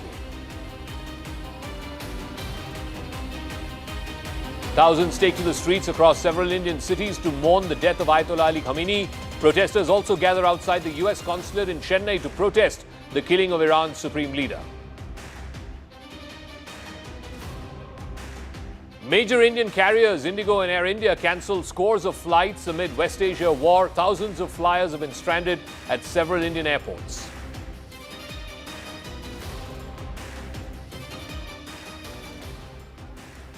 The Middle East is in the grip of a full-scale regional war following the confirmed death of Iran's supreme leader Ayatollah Ali Khamenei in a joint US-Israeli strike on Tehran yesterday. The conflict has entered a volatile new phase. Israeli and American forces are currently executing Operation Epic Fury, targeting nuclear sites across Iran. In a massive retaliation, Tehran has launched waves of ballistic missiles as well as drones, both at Tel Aviv and also at American bases throughout the Gulf. Ayatollah Arafi has been now named as the interim leader of Iran. He will now oversee until such time the Guardian Council and the Assembly of Experts appoints the next supreme leader of Iran. In Pakistan, at least 9 people have been killed and dozens injured after pro-Iran mobs stormed the US consulate building in Karachi. I want to go straight across to Sanjay Suri, who's joining us live from Tel Aviv. What's the latest there? I believe over the last 12 hours, multiple rounds of air raid warnings, air raid sirens going off, people being asked to take shelter in bomb shelters. What is happening there right now? We also believe that the Israeli cabinet met earlier today and congratulated Prime Minister Netanyahu. What is the latest there in Tel Aviv? Well, siren sounded just a minute ago, and a new air raid warning is underway as we are speaking now, and this has been continuing, and people are taking this very seriously. Tel Aviv was hit by an Iranian missile last night. A building was destroyed substantially in Tel Aviv. Many people were injured. 1 person was killed. And so people have been advised to take these precautions very seriously indeed. And this is still only day 2 of this. This is certain to continue because the Iranians are stepping up their attacks. A new administration system is in place already in Iran, and a council is taking over. We have an interim leader who has been named, and very clearly that is not an establishment that's buckling under as Trump has demanded. He has demanded a surrender or warned that people will simply be killed. Sanjay, I'm really sorry to interrupt, but I want to go across to the Israeli ambassador to India, Reuven Azar, who's now joining us. Thank you very much, Ambassador, for joining us here on CNN News 18. What is your, and congratulations, first of all, because it's a phenomenal achievement that America and Israel have made by eliminating a man who has threatened your country for the last 40 years. What is your assessment as you see things as they stand at this hour? Are we entering further escalation because Iran is retaliating, or are we now beginning to see the phase of stabilization? Zach, I think that we are in the midst of the operation. As Prime Minister Netanyahu said yesterday night, we are going to hit thousands of Iranian's regime military targets. We have just begun. We want to make sure, together with our American friends who are leading this operation, that the weapons of mass destruction of Iran, the nuclear atomic program, the nuclear threat, and also the ballistic missile threat are neutralized completely.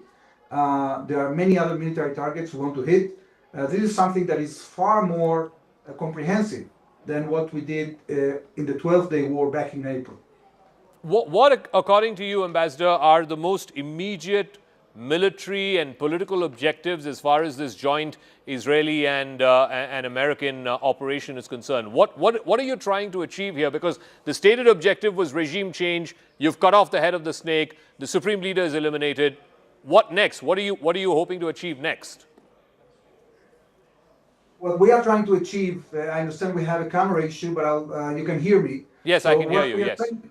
Yes, what we are trying to achieve is a situation in which we finish targeting all the military targets. We make sure that there is no threat in the future from the Iranian regime. And the second aim, Zaka, is to create a situation in which we give the Iranian people an opportunity to embrace this moment and try to determine the fate of their country.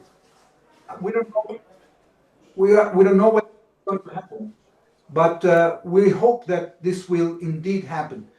If it doesn't happen, we'll have to continue dealing with this regime. But if it happens, it will give a huge hope for a much more stable and prosperous West Asia in the future. Ambassador, just give me a moment. We're trying to fix that visual issue with your camera. So Ambassador Reuven Azar saying that there are further military and political objectives that Israel and the United States are trying to achieve in Iran. This is perhaps a once-in-a-generation opportunity for the Iranian people to try and take their country back, as President Trump said some days ago. The stated objective was regime change, and the regime change does not end with just eliminating the man at the top, cutting off the head of the snake, as it were, which is Ayatollah Ali Khamenei. We'll try and get back that line with Ambassador Azar in just 1 second. I want to go straight back to Sanjay Suri. Sanjay, sorry I had interrupted you, but you know the Iranian response is that they're also hitting back at civilian targets in Dubai, in Doha, in Manama, and these are all American military allies. How concerned are they at this stage, given what we're seeing, these retaliatory strikes? Well, they are seriously concerned because the strikes that have been launched by Iran have really hit at their gut, that is the economy. The movement in and out of those countries has completely frozen. And this has put everything to a standstill, business activity, movement of people. This is not the kind of situation that they ever envisage or prepare for. I mean, the Dubai is not Israel. Israel is always ready for this kind of thing, and they can take it in their stride. Dubai, Abu Dhabi, other areas that we are seeing hit, Bahrain and other such locations, they're not prepared for this kind of thing. And the economy rests on a promise of stability and ease, and that is the enabling environment along with the economic benefits. So if that fundamental enabling of the economy is threatened and compromised, this could threaten them long term, particularly if this were to continue. Continuation will depend upon certainly continuation of such launches from within Iran and missile attacks in these areas, but just the fear of this kind of thing will be inhibiting for the economy. I don't know if you can hear, Zaka, as we speak. There's a siren that has been renewed here, and certainly Israel is prepared for these attacks. Tel Aviv has seen a number of these attacks already. Some of them have been successful from the Iranian point of view. Their missiles have penetrated the air defense here.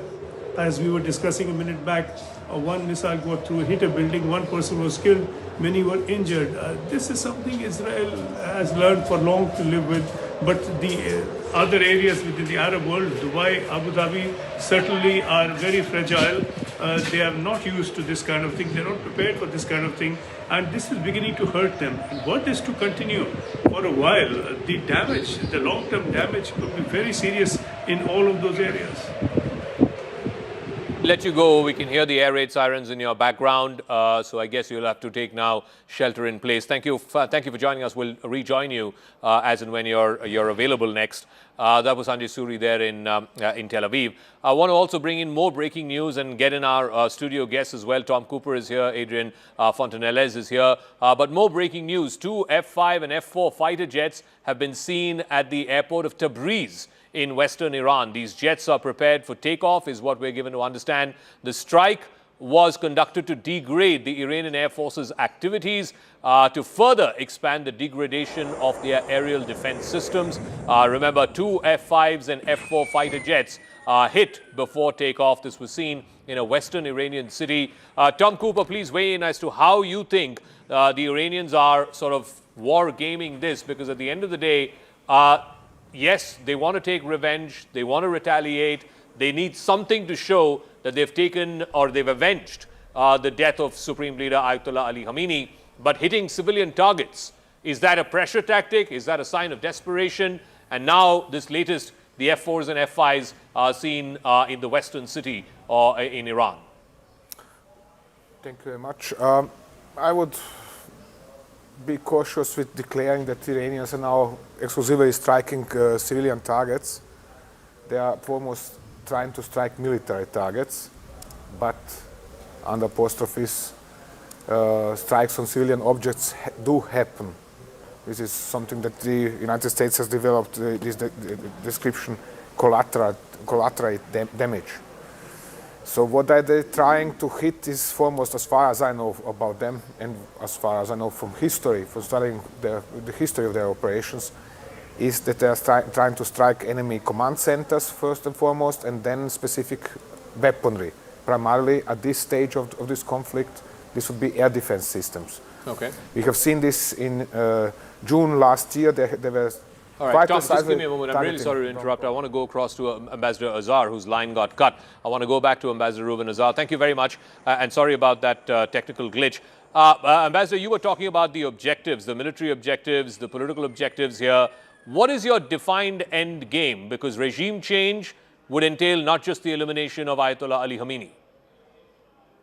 That's right. That's why we have first and foremost declared that we want to neutralize the plans the Iranian regime had to exterminate the state of Israel. That means to neutralize the military nuclear program and to completely destroy the ballistic missile program, and to make it much more difficult to the Iranians to rebuild that. So that's the main effort. And the second effort, together with our American friends, is to try to see whether change can happen in Iran. But it doesn't mean that we are going necessarily to continue until regime is changed. We are going to give it a chance. I think that President Trump has been very clear about the fact that he wants to back the Iranian people, the demonstrators that were massacred by this regime. And we hope that once they see what is happening, once the public sees that the regime is indeed vulnerable, they will make decisions for themselves. But we cannot do it for them. We will not do it for them. Ambassador, how concerned are you about the risk of escalation involving multiple regional actors? We are seeing attacks by Iranian drones and missiles in Dubai, in Doha, in Manama, etc. Is that risk still there, or is that an overblown risk at this point of time? The risk is still there because it's up to the Iranians to decide whether the regime, whether it wants to continue attacking them. I think that their capability to attack them is going to diminish while this operation continues, because both our Air Force and also the American military effort is concentrating in neutralizing the capability of Iran. So my opinion is that in the coming days, we're going to see a diminishing capability of the Iranians to create regional escalation. In terms of what comes next, what is your view of what comes next, both in Iran and also what it means for the wider Middle East? I would go back to what happened in October 7th. This is a series of events that started on October 7th. Then there was the elimination of Hezbollah. There was the elimination of various operatives of Hamas, Houthis. This, you would say, is the final chapter in that 2-year arc? We certainly hope so. Finally, the person that was in charge and is responsible of creating all this chaos in the region was eliminated. Finally, we are seeing a comprehensive effort that, as I said, is much more powerful than the effort we did in the 12-day war.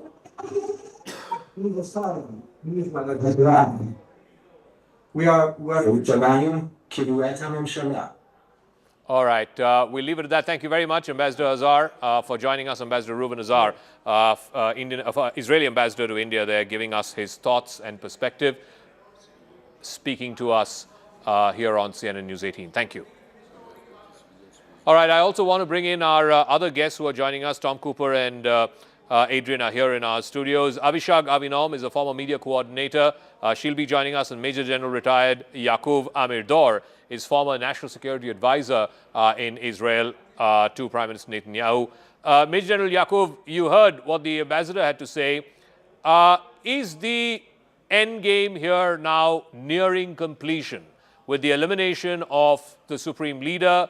Are we now in the final stages of this, or is this just the beginning because you replace a character A, then character B from the same regime then takes over?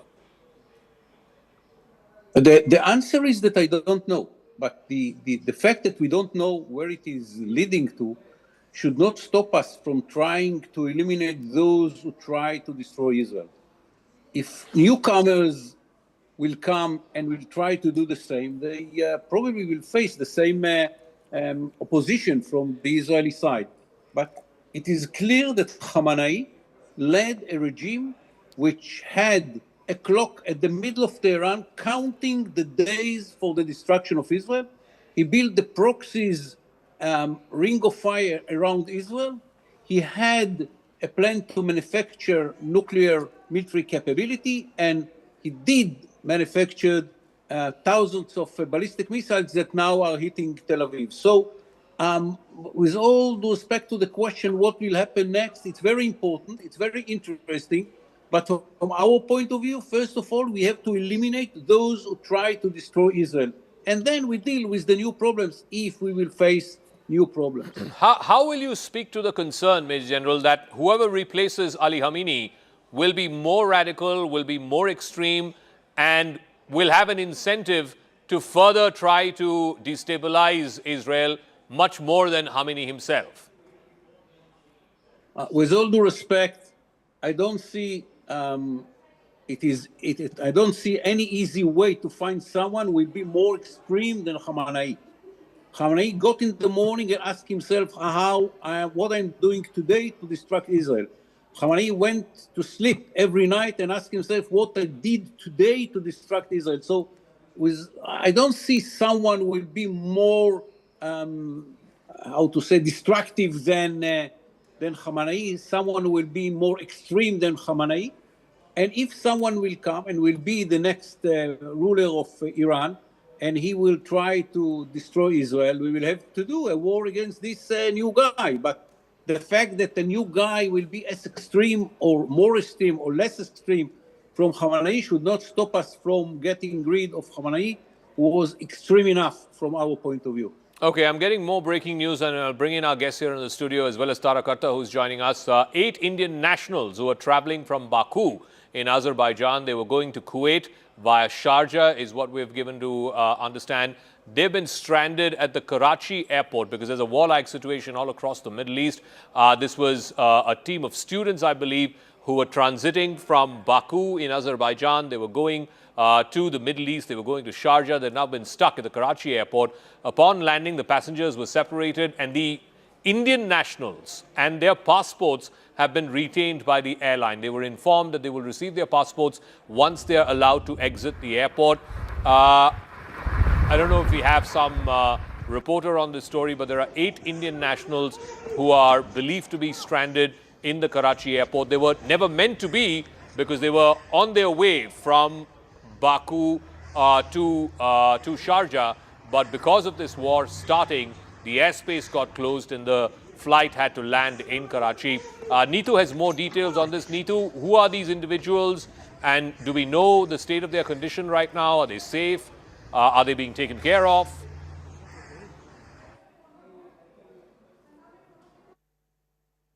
We heard that you're stranded at the Karachi airport. Can you just tell us what happened?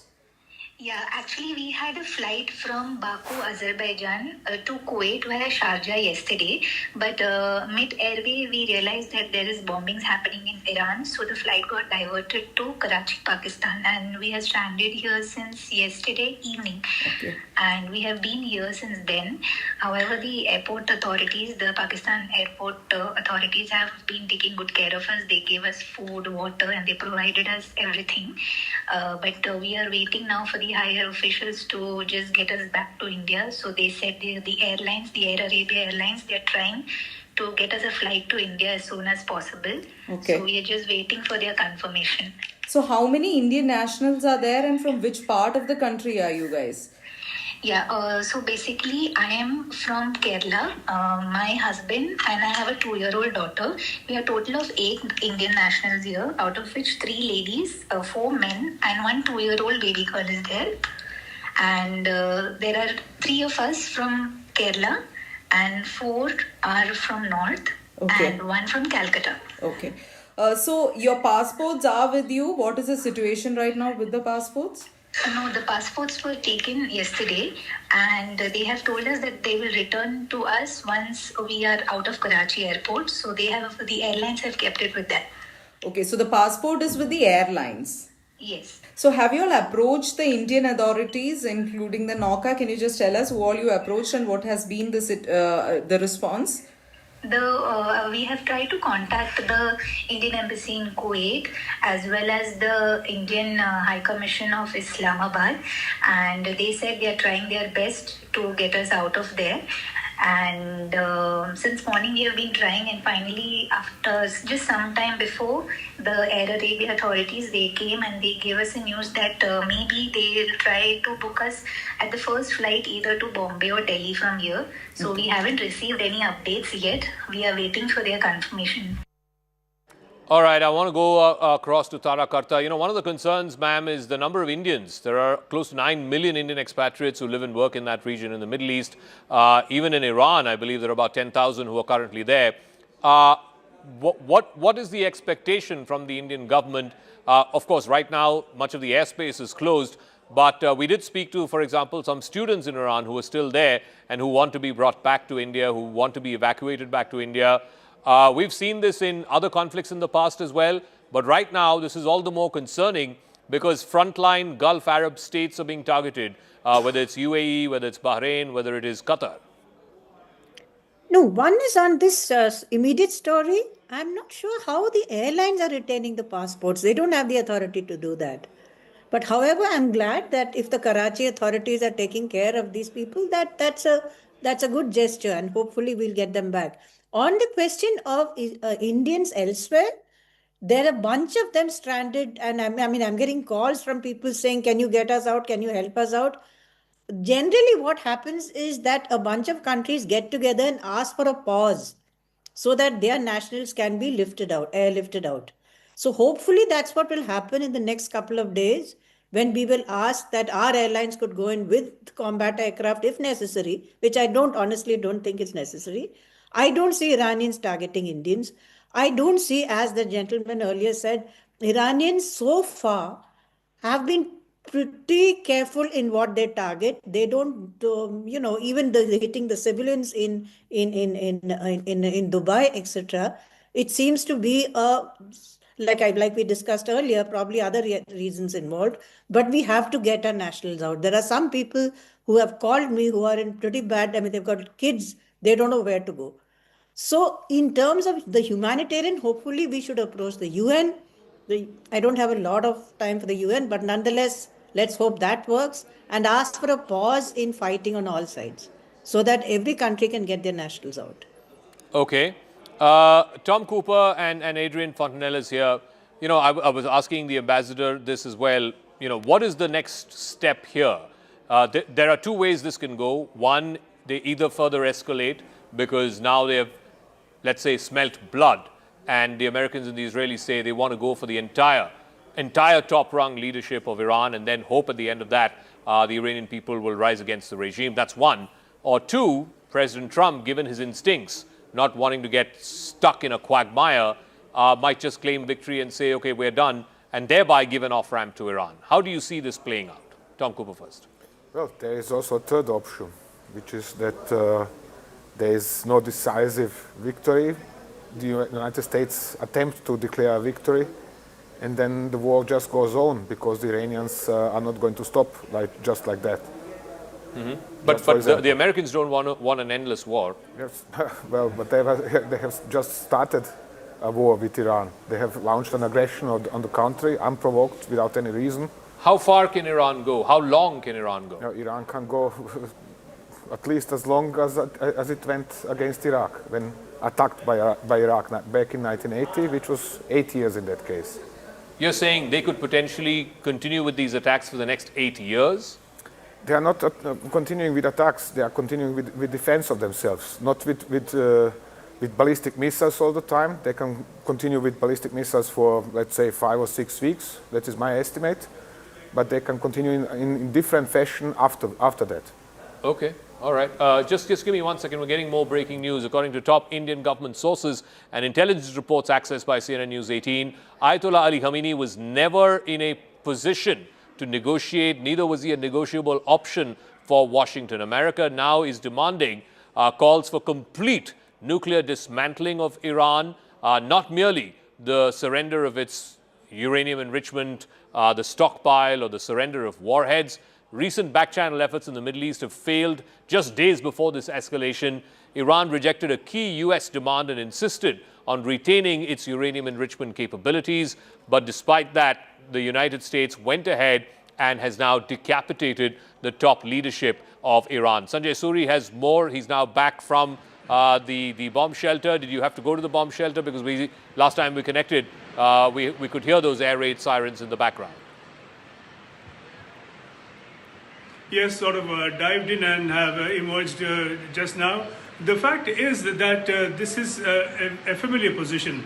The Khamenei regime was never going to back down. The demands from Iran's point of view were simply unacceptable. One, it was not just about the nuclear issue, and on that the demand was not just that it abandon nuclear enrichment, but abandon its nuclear program entirely, and also agree to oversight of nuclear enrichment to an extent that they could not accept. Finally, it was, as these reports that you were citing suggest, not an option on the table at all. The Americans wanted complete abandonment of the entire nuclear program. That Iran was never going to accept and did not. It wanted complete erasure of its ballistic missile program. That again, Iran was never going to accept. So it was non-negotiable. From the talks, in any case, would arising from these reports appear to have been redundant to begin with.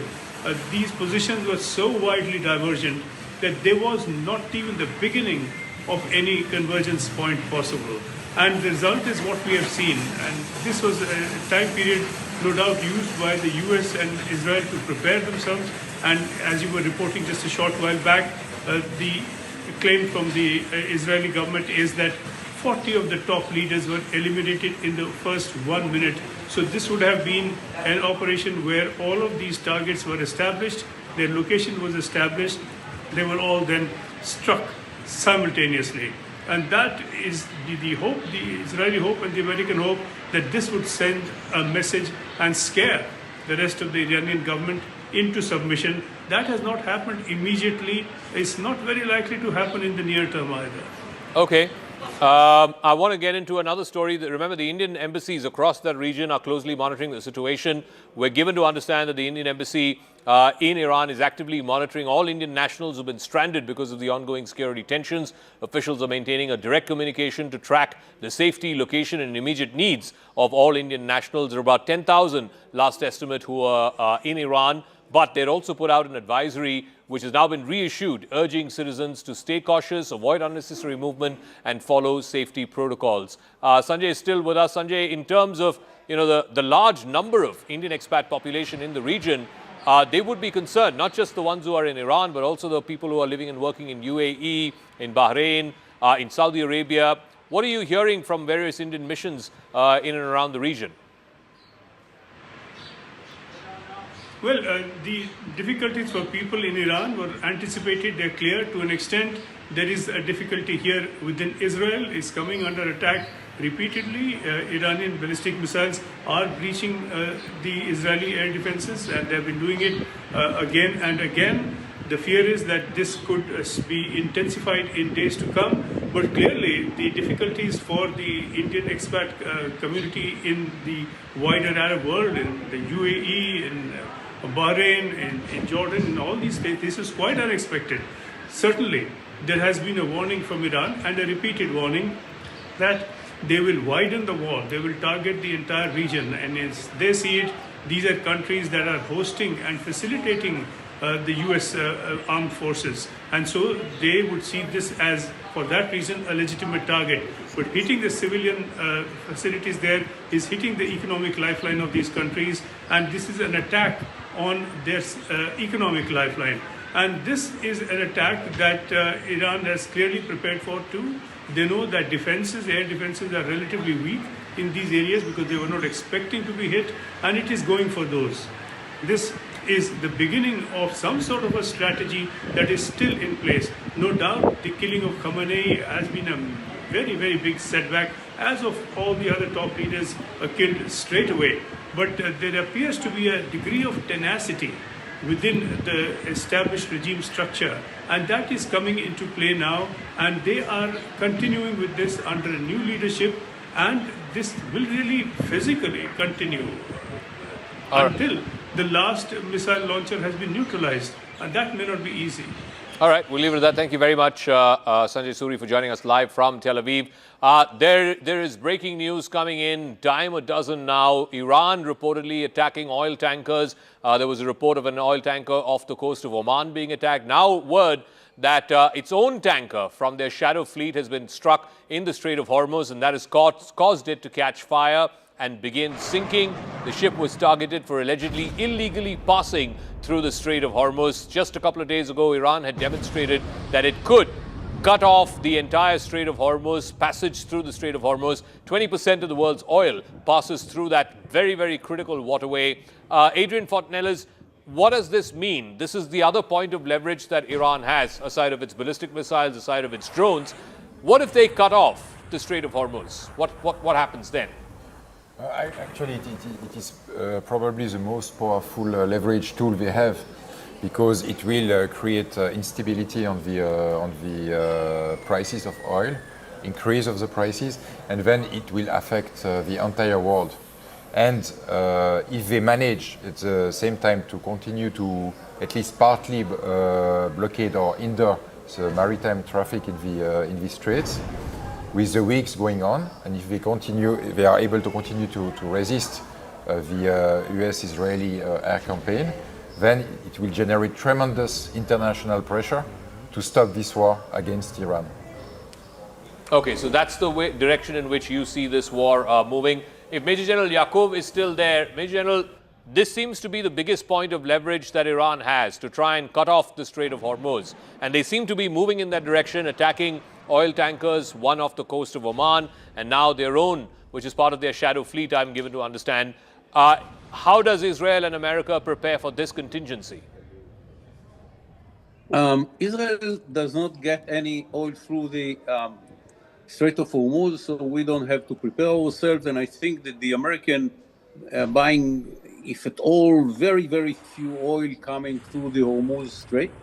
And yes, Iran can choke itself by choking the Hormuz Strait. The oil from Iran is going through this area, and if the Iranians want to stop the flow of Iran from getting out of Iran, it is the easiest way to do it. And the fact that the Iranians can blackmail other countries by damaging the flow of oil from the Hormuz Strait should not make any difference for Israel and America.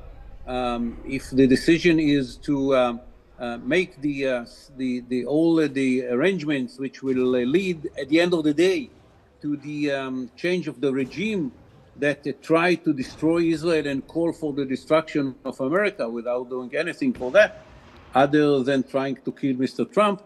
I don't think that will change the plans of America and Israel. Yes, there will be a pressure from the world.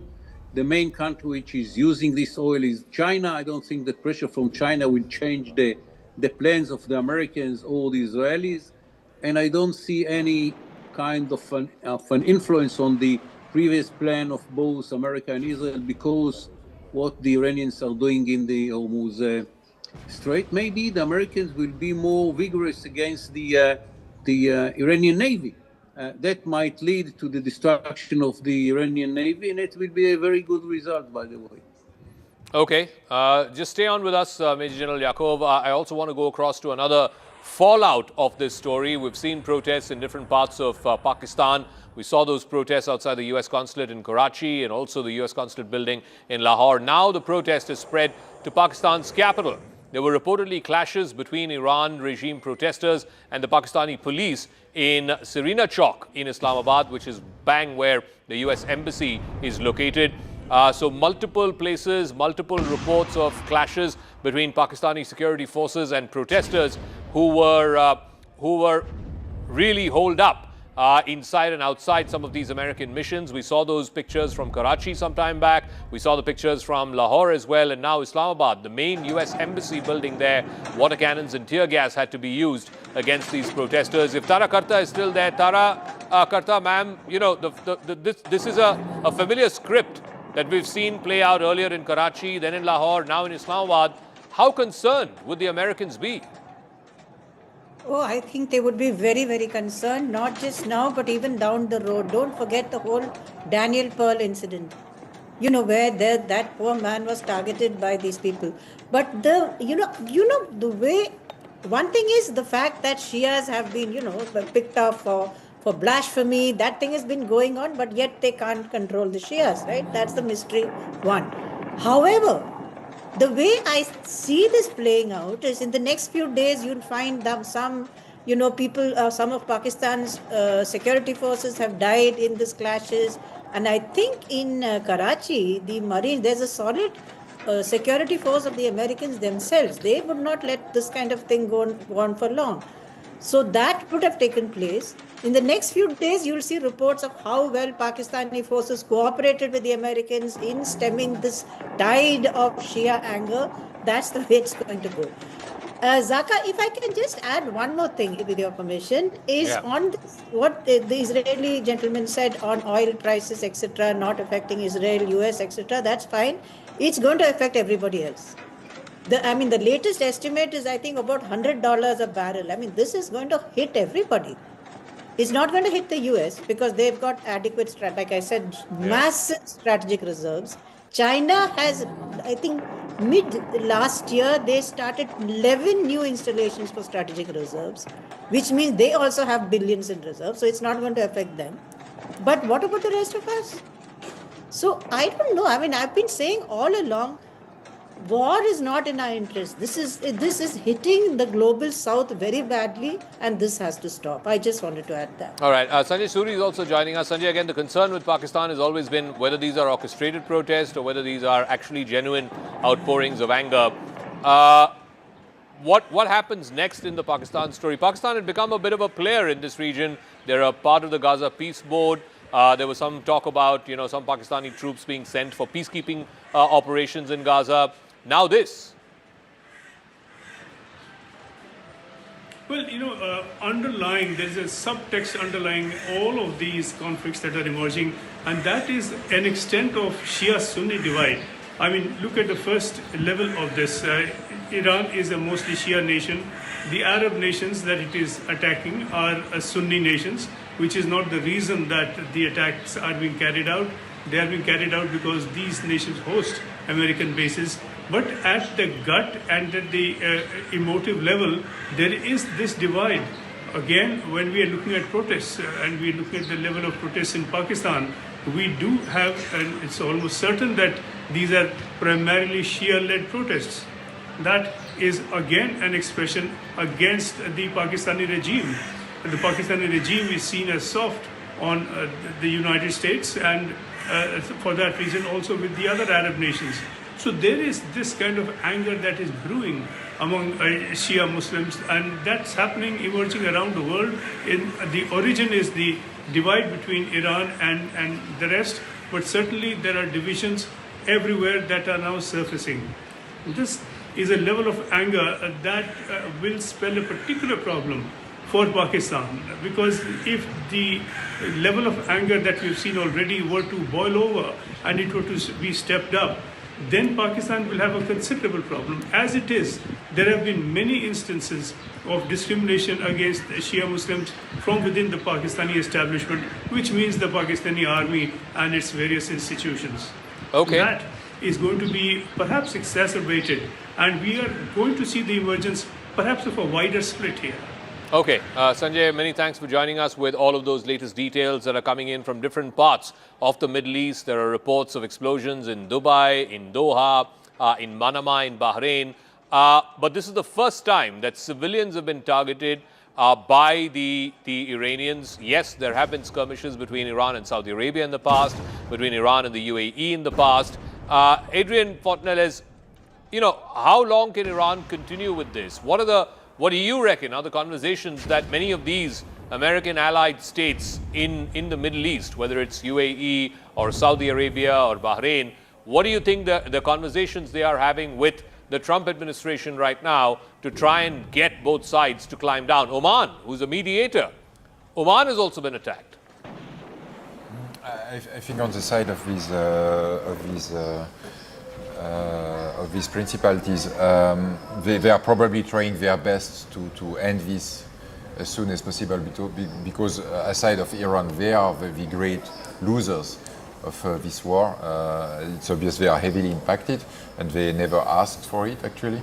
So, in fact, even as you just speak, there are new explosions that have been heard in Abu Dhabi, in Dubai, in Doha, and in Manama. These are latest explosions that we're just getting within the last few minutes.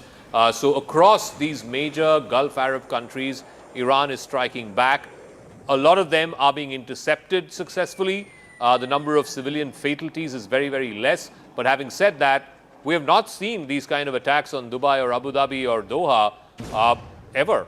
Yes, Adrian. Yeah, indeed. Although it must be precise that so far, it is most of these Iranian ammunitions are targeting U.S. bases in these countries. So that's why we do not see much civilian casualties, among other reasons. And again, you can be certain that they are trying their best to pressure Washington into ceasing this war as fast as possible, because they have nothing to gain in this war and more to lose. But simple as that. Major General Yaqub, the places which have been damaged in these Gulf Arab countries, airports, ports, tourist locations, etc. What is Iran trying? What message is Iran trying to send through these attacks? And what kind of pressure can these countries bring to bear on both Israel and America to stop this? Look, I think that we are losing the broad picture. Iran, 45 years ago, made a decision to distract Israel. They changed the whole Middle East. They took control of Lebanon. They took control of Syria. They were very much inside Iraq. They built the Houthis in Yemen. They tried to build something bigger than Hezbollah in Syria. We didn't let them. And so on and so forth. And after 45 years, we and the Americans the Americans and us decided to make an end to this regime, which for 45 years, almost half a century, tried to destroy Israel, doing everything to achieve it, from financing Sunni movement like Hamas, to building a Shiite tool like Hezbollah, to provide terrorists all around the world all the help which is needed to attack and to kill Israelis and Jews in Argentina, in Bulgaria, in India itself, by the way. I remember myself visiting India after such an attempt, which was done by the Iranians, which recruited an Indian citizen and to put a bomb in an Israeli in the embassy car. Look, after 45 years, what we are doing is to say enough is enough. And maybe there will some fallout for that, something in Dubai, something in Bahrain, here and there. But at the end of the day, this is not the picture. The picture is a state which for 45 years tried to build a net of terrorist organizations around the Middle East to kill Israelis, to kill Jews, to distract Israel at the end of the day. And that should be stopped. And if there is a price with the oil, with the Hormuz Strait, with Bahrain and other places, we are very sorry about it. It's the decision of the Iranians, but the Iranian regime should not continue in its vision to distract Israel. That should be stopped. All right, just in keeping with that similar line of attack that we're seeing Iran do across civilian infrastructure, across civilian posts and ports and airports. Now we have the latest pictures of the Zayed port in Abu Dhabi, one of the big ports in that region, in that emirate, having been struck by Iran. The Zayed port, named of course after the leader of the United Arab Emirates, MBZ. The Zayed port has been hit in Abu Dhabi. You can see a plume of smoke. These are the latest visuals. So Iran is targeting specifically, I'm given to understand, infrastructure projects, airports and ports, tourist centers like VVIP hotels, five-star hotels, etc. So they are going about this in a very designed and planned manner. Tom Cooper is also here with us. Tara Karta is also there. Tom Cooper, now the Zayed port, which is both, I believe, a cargo port as well as sometimes used for military reasons. That port has also now been struck, and you can see a plume of smoke coming up. Again, do you think that this is incidental because they were trying to hit a military target? Most of the times, gauging by reports from the Arab states that are finding themselves on receiving ends of Iranian airstrikes, or actually missile strikes and UAV strikes, most of this is accidental because they report wreckage from this drone has hit this hotel, wreckage from that drone has hit this port, wreckage from that drone or missile has hit something else. Sorry to interrupt. The Prime Minister is speaking. Prime Minister Modi is in Madurai. Let's go straight across. Sri K. Annamalai, Sri L. Murugan, Sri K.C. Thirumaran, Sri G.K. Vasan, Dr. A.C. Shanmugam, Dr. B. John Pandian, Sri M. Jaganmurthy, Dr. T.R. Parivender, Sri Piyush Goyal, Sri R.B. Uday Kumar, Sri Dindigal Srinivasan, Srimati Tamilsai Soundararajan, Sri Senur Raja,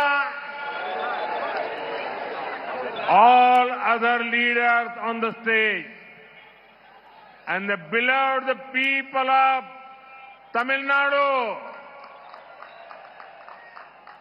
Anaivarukkam Vanakkam. First of all, I bow to Amma Meenakshi and Bhagwan Sundareshwara. This is Pandya Nadu, the land of Viram, From this great land, I remember the contributions of Pasumpon Muthuram Lingam Tevar, Maviran Alagumuttukon, Veer Pandya Kattabomman, and Marudu brothers. I also recollect the ideals of Emmanuel Sekernar, who fought for justice and dignity.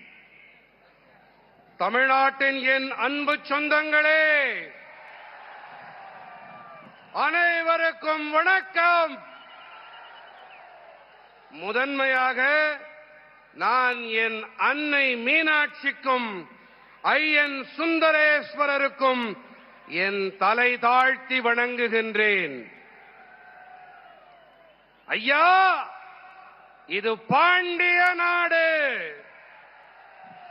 வீரம் விளைகின்ற பூமி. இந்த மகத்தான பூமியிலிருந்து பசும்பொன் முத்துராமலிங்க தேவரையா, மாவீரன் அழகுமுத்துக்கோன், வீரபாண்டிய கட்டபொம்மன், மருது சகோதரர்கள்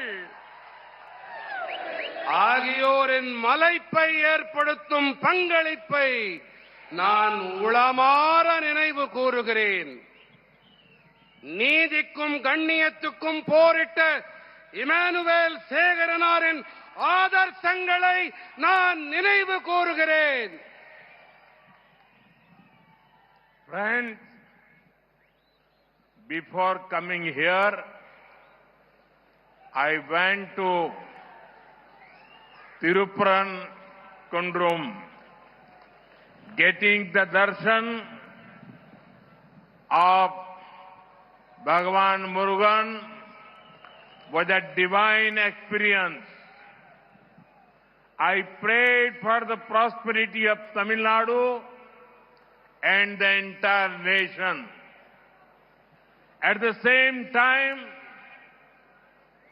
my heart felt heavy. I remembered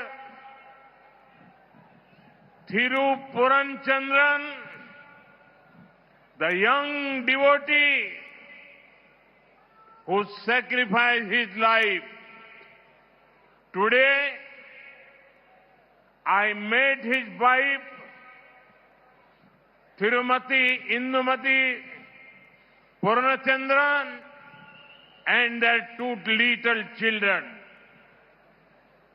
I felt their sadness and offered my deepest condolences to them. I pray that Thirupuranachandran's Atma finds peace at the feet of Bhagavan Murugan. It is painful that the insensitivity of the DMK government led up to this. No matter what DMK does, the truth will win. Devotees of Bhagavan Murugan will win. நண்பர்களே, இங்கே வருவதற்கு முன்பாக நான் திருப்பரங்குன்றம் சென்றிருந்தேன். முதல் படை வீட்டுக்கு சொந்தக்காரன் முருகனை தரிசனம் செய்வது ஒரு தெய்வீகமான அனுபவமாக இருந்தது. நான் தமிழ்நாடு மற்றும் ஒட்டுமொத்த தேசத்தின் நல்வளத்துக்காக இறைவனிடம் இறைஞ்சினேன். அதே வேளையில் என் இதயம் கனத்தது. திரு பூர்ணச்சந்திரன் என்ற இளம் பக்தன் உயிர் தியாகம் செய்தார் என்பதை நான் நினைத்து பார்த்தேன்.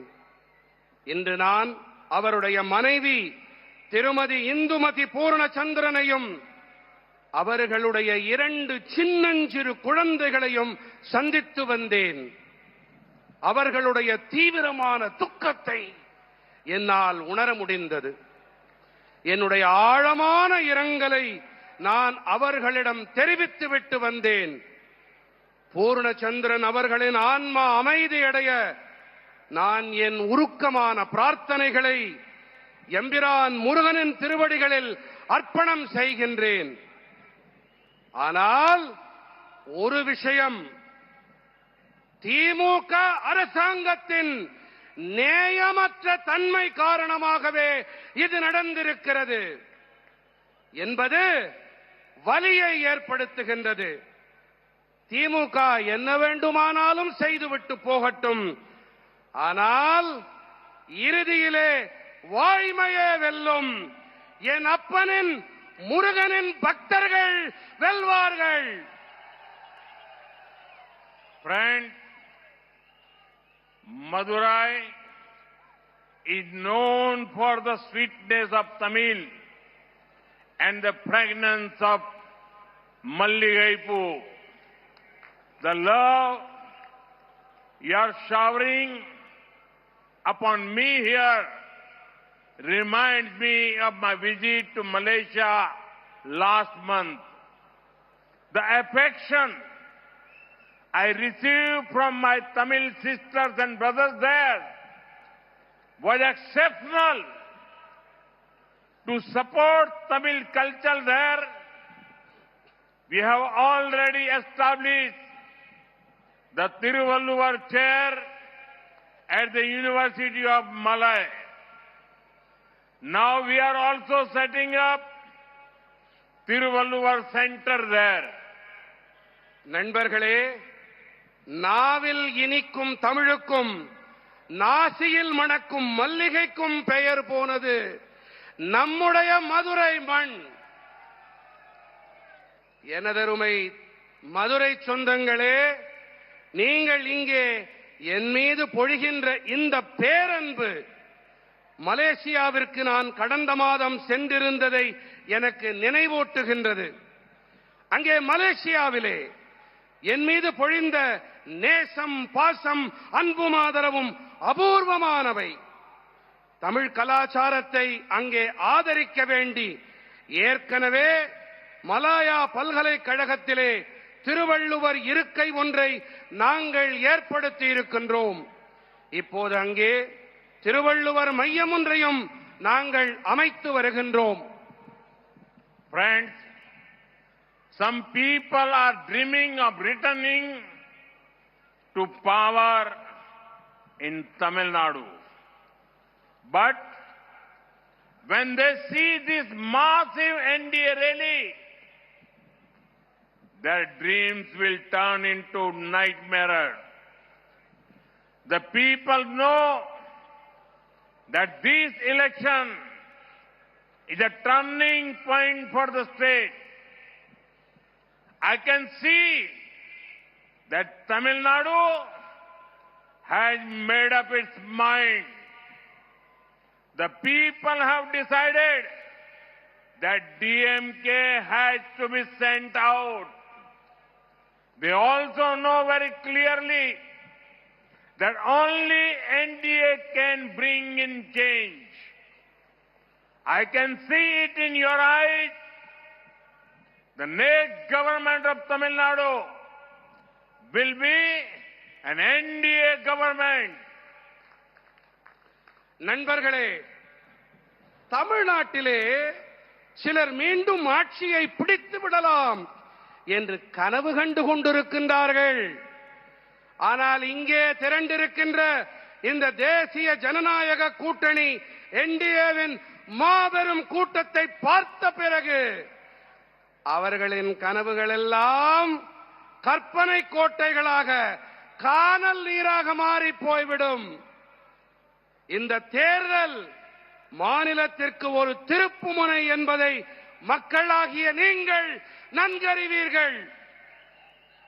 தமிழ்நாட்டு மக்கள் தங்கள் மனதிலே தீர்மானம் செய்து விட்டார்கள் என்பதை என்னால் கண்கூடாக காண முடிகின்றது. திமுக வெளியேற்றப்பட்டாக வேண்டும் என்பதை மக்கள் தீர்மானித்து விட்டார்கள். தேசிய ஜனநாயக கூட்டணி என்டிஏ மாற்றத்தை கொண்டு வர முடியும் என்பதை மக்கள் மிக நன்றாக தெளிவாக அறிவார்கள். தமிழ்நாட்டிலே அடுத்த அரசாங்கம் தேசிய ஜனநாயக கூட்டணி என்டிஏவின் அரசாங்கம்தான் என்பதை நான் உங்கள் கண்களிலே காண்கிறேன். Friends, in 2021, after 25 long years, DMK got a full majority on its own.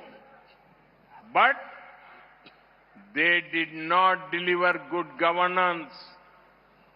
They looted the state. Further dynastic politics and ignored people's aspirations.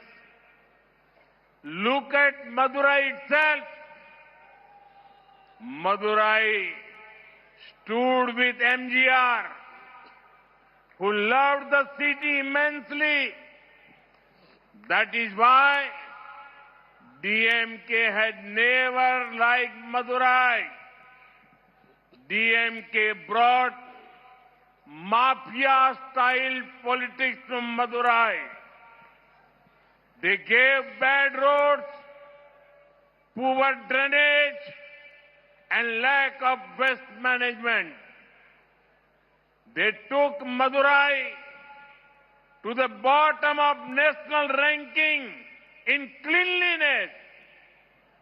Even the DMK mayor of Madurai had to resign due to corruption. This is their model. Money for themselves. Problems for the people. நண்பர்களே, 2021 ஆண்டிலே 25 ஆண்டு காலம் நீண்ட காலத்திற்கு பிறகு தமிழ்நாட்டின் மக்கள் திமுகவிற்கு ஆதரவாக முழு பெரும்பான்மையை அளித்தார்கள். ஆனால் நல்லாளுகையை அவர்களால் அளிக்க முடியவில்லை. அவர்கள் மாநிலத்தை கொள்ளையடித்தார்கள். பரம்பரை அரசியலை முன்னெடுத்தார்கள். மக்களின் எதிர்பார்ப்புகளை மண்ணோடு மண்ணாக்கினார்கள். மக்களே, நீங்கள் மதுரையையே பாருங்கள். மதுரையை உயிருக்கு உயிராய் நேசித்த பொன்மனச் செம்மல் எம்ஜிஆருக்கு உறுதுணையாக உற்ற துணையாக நின்றது மதுரை மாநகர். ஆகையால் தான் திமுகவிற்கு மதுரை என்றால் வேப்பங்காயாக இருந்து வந்திருக்கிறது. திமுக தான் மதுரைக்கு மாஃபியா கொள்ளை கூட்ட ரக அரசியலை அறிமுகப்படுத்தியது. அவர்கள் என்ன அளித்தார்கள்? மோசமான சாலைகள், கேவலமான கழிவுநீர் வடிகால், கழிவுப் பொருள் மேலாண்மை இல்லாமை ஆகியவற்றையே அவர்கள் அளித்தார்கள். சுத்தம், சுகாதாரம், தூய்மை தரவரிசையிலே மதுரையை தரைமட்ட அளவிற்கு கொண்டு போனார்கள்.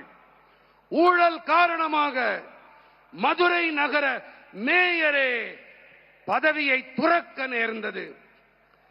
இதுதான் அவர்களுடைய மாடல். என்ன மாடல்? பணம் நமக்கு, பிரச்சனைகள் மக்களுக்கு. பணம்னா நமக்கு, பிரச்சனைனா மக்களுக்கு. DMK neither works for the poor nor lets others work.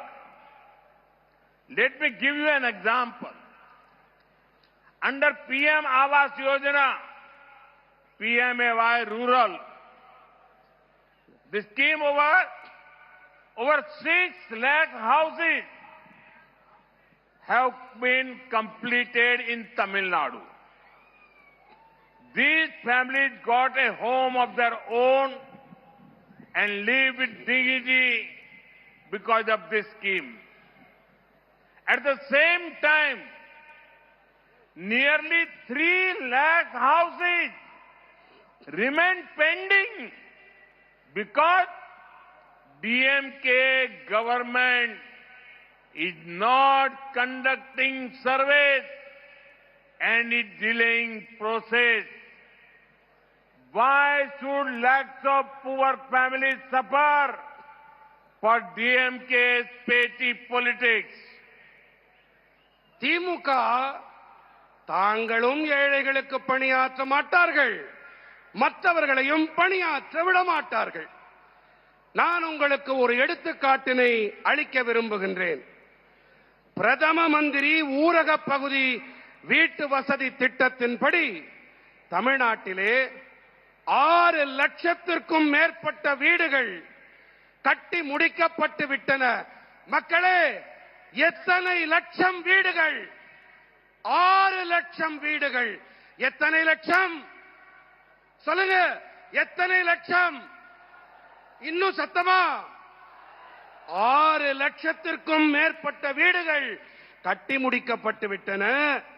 இந்த திட்டம் காரணமாக குடும்பங்களுக்கு சொந்தமாக கௌரவமாக வாழ ஒரு வீடு கிடைத்திருக்கிறது. அதே வேளையில் 3 லட்சம் வீடுகள் இன்னும் முடிக்கப்படாமலேயே இருக்கின்றது. ஏன் தெரியுமா? ஏனென்றால் திமுக அரசாங்கம் இன்னமும் கள ஆய்வுகளை மேற்கொள்ளாமல் செயல்பாட்டை இழுவெடுத்துக் கொண்டிருப்பதுதான் காரணம்.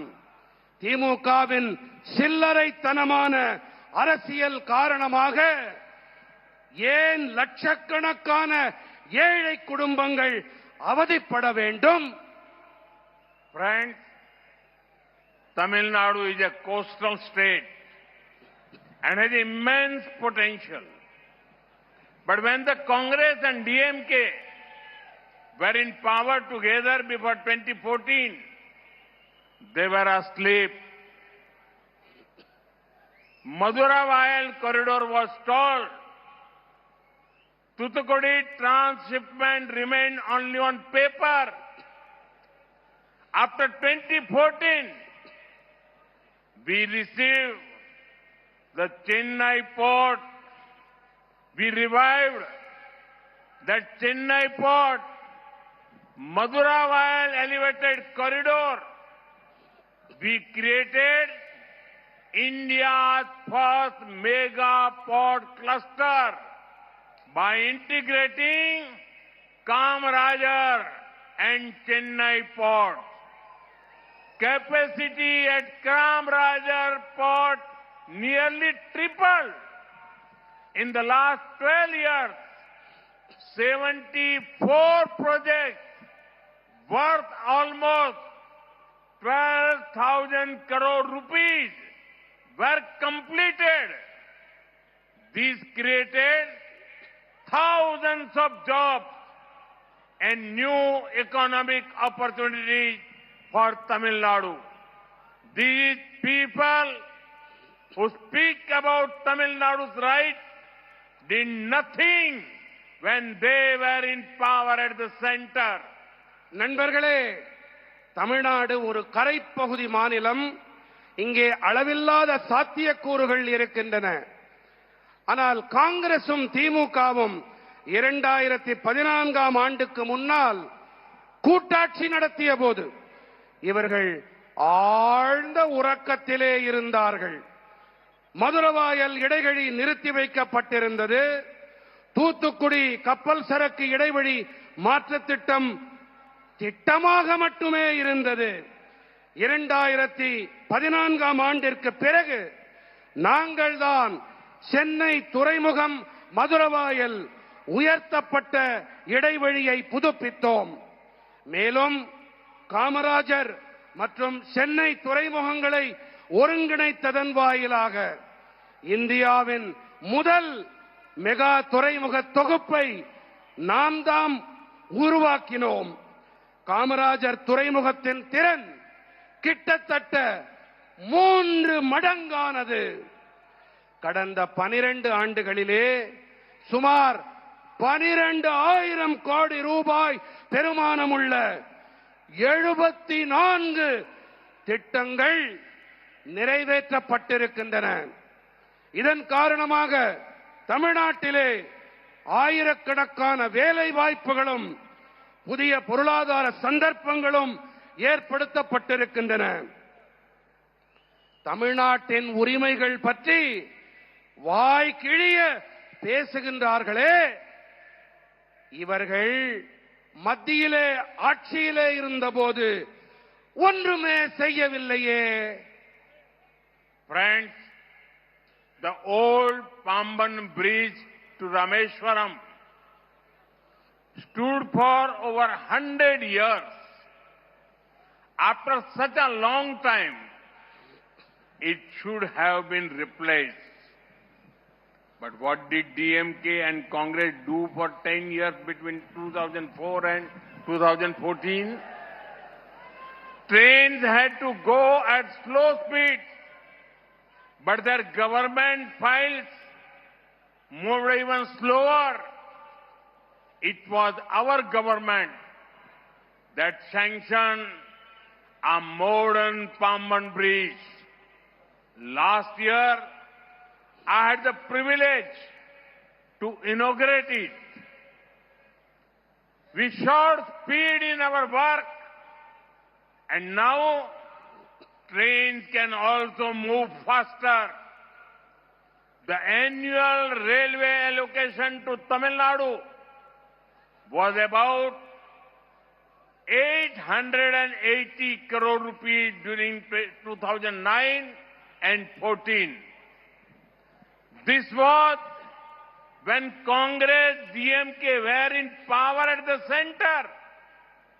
Now, in 2026-27, it is more than 7,600 crore rupees, about 8 times more. When they could do something for the state, Congress, DMK did nothing. But today, they talk big. நண்பர்களே, ராமேஸ்வரம் செல்லும் பழைய பாம்பன் பாலம் 100 ஆண்டுகளுக்கும் மேலாக நிலையாக இருந்தது. ஆனால் இத்தனை நீண்ட காலத்திற்கு பிறகு அது மாற்றப்பட்டிருக்க வேண்டும். ஆனால் 2004 முதல் 2014 ஆண்டு வரை 10 ஆண்டுகளாக ஆட்சியிலே இருந்த திமுகவும் காங்கிரசும் என்ன செய்து கொண்டிருந்தார்கள்? ரயில்கள் பாலத்தை மெதுவாக கடக்க வேண்டியிருந்தது என்றால் அவர்களின் அரசாங்க கோப்புகள் அதைவிட மெதுவாக கடந்து கொண்டிருந்தன. நம்முடைய அரசாங்கம் தான் தற்போதைய நவீன பாம்பன் பாலத்திற்கு ஒப்புதல் அளித்தது. கடந்த ஆண்டு இதனை தொடக்கி வைக்கும் பேறு எனக்கு கிடைத்தது. நாங்கள் வேலையிலே வேகத்தை காட்டினோம். இதன் காரணமாக இப்போது ரயில்களால் வேகமாக பயணிக்க முடிகின்றது. 2009-14 ஆண்டிலே தமிழ்நாட்டிற்கு வருடாந்திர ரயில்வேயின் நிதி ஒதுக்கீடு சுமார் 880 கோடி ரூபாய். மத்தியிலே காங்கிரசும் திமுகவும் ஆட்சி செய்த போது இருந்த நிலைமை இதுதான். ஆனால் இப்போது 2026-27 இது 7,600 கோடி ரூபாய், 8 மடங்கு அதிகம். நீங்க தான் சொல்லணும், எத்தனை மடங்கு அதிகம்? இன்னும் காதல உடலையா யாருக்கும்? 8 மடங்கு அதிகம். மாநிலத்திற்கு நல்லது ஏதாவது செய்ய முடிந்த காலத்திலே இந்த காங்கிரஸ் திமுக காரர்கள் ஒன்றுமே செய்யவில்லை. ஆனால் இன்றைக்கு வாய்கிழிய பேசுகிறார்கள், கூப்பாடு போடுகிறார்கள். Friends, today the women of Tamil Nadu are in deep trouble. Crime is increasing. Every other day, we hear of some crimes against women.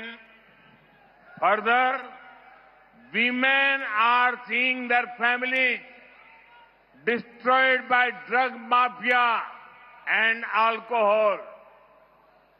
They remember how much better their lives used to be in Amma Jayalalitha's rule.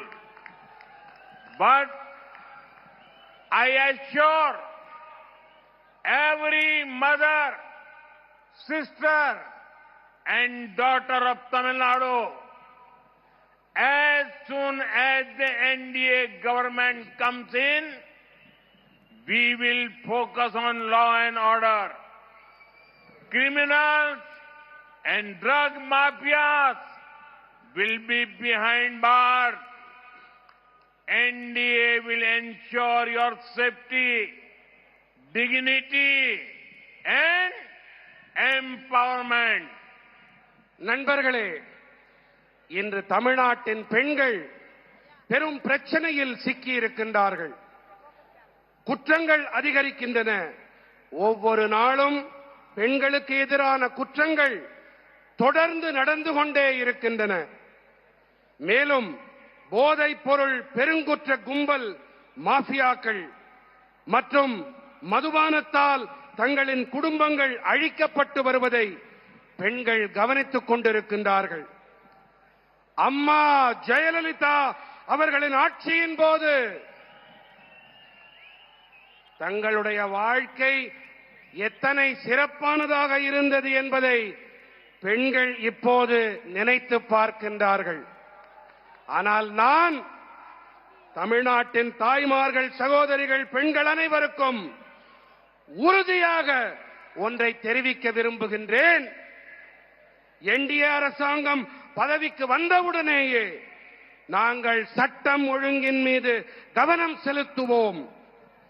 குற்றவாளிகளும் போதைப் பொருள் மாஃபியாக்களும் சிறைகளிலே அடைக்கப்படுவார்கள். தேசிய ஜனநாயக கூட்டணி NDA உங்களுடைய பாதுகாப்பு, கண்ணியம் மற்றும் அதிகார பரவலாக்கத்தை உறுதி செய்யும். Friends, many people from Tamil Nadu were an important part of the freedom struggle. After we won freedom, our constitution makers, led by Dr. Babasaheb Ambedkar, gave us a wonderful constitution. It lays the foundation for a strong democracy where everyone is equal. Every moment of my life, I have strived to uphold the values of the Constitution. I have been part of the movement to save our democracy during the emergency. Recently, I heard that someone from the DMK said that they do not fear me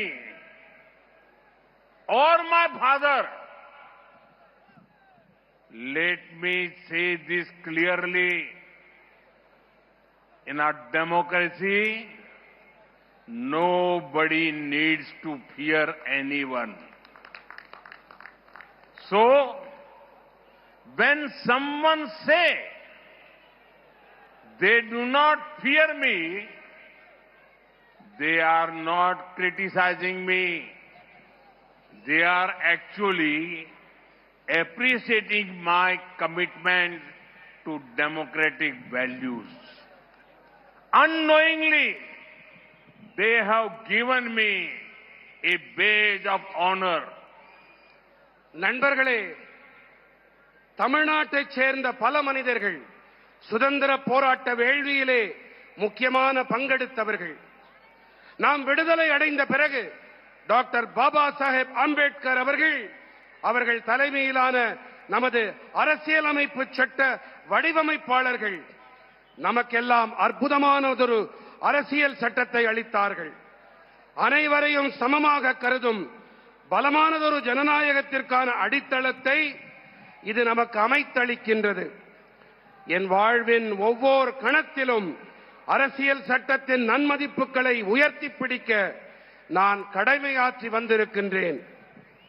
நான் அவசர நிலை காலத்தின் போது நமது ஜனநாயகத்தை பாதுகாக்கும் இயக்கத்தின் பகுதியாகவும் இயங்கி இருக்கின்றேன். நண்பர்களே, ஒரு விஷயம், என்னிடமோ என் தந்தையிடமோ பயமில்லை என்று திமுகவில் யாரோ ஒருவர் அண்மையில் பேசினார் என்று நான் கேள்விப்பட்டேன். நான் தெளிவாக ஒன்றை கூறிக்கொள்ள விரும்புகின்றேன்.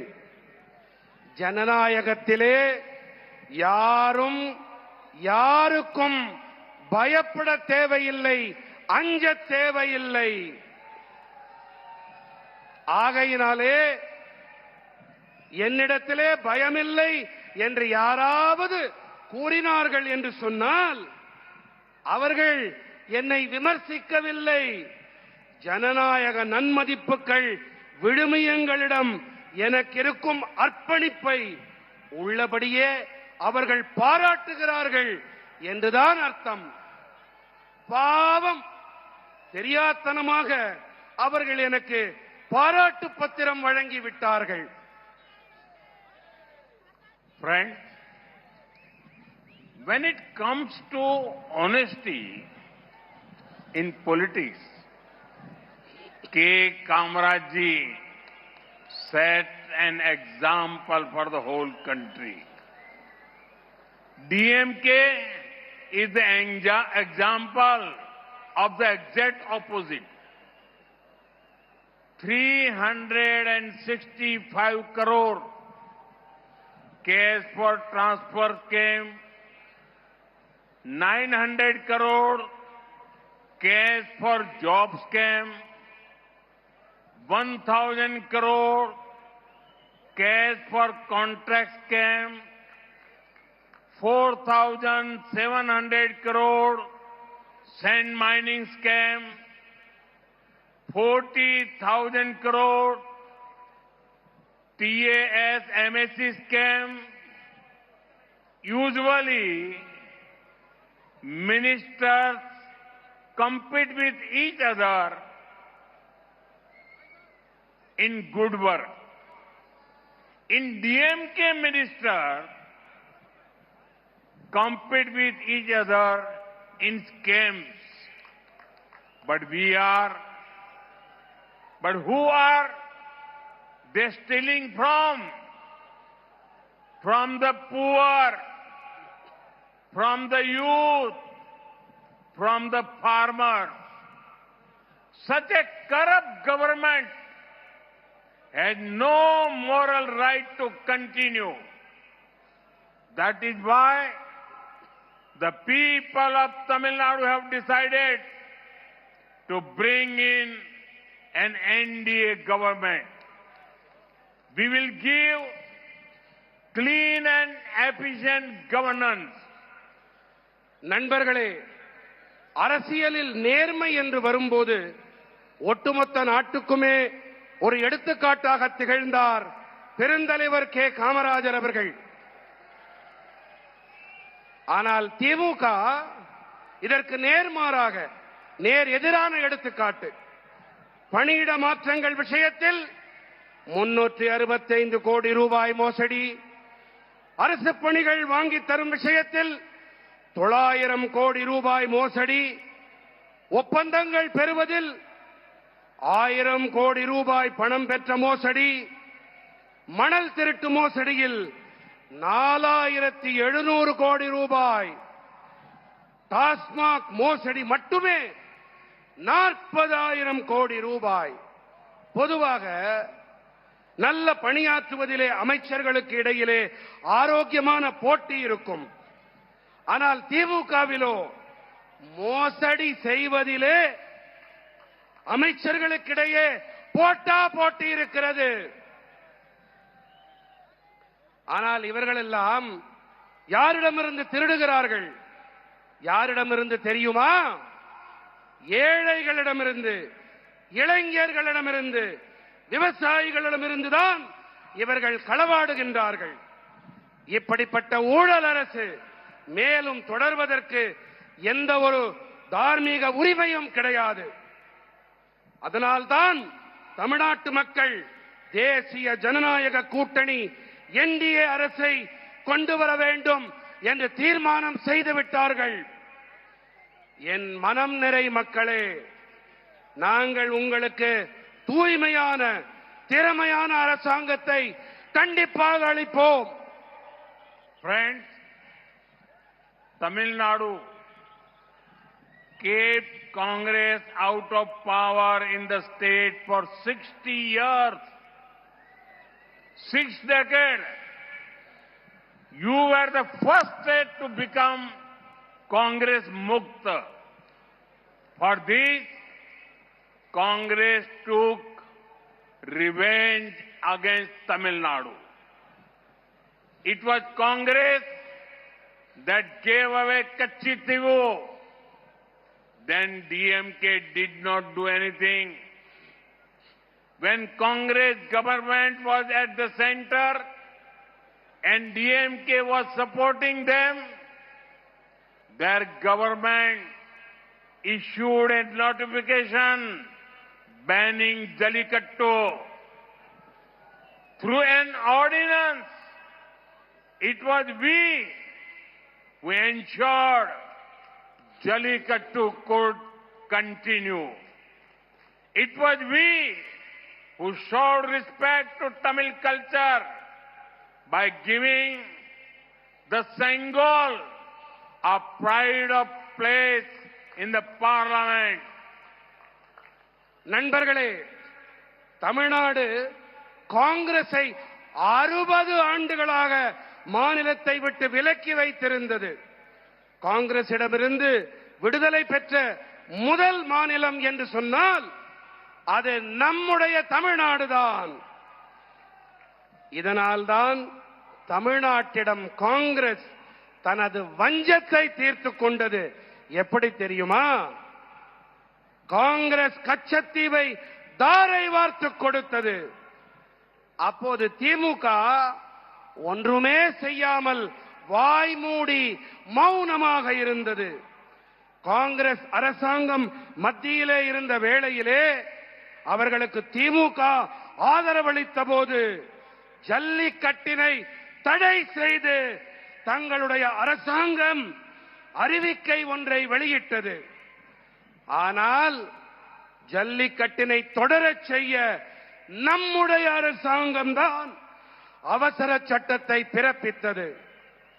நாடாளுமன்றத்திலே செங்கோலுக்கு பெருமிதமானது ஒரு இடத்தை அளித்து நாம் தாம் தமிழ் கலாச்சாரத்துக்கு மரியாதை அளித்தோம். Friends, recently India has concluded a historic trade agreement with the European Union. We are now linked with 28 advanced countries. Let me focus on what this means for Tamil Nadu. This is a golden opportunity for the youth, workers, farmers, and entrepreneurs. Tamil Nadu's textile industry, electronic and manufacturing, coastal seafood exporters, thousands of MSMEs, all of those will get new global market. More orders will come. More factories will expand. Farmers and fishermen will get better prices. And lakhs of new jobs will be created for Tamil Nadu's youth. Tamil Nadu's products will now get a chance to compete and win globally. But for all this to happen, there needs to be a government that is focused on your welfare. Only the NDA government can give a stable, people-oriented government in Tamil Nadu. We will ensure a developed Tamil Nadu and developed India. Thank you. நண்பர்களே, அண்மையிலே நான் India ஐரோப்பிய ஒன்றியத்துடன் வரலாற்று முக்கியத்துவம் வாய்ந்த ஒரு ஒப்பந்தத்தை நாங்கள் நிறைவு செய்தோம். நாம் இப்போது 28 முன்னேறிய நாடுகளுடன் இணைக்கப்பட்டிருக்கின்றோம். சரி, தமிழ்நாட்டிற்கு இதனால் என்ன ஆதாயம் என்பதன் மீது நான் கவனம் செலுத்த இருக்கின்றேன். இளைஞர்கள், பணியாளர்கள், விவசாயிகள், தொழில் முனைவோர் ஆகியோருக்கு இது பொன்னான வாய்ப்பு.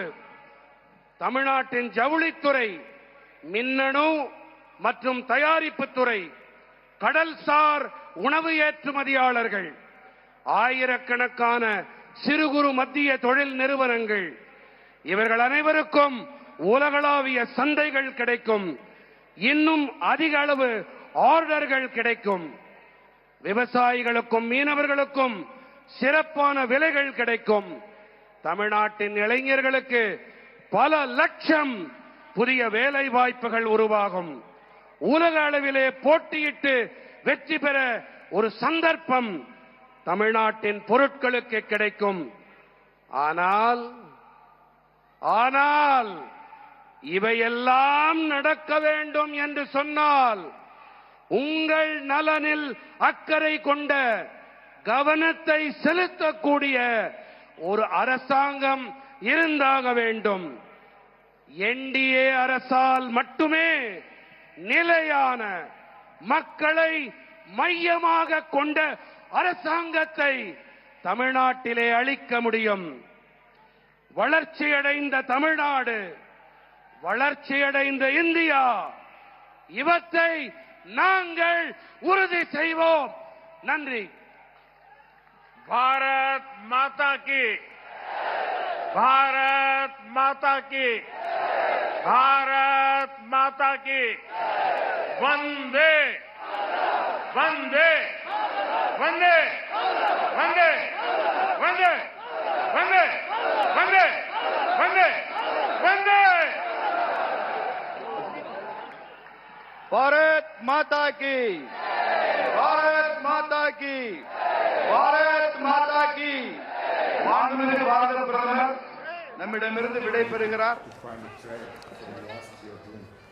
நாம் அனைவரும் நமது பலத்த கரவொலியோடு.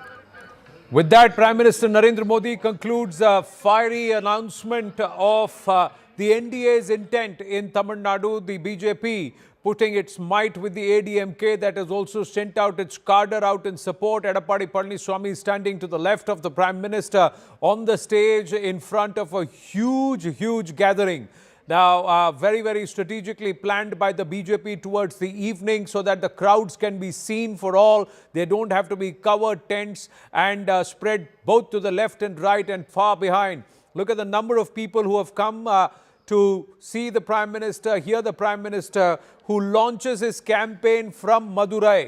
And also, after paying his respects and seeking blessings from the Skandar temple in Madurai, the Tirupurankundram hill, where he's gone to the centuries-old temple, which was at the eye of a lot of questions because the court had upheld the right of the devotee to light the lamp at the top of the hill at the Deepatun or the Deepastamba there, but was denied by the state. And exactly there, the Prime Minister decides to first seek blessings, send out a strong message towards the Skandar devotees that Sanatan values will be upheld, and thereafter coming to address the gathering.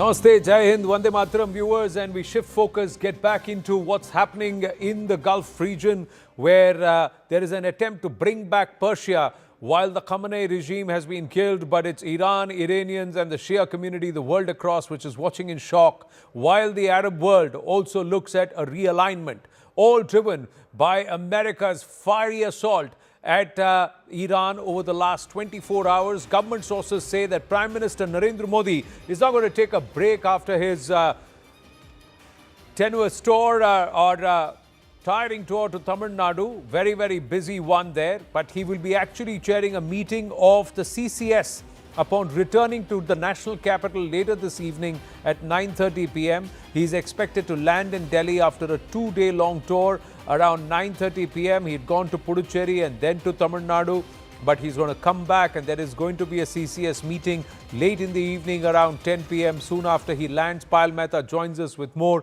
Payal, so the Prime Minister is going to take serious consideration and cognizance of the developments in the Middle East and the Gulf region, more importantly from the point of view of safety of Indian nationals who are either stuck there or who are living and working there.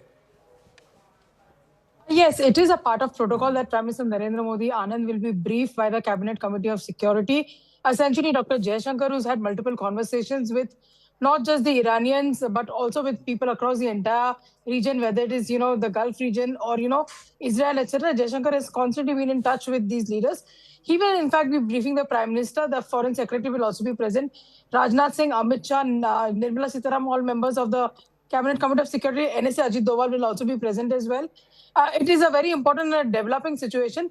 What India's steps will be to, in fact, to ensure the safety and security of their own is going to be of prime importance.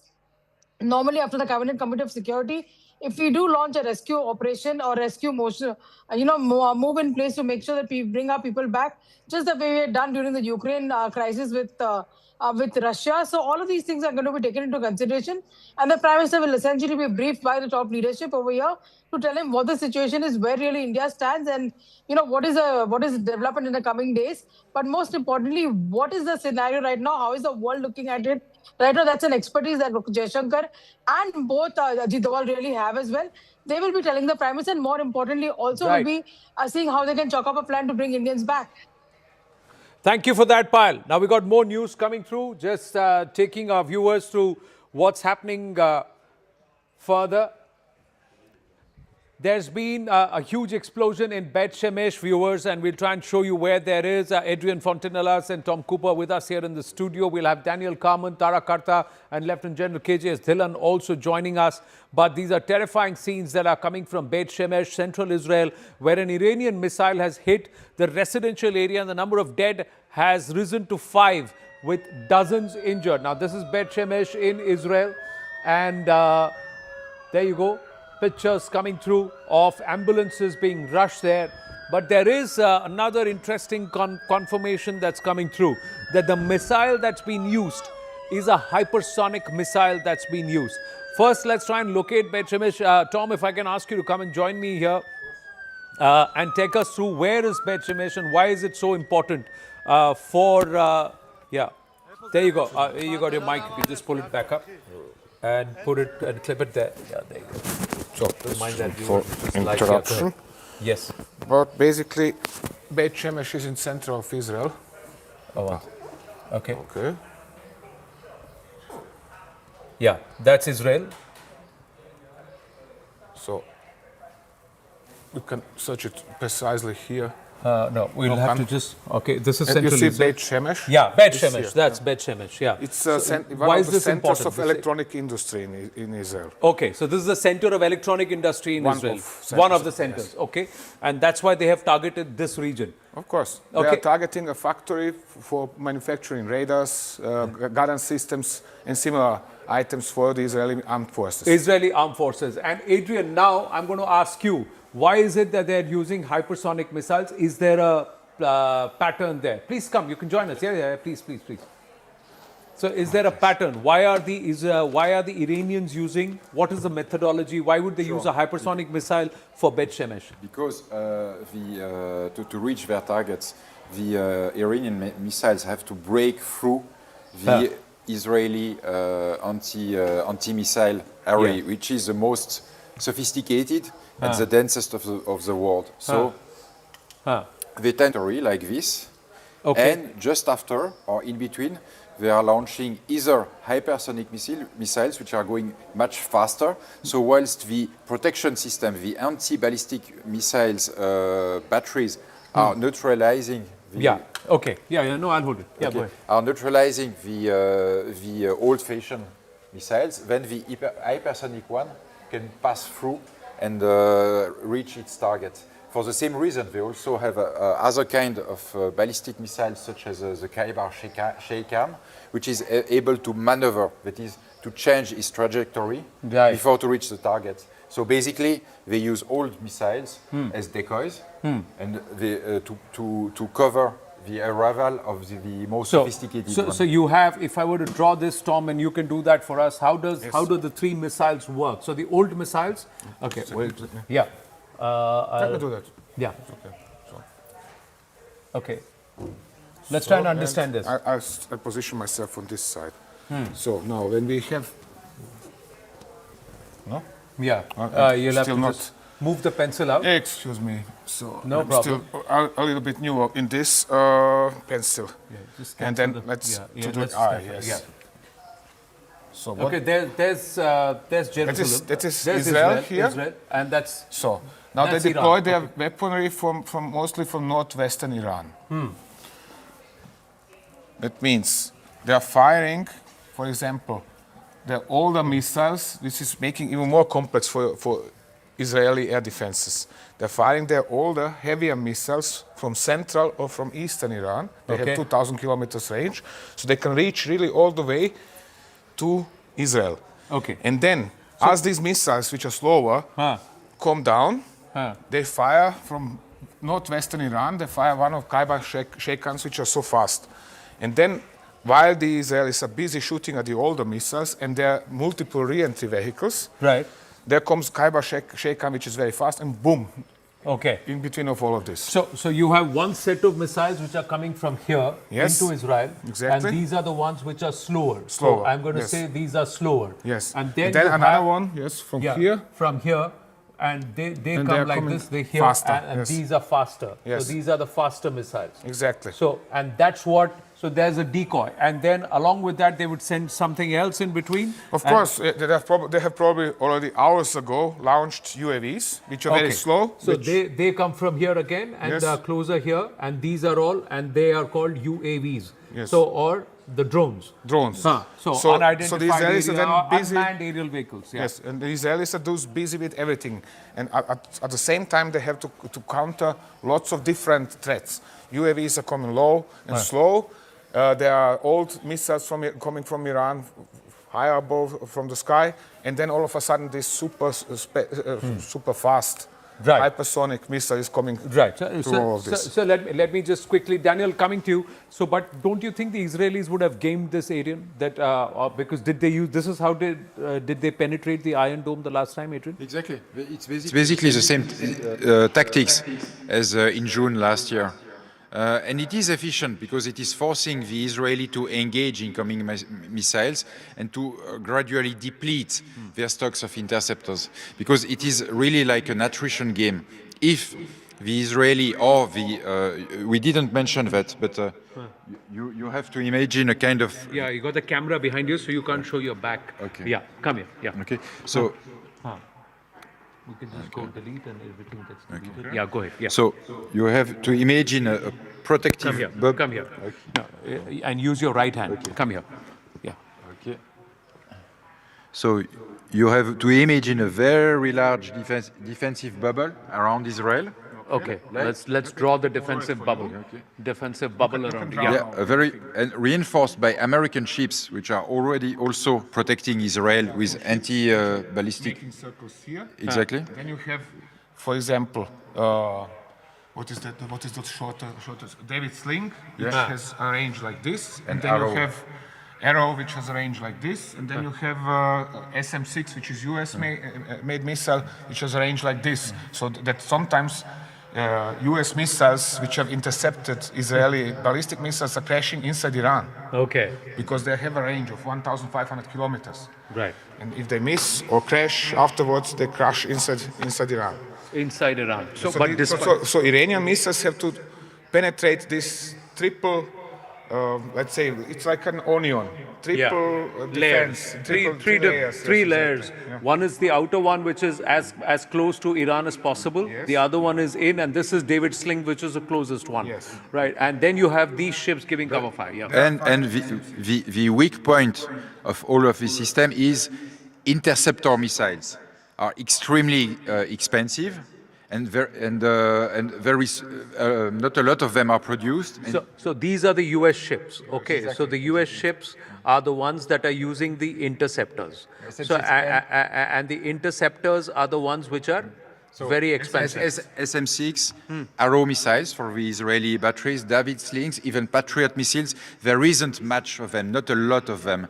And so the concept is basically to force the defenders to spend their reserves of anti-ballistic missiles interceptors. And once it is done, then either all missiles can touch Israel without any problem. So it is really an attrition game. It's an attrition game. We've got Daniel Carbon also with us. So let's try and understand from him. We've got two experts who are trying to game this for our viewers and say, how are the two entities trying to breach the others? So a short while ago, Tom Cooper, Daniel, was trying to make us understand how the Israelis have planned. You had the, fueling tankers, oil fuel tankers over the Syrian and the Jordanian airspace. And then you didn't even have to get into Iran to bomb them. But 200 Israeli and U.S. planes doing the bombing and the decimation of certain entities and certain installations in Tehran.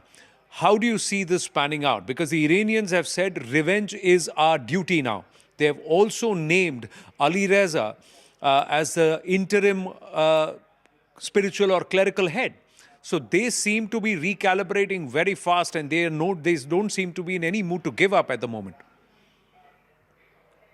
Well, first of all, thank you for having me. And I must say that the military tactical explanation by the expert was very interesting and instructive. I must stress that those missiles that do penetrate I don't have the exact numbers, of course, but they are a small percentage of what was intended to land on Israeli soil. This is one thing, and I think that the percentage is 92 to 8. A second comment I'd like to comment, you mentioned that Beit Shemesh, which suffered a huge disaster an hour ago with 6 people dead, unfortunately. Beit Shemesh is not only in what you call central Israel, it's very close to Jerusalem. It's 20 kilometers off Jerusalem. So I'm not sure it was intended to be near the capital, but this is what actually happened.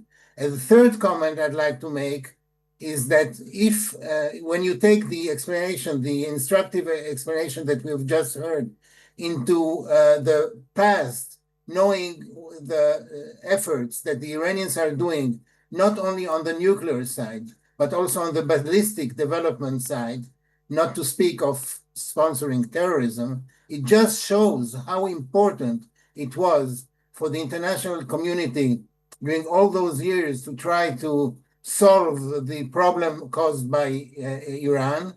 And lately, in the last few weeks, the diplomatic negotiations which failed, as we all know, with the indirect negotiations with the United States. It just shows how important it was to be sure, and I'm not talking about Israel only, I'm talking about the world, I'm talking about the region, I'm talking about the Arab moderate countries that have been attacked in the last 24 hours, how important it was to go ahead with the preemptive strike that we have witnessed 32 hours ago.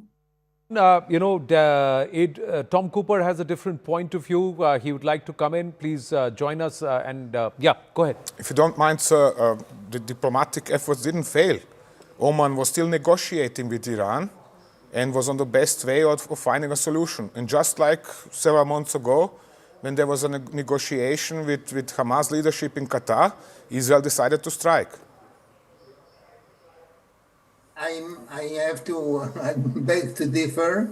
The fact that Oman is saying whatever it's saying, Oman has had some very strange declarations in the last 24 hours. And guess what? Oman also was attacked by Iran. Yes, today. Yes. Yeah, Oman was also attacked. We'll talk about the Omani oil tanker also in the Strait of Hormuz in a bit, Ambassador Daniel. But we also now believe that the Arab nations are going to meet in a short while from now to discuss how they will retaliate, respond to the Iranian aggression. Lieutenant General K.J. Dhillon and Tara Kartaji also with us. Thank you for your patience. Please wait on. We're going to continue on this broadcast for a while. But Ambassador Kamun, how would you respond to this? What do you see happening over the next 24 hours?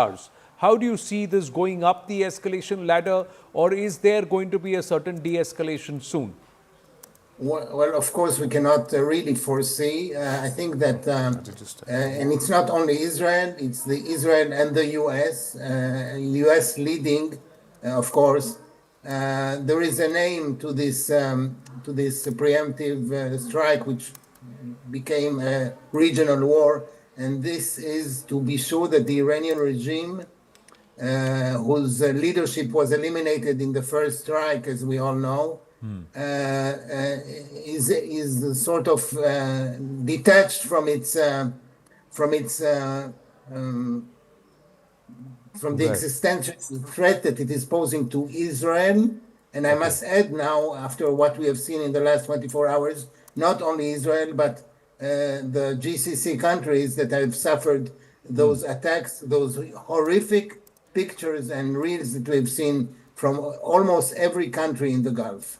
Right. We've got pictures of the Zayed port in Abu Dhabi also being attacked. There are 3 people who've been killed in UAE. There is attack in Tabriz also. We'll talk about Tabriz in a bit. But in this region, Iran is taking the fight back into the opposition. That's what they're doing. And also, there's an update coming in that the Iranian president will be addressing the nation in a few moments now. Viewers, we are on a continuous rolling coverage. There'll be a lot of activity on our screens. We've got our military experts. We've got our Indian experts. We've got our international experts. We've got all of them here, and everybody is going to bring in varying perspectives, and we'll also try and gamify this for you. Possible scenarios, tactical, kinetic, local, military, and of course the strategic and diplomatic options, and who are all going to be impacted. We're also worried as Bharatiya, the safety of more than 8 million Bharatiya in these regions who would all be worrying and trying to look at flights to come back. Really, flight rates have gone up. Europe has closed airspace. All of the Middle East has closed airspace. Most importantly, I think the advisory is to stay in touch with your local embassy, your local consulate, and try and be safe and remain where you are if you can for the next 48 hours before you think of moving anywhere else. This entire issue of debris also falling, General K.J.S. Dhillon, is going to be a concern because that's giving a perception to a lot of people living in Dubai, in Abu Dhabi, in Bahrain, in all these regions that the Iranians are actually targeting civilian areas. Is that true? What's your assessment? Tom Cooper believes otherwise. He believes this is all interceptions and failed ballistic missile parts or missile debris that are falling. Do you agree, disagree? General Dhillon, thank you for your time, sir. Good evening, Anand, and good evening to the fellow panelists and all your viewers. See, it can be a combination of two. One is, as was being explained by your experts, those concentric circles are actually the ranges of various weapon systems which it is capable of engaging at longer ranges, medium ranges, and short ranges. So if a incoming missile is engaged at a longer range and over Dubai or Abu Dhabi or Bahrain, then of course the debris will fall on ground. But how is it that debris are only falling on the hotels where international tourists are staying, or debris are only falling on the airports and not in the open ground or in the open deserts? And this claim of debris falling is also a cover-up for if a drone has actually come and hit an airport or a hotel. So it's easier to say that we intercepted it and the debris has fallen down. These are the words, or these are the statements which the militaries always give. To my understanding, it is the drones or the missiles have been targeted at particular airports and hotels so that bring this war to the international attention. And the international players should say, okay, let's put an end to it. We don't want ships sinking in the Strait of Hormuz or in the Persian Gulf. Right. And we don't want innocent civilians dying at the airport or the hotels. And let's stop it. So this is what I think Iran is trying to do. And this theory of debris falling, I somehow don't agree with that. You don't agree with the theory of debris falling. You feel there is more to it. A lot of them. Tara Kartaji, your thoughts? Is Iran deliberately trying to rattle up and ratchet up the frenzy around this whole place because that will put pressure on, it's like a reverse psychology. It puts pressure on the Americans to back off, pressure on the Israelis to back off. No, that would be in the Strait of Hormuz. That is a huge pressure tactic, and we all knew they would do that. I have got people calling me from Dubai. There are people staying in those hotels. They're talking of things falling. They can see outside their window, all sorts of what should I say, pieces falling. But my sense is that this is what Tom Collins said. It is, they're firing all over. Yeah. I'm sorry, Tom said, beg your pardon. Tom Cooper said, because even last time, if you remember, when they attacked Qatar, they were very, very careful. They didn't just go out and attack everybody. In this time, they have no advantage in hitting, say, Dubai, etc. But in a situation like this, there will be, I mean, you had I think it was a U.S. or Israeli attack, I don't know, which hit a school in Iran. So these things, they will be, luckily, so far as I know, there have been only 2 dead in these other attacks across West Asia. I don't think Iran has anything to gain in hitting these countries. There's no tangible gain here. Hormuz, yes. Rest of them, no. Yeah, okay. Now we've got to try and make our viewers understand how there is a huge pileup of parking that's happening in the seas on both sides of the Strait of Hormuz, and it's been happening over the last 48 to 72 hours, viewers. We'll get you those pictures also, and we'll also tell you why the Strait of Hormuz becomes very interesting and how Iran can actually put pressure on the whole world, economic pressure. We'll game that. We show that also to you here on our wall with Tom Cooper and Adrian Fontanellas. General Dillon is with us and Tara Kartaji also with us. We're going to take a very short break. We want to take that break and come back live on this coverage by the time the Iranian president, Mr. Peshkan, makes his address, because we are counting down to that also. Stay with us.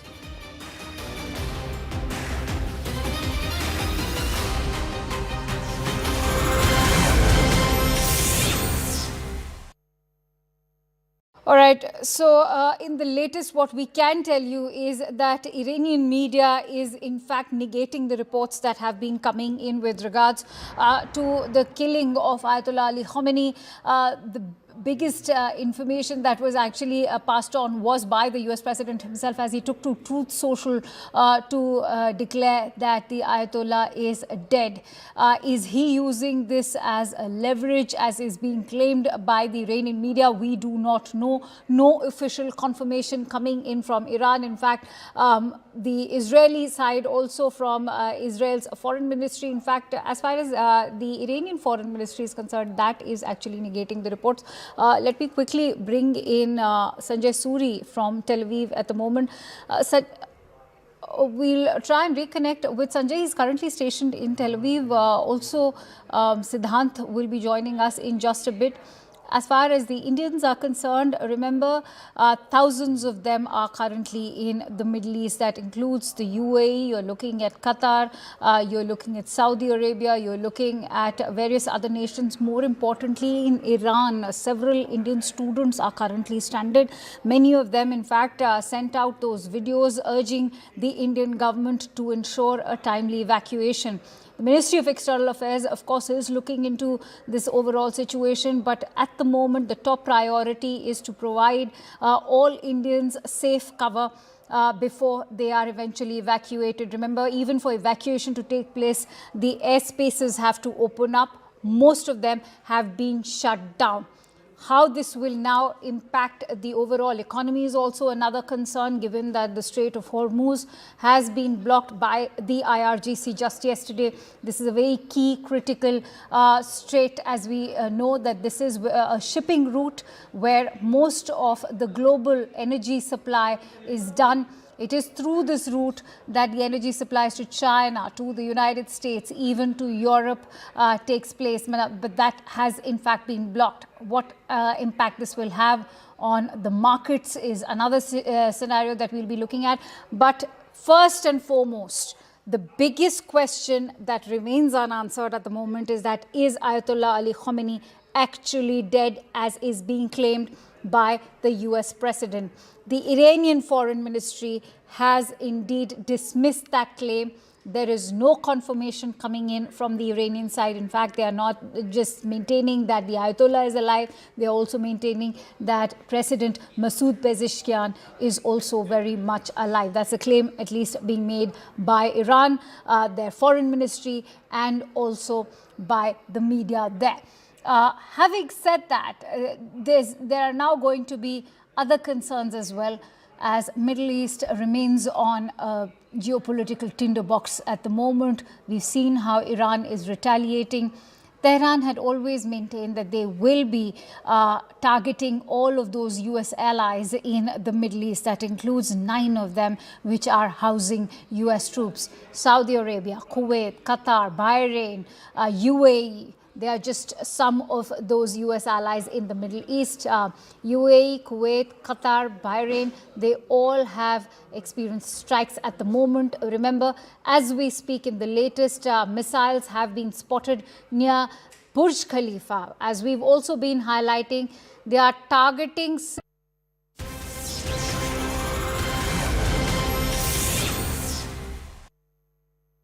و مجدداً در گذشته رهبر اعظم انقلاب رو که شهادتی است بعد از سالهای طولانی مجاهدت، تلاش و فداکاری و بیداری و جنگ با ستمکاران، خداوند روح این بزرگوار رو شاد و رهروانش رو پاینده و سربلند نگه دارد. با امید پیروزی مسلمین بر کفار. Well, it was a short address, very, very short address. We'll try and get you the translation, but viewers, as you see that video, be mindful, he's in a bunker. He's at a place which is out of his comfort zone, and he is looking very frazzled. It looks like he's not slept through the night. He's not shaven. He's looking very, very desperate and, of course, distraught. Distraught, why? Because they have lost their spiritual head, their clerical head. They've also lost the seat of power at this point, and Iran is under the pump. That was President Pezeshkian and his words. There are a lot of words which are very similar because it's Farsi and it also finds its place in our own Bolchal ke Hindi or Hindustani. He talks about sitam, he talks about coming together, he talks about prayer, and he also talks about the fact that they need to fight back together. He's hinted at revenge as a duty for all those people who are faithful Muslims. We'll play that out in a bit, but a quick check of the top lines, the headlines as we are about to hit 7 p.m. this Sunday evening. Israel Defense Forces released the video of massive strike on the IRGC headquarters, which allegedly killed not just the Supreme Leader Khamenei, but other IFGC and IRGC top brass. IDF claims 40 top commanders neutralized in less than 1 minute. Iranian strikes target Dubai's iconic Burj Al Khalifa and the Burj Hotel, along with the Dubai airport and the Jebel Ali seaport. Star Indian shuttler PV Sindhu has a narrow escape at the Dubai airport. Frenzied crowd laid siege to the U.S. Consulate in Karachi, resulting in massive clashes with U.S. security forces. Reports indicate at least 10 locals killed and many others injured. Protesters try to stop. In a first ever, Iran targets the Doha airport in Oman, hitting the workers' accommodation area, having at least 2 people injured. Saudi Arabia slams treacherous attack, vows to support any measures Oman takes in response. Thousands take to the streets across several Bharatiya cities to mourn the death of Ayatollah Khamenei. Protesters also gather outside the U.S. Consulate in Chennai to protest the killing of Iran's supreme leader. Major Indian aircraft carriers, Indigo and Air India, cancelled scores of flights amid West Asia war. Thousands of flyers stranded at several airports.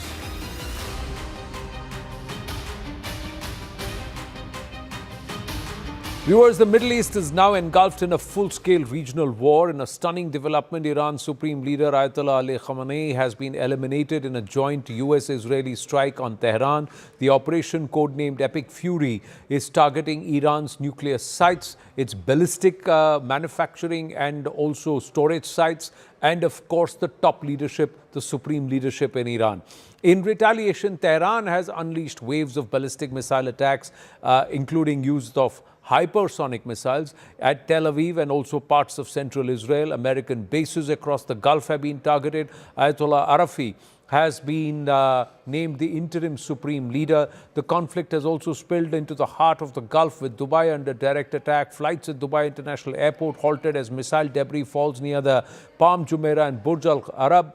And other Gulf nations, including Qatar, Bahrain, Kuwait, Saudi Arabia and Oman, are also under fire.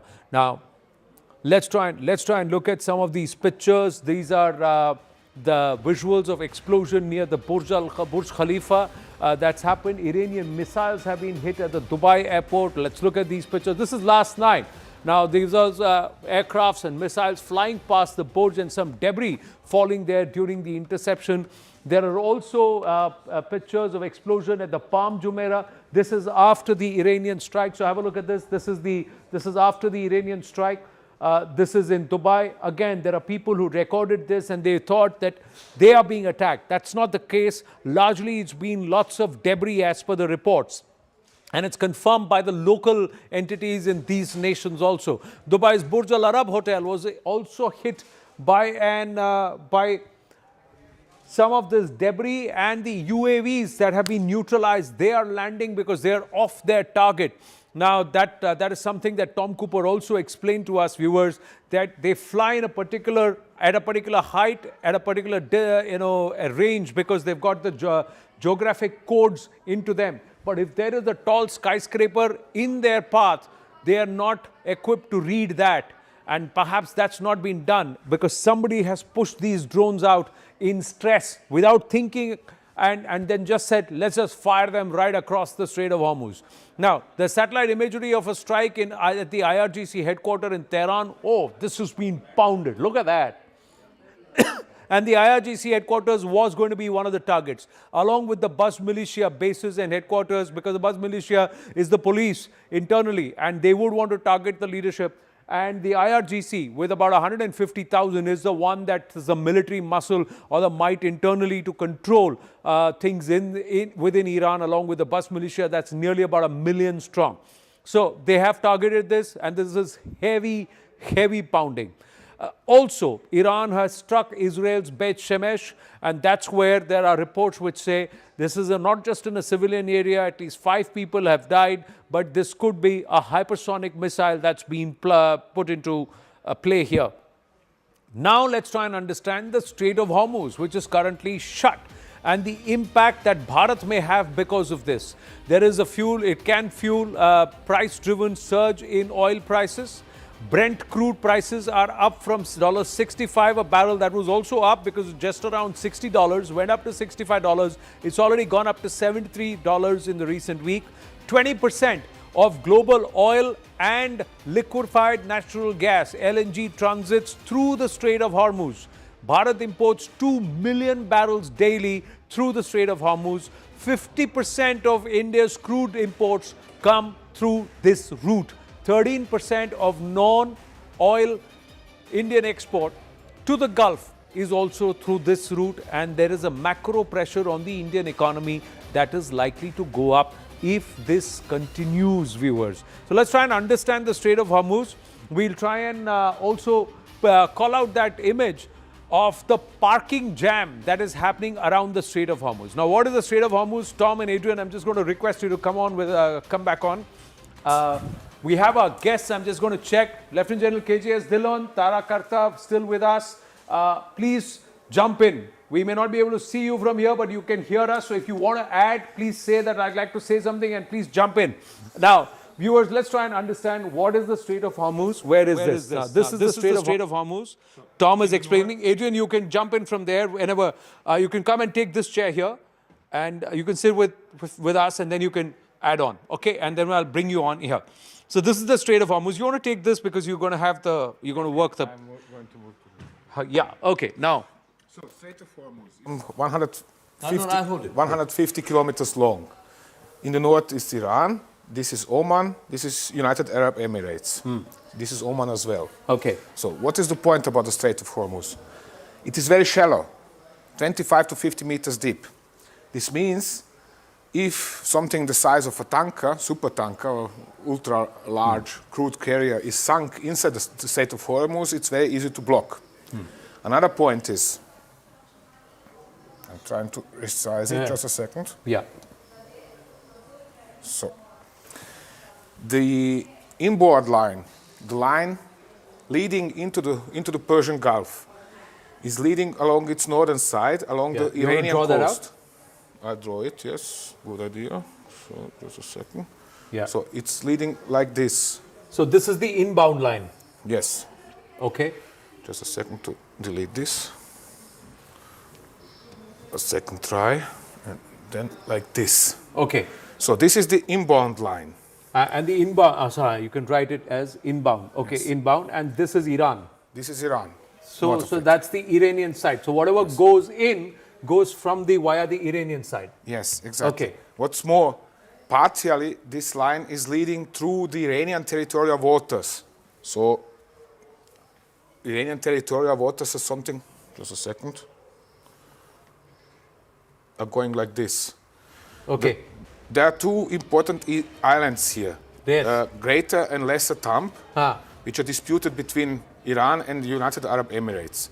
But the IRGC has missile batteries on them, anti-ship missile batteries. Anti-ship missile batteries here. Yes. These you can see. You see these two small islands here, this one and this one. So this is now with Iran. Exactly. And there are anti-ship missile batteries here. Anti-ship and SAM batteries as well. And SAMs also, that is surface-to-air missiles. Yes. So they are also here in this region. Exactly. So that means any ship coming here, Iran has the ability to pound them immediately. Immediately, yes. They see them. They can see them. They can watch also U.S. Navy warships moving along this line, along the inboard line. And they can watch them from the coast, from the island of Keshim. They see them. Except it's very foggy, which is quite often the case in the Persian Gulf, but nevertheless. So it is also so that the American warships, every time they are passing by through these waters into the Persian Gulf, they are engaging electronic warfare systems. So strong that then all of this area in Iran is losing, for example, capability to watch TV. Right. Okay. Because such strong electronic warfare systems. Right. In turn, there is also the way out, which is leading south of this lane. It's going like approximately like this. Point is the following. Everything closer to Omani and United Arab Emirates coast is too shallow for most of huge, big tankers. So this is shallow. Yes. Okay, this part is shallow. Okay, and this is the outbound. This is the outbound region. This is out. Yeah. So this is the shallow waters. The big tankers can't go from here, so they will have to move out a little more. They have to move approximately north of this line. Towards so they're going to stay out of that line. Because of this heavy traffic. We are talking about hundreds of ships every day. There are very strict regulations about the movement of ships into the Persian Gulf and out of the Persian Gulf through the Hormuz Straits. Through the Hormuz Straits. The other thing is, and Adrian, Adrian, come. Okay. Yeah, stand. You can stand here, next to me. Stand here, right? Okay. Yeah, so come here right next to me. Yeah, there you go. Thank you. So Adrian is an academic. So it's the first time doing so much of reality or real TV, live TV. So bear with the viewers. Yeah, go ahead. Absolutely. So if I simply must add to what Tom said, it's even more problematic to defend these straits or to protect the maritime flow traffic, because what is more, the Iranians have also hundreds of speedboats, some equipped with anti-ship missiles, which can dash out of the coastlines and attack ships passing by. And what is more, they even have mid-jet submarines. Midget submarine. Oh, midget submarines, the small ones. With 2 or 3 men aboard. So you have a giant tanker going above the sea level, and there may be a submarine right below. Absolutely, with perhaps a crew of 5 and 2 torpedoes. And of course, it is extremely easy for them to mine the entire area, and it is almost impossible to prevent them to do so. To prevent them from doing so, they can actually put on mines in the shallow region here. Foremost here. This is very easy to block. This. Yeah, you block this, and the whole strait is blocked because of the horseshoe thing. Because it's so shallow, you need just a few. Because it's so shallow, you need just a few mines, and that's it. You sunk, for example, one ship in the Hormuz, and it's blocked. Blocked. Now we've got news coming through. Lieutenant General KJ Dhillon, Tara Kartaji, the news that's coming through at this point, viewers, is that the former president of Iran, Mahmoud Ahmadinejad, is dead. That's the update that's coming through. He's also killed in the Israeli strikes. What is the impact of this, General Dhillon, even as we bring this conversation back to the Strait of Hormuz? Because currently, we'll get you that picture also by the time General Dhillon makes his comment of the whole lot of ships that are parked on either side. We'll get you that image here on the wall in a bit. Yes, but General Dhillon, yes. Tara Kartaji, yes, please. In overall, when we look at our research, right, decapitation, whether it's on terrorists or whether it's on political leaders, has had a very poor success even in the medium term. I'm not talking of long term. You know, usually you wind up with a guy much worse than you had to begin with, or you have a kind of blowback effect. Keeping in mind, in this case, Shias are not just restricted to Iran, not even Pakistan, where they've gone crazy. They are all over the world.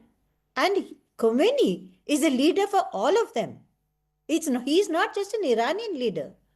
So there is a lot of, this decapitations strategy, therefore, I think is very problematic. Kudos to Israel for its precise intelligence, for the ability that it has been, the ability it has shown. But I am looking ahead at a very, very dangerous time ahead. They're there in the U.S. also. All the Shias there will look at him and say, our leader is gone. Yeah. Your thoughts? What is going to be the fallout of this? Fallout of this massive... Ahmadinejad in the past, we know the history. Look, the point is following. Ahmadinejad is foremost a representative of a group of interests in Iran which were in control of banks and insurance sector. So IGC members, former officers, former troops, who now controlled the banks and insurance sector in Iran. So it might cause us troubles in this regards. We are going to see in the coming days. Money flows. But you shared something interesting about how Iran has ensured that the money continues to flow. They seem to have moved millions of barrels of oil already out of Iran and parked it elsewhere. In the weeks before this attack on Iran, the Iranians have pumped extra oil down the pipeline to Chabahar, loaded tankers and parked them somewhere well away from Iran, so they are not attacked. And they have enough. They have filled enough tankers to continue exporting at the normal rate for at least a month, if not 2.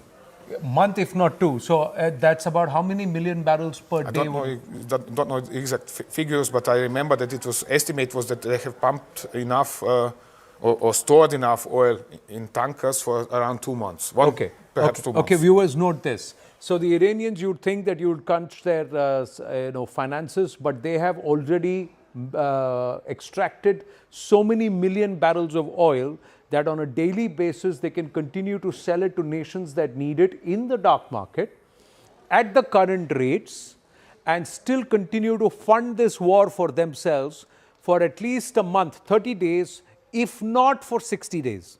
That's what Tom Cooper is telling us. Adrian, you agree with him? It's possible? Absolutely, yes, absolutely. It's possible. Let's just come back to the Strait of Hormuz and Tara Kartaji, watch this. Now, this is the image that we've got. Look at this is that entire hub. On the wall, you can see this. On the wall, you see this corner here. This is Khasab. It says Khasab here. Arpit, just come over here and then you can see. This is Khasab here. right? You see Khasab. Now, let's look at this. This is the Khasab area. Okay, look at that, and this is that arc, viewers. Look at the number of ships which are parked here, away, and they're waiting to enter. And then there again, at the Bandar Abbas port also there are a lot of, and then there are ships which are here. And this is where one of the tankers which is trying to enter was bombed today. We'll put out those visuals of the Omani tanker that was bombed also. Somewhere here, it was trying to enter and they bombed. Now, what does that mean? Oman was the one that was trying to negotiate peace. Oman was the one that was trying to help. Now, they bombed the Omanis also. But Oman is also housing one of the bases for the American and British troops in the Middle East. And therefore, Iranians are striking all such bases, and they are sending a clear signal, either you are with us or you are against us. And since they have permitted such a base, sorry guys. Right. Can we just have the visuals of the Omani tanker also on the screen? That was, we had the picture of the tanker ablaze. If you come back here, Adrian, Tom. Now, if this entire place is blocked, so let's say this entire place now stands blocked because the Strait of Hormuz is closed. Okay, this is where you said the bombing happened?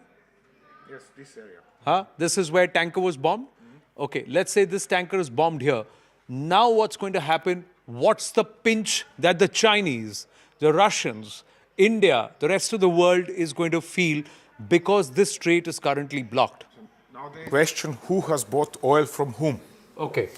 Because for their part, Iranians have an oil pipeline leading down to Chabahar, sorry. Chabahar is here. Not here. So the entire pipeline comes all the way up to Chabahar. So the Iranians have, this is a pipeline. So this is a pipeline all the way up to Chabahar. Precisely on basis of experiences from war with Iraq in the 1980s, when there were also such discussions about closing the Strait of Hormuz, they have decided, okay, we have to build a pipeline which is connecting our oil fields in the north, not actually, this is western Iran, down all the way to the coast of the Oman Gulf, sorry. And therefore, they have built this pipeline, and they can continue exporting. But oil producers here in the Persian Gulf, now they can't export. Right. Now, so if oil producers in the Persian Gulf, so that is, if we were to reduce this, I'm going to delete all the images, and let's try and reduce this. And we'll see which are the countries which are going to get affected all around the Persian Gulf. So we've got UAE. UAE doesn't have oil, but Qatar has, Bahrain has, Kuwait has, and they all have natural gas. Iraq has. There is, and of course, then you will have Oman, which will also get impacted because of this. Absolutely. I'm marking them. Yeah. So he's marking them, and and foremost, it is enough to generate immense global pressure, because if a few tankers are burned in this area, then you can expect the price of oil worldwide to grow up drastically. And imagine the impact if you have a doubling of the price of the oil at the pump within a span of a few days in India, in Switzerland, in Austria, everywhere. And this, of course, will entice a lot of governments to try to pressure the American and Israeli to stop this war as soon as they can. Is it going to pressure the Americans and the Israeli, or is it going to get all of these nations to gang up against the Iranians and say, just wipe them out? They can do, when I say the regime, not the Iranians. They can do much more, because they have no solution to be certain to clear the situation fast enough, quickly enough. Well, MJ Vinod and also Lieutenant General D.P. Pandey join us. Good evening, gentlemen, along with Taraji. Yes, Tom, and then we'll go after that. Just a short one. One shouldn't forget that the majority of population of Bahrain are Shia. One shouldn't forget that the eastern province of Saudi Arabia is majority population is Shia. So Iran has a leverage over here. They can also... They can also subvert the countries, cause troubles at home, cause sabotage at the facilities. So let's say this entire belt is largely Shia. Bahrain used to be under Iranian control until the 19th century. So, but it still has they've influence. attacked Manama. The Iranians have bombed Manama. Yes, that's it. But what have they bombed? A U.S. base in Manama. But is that going to shift? What's going to happen? Let's, gentlemen, let's come back and let's take our seats as we get General Pandey. General Pandey, please weigh in. The Strait of Hormuz blocked, and we also now have, we're trying to understand the scenario. The nations are going to meet. Mahmoud Ahmadinejad is dead. Peshkan has just released a statement. The Arab countries are going to look at Iran's retaliation and then react to that. Is there going to be growing pressure on the Americans to back off, Americans and the Israelis? Or should we lead what the Saudis have written very carefully, where the Saudis say, whatever Oman decides, whatever UAE decides, whatever Kuwait decides, whatever Bahrain decides, we will give you our full and unhindered support. Does that mean more than what the Israelis are saying? Because there is talk, General Pandey, that the Saudis also implored the Americans to go ahead and stop this regime. The Israelis now claim that we have stopped the Iranians from making nearly a possible 8,000 ballistics by 2027, which would have become an existential concern not just for Israel but for the entire region. Ji, sir. Yeah, Anand, so there are three major issues you have talked of, and I'll just try and cover all three. 8,000 ballistic missiles. The whole issue was not only rolling back of nuclear umbrella weapons program, which I think in a discussion in Oman, Iranians have virtually agreed to majority of the things which Americans wanted. But they said, and I think Khamenei said about 24 hours back very clearly, that ballistics missile program I'm not going to roll back. So who was under threat of it? You Americans with the hypersonic missile systems, they still had a warning before their continent could be struck they could have taken care of it. But the people who were under threat were the Saudis, right? So that is a concern. Now, second is this issue which you just mentioned about Saudis imploring Americans to take out Iran. I don't think so that may be appropriate, because about a month back, the Saudis had said that we will not allow, and all the Gulf countries had said very clearly, and they reached out to the Iranian president and said that we will not allow Americans to use their territory for any efforts against Iran. Right. But yet Iran has got a strategy in place which is flawed, and which I can talk about it later. But the fact is that they started opening fire not on Israel first, but rather on the Gulf countries, the first targets. Who, and you trust, imagine Oman, which is the neutralist of all countries forever, since its creation, ever in this region, right? Everybody is polarized to one side or another. But Omanis are possibly one of the most simplest people. But then you go out and strike them who were actually helping them out in this whole effort. So there's one part. Now coming on to the energy issue. Is everybody going to go back to Americans and say stop? No, I don't think so. Everybody is going to now say that this cancer, okay, it may not be appropriate. I'm not talking to the Iranian people. I'm talking the regime. Yeah. This cancer which has been sucking us out and dry. And there's a large section of Iranian population also which will come out and possibly implore that, okay, 40 years of sanctions, the Americans are bad guys. But please understand, the world has gone beyond to a development phase in which all the targets in Dubai, in Abu Dhabi, are not military targets which this regime is targeting. They are targeting which Palm Islands or Palm Jumeirah. Palm Jumeirah, and they are targeting Burj Khalifa. You are targeting exactly those structures which are towards modernity, right?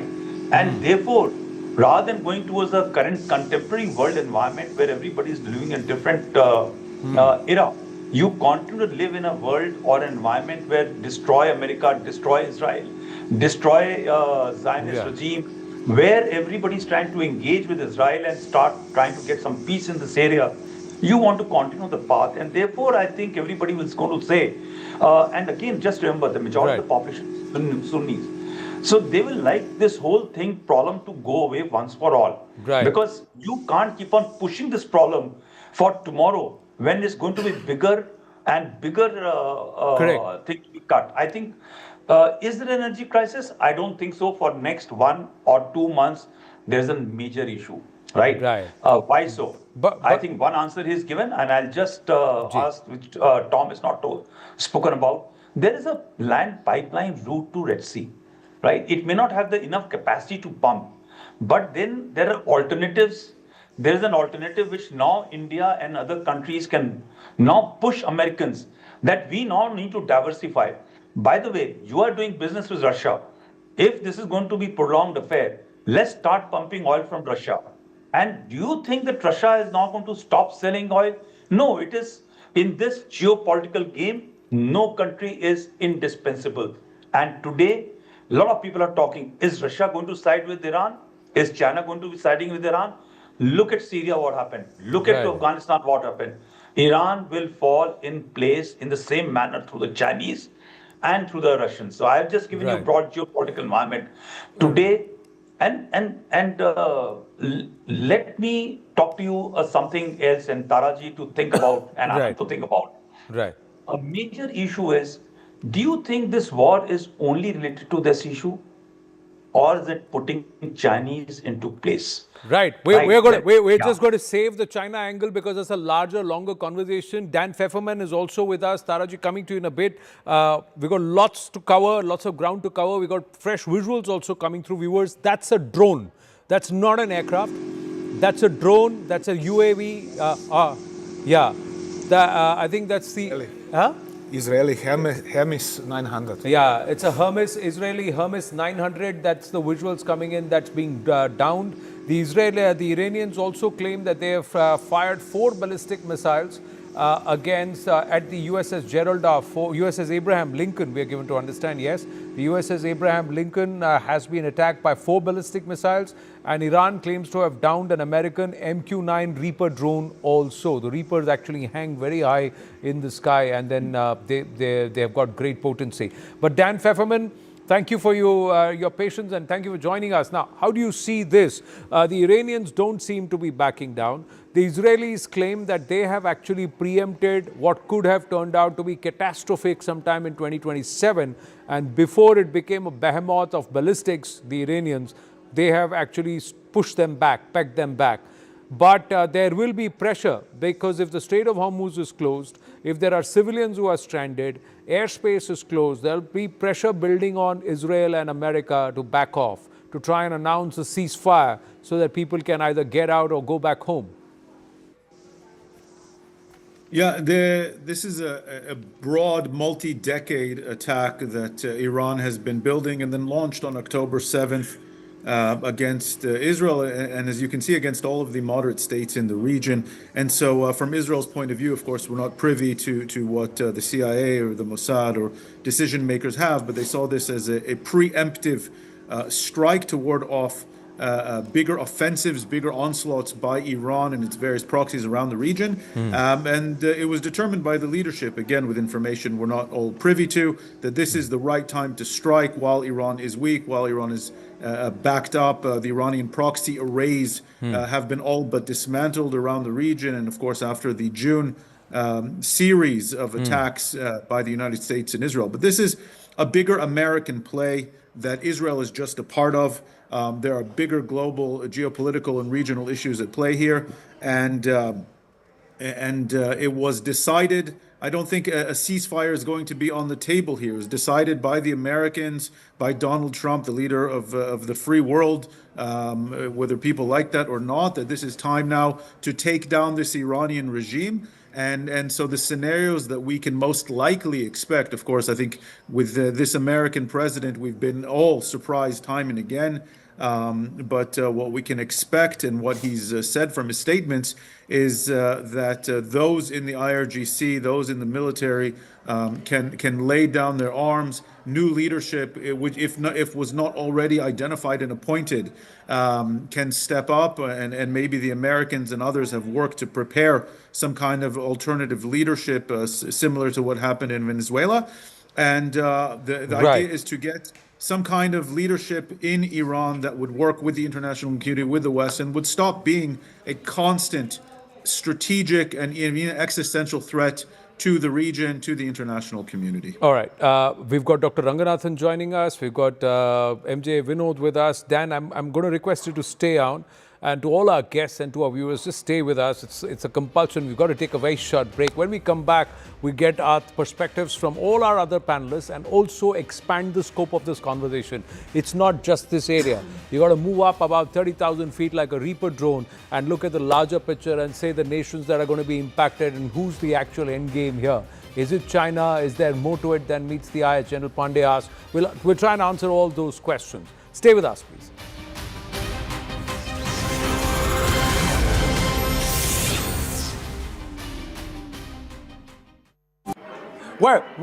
Sorry, Zaka, I missed you out there. What we're going to do to our viewers, bear with us. I've got Tom Cooper here with me. We've got the wall and we've got the map. Let's try and understand how this entire strikes. How did 200 Israeli aircraft fly over the Tehran airspace, drop those bombs and then come back? So let's game this and understand, does Tehran have no air defense system? And that too, you had the Israeli aircrafts take off from here, Tom, correct? So tell us, and how did this happen? How does this work? Yes. Thank you. It's like this. You have the Iranian air defense system is approximately here, around Tabriz, around Tehran, and you have Qom and Esfahan and Karachi. So this is the principal area that, sorry, I forgot further south here, another one. This is the principal areas that are covered by Iranian air defense system. The Israelis now come up from Israel, fly over Syria and Iraq. Right. Like this. So that's how they cleared the airspaces in these regions so that these planes could fly. Exactly. This is why no airliners are currently permitted to fly over Iraq and over Syria. Right. So over the border between Iraq and Syria, there are U.S. and Israeli tankers waiting for them, and they are refueling them in the air. In the air. So yes. The on-air, mid-air tankers. Okay, because this is more than a 2,000-kilometer journey that they have to fly. It is over 1,000 kilometers, 1,700 kilometers to the border, so 1,500 kilometers. But the point is this, in order to release their missiles, they have to fly high and fast, which is spending lots of fuel. Therefore, here, either the Israeli or the U.S. tankers from bases in Saudi Arabia come up here and they are waiting for them here in this area. So that's where the on-air refueling happens over Syria and Iraq airspace? Over Iraq. About how many thousand feet high? Well, 30,000 feet. 30,000 feet plus. Okay. So more, that depends on the weather. Right. Generally, tanker aircraft is flying higher. It lowers its boom, and then comes the combat aircraft and refuels from that boom. Right. So they connect and they download the fuel. Right. So once this has happened, they accelerate, come up to, this is one of the principal launch zones, the other is up here, and they are shooting their air-launched ballistic missiles into Iran, like this, into central Iran. So actually, the Israelis barely need to enter the Iranian airspace in order to hit targets deep inside Iran, approximately to the line Tehran, Esfahan, Bushehr. So that is this part of the story. Okay. Now, so let's erase this. Do you want to erase this? Okay. So we're going to erase all of this. And we're going to dive deeper into what's happening in Tehran. Why is it that when they're seeing so many ballistic missiles coming into Tehran, and yesterday over the Tehran airspace, these aircrafts actually flew over the Iranian airspace. So what happens there? Let's deep dive first. What happens when they are closer in? Just a second. Sorry. So here we have a zoom in to Iran. I said we have... You got to draw. Yeah, go ahead. Yeah. Yeah. Okay. So, for example, let's say Qom, air defense system of Qom. You have short range, you have medium range, and you have long range. And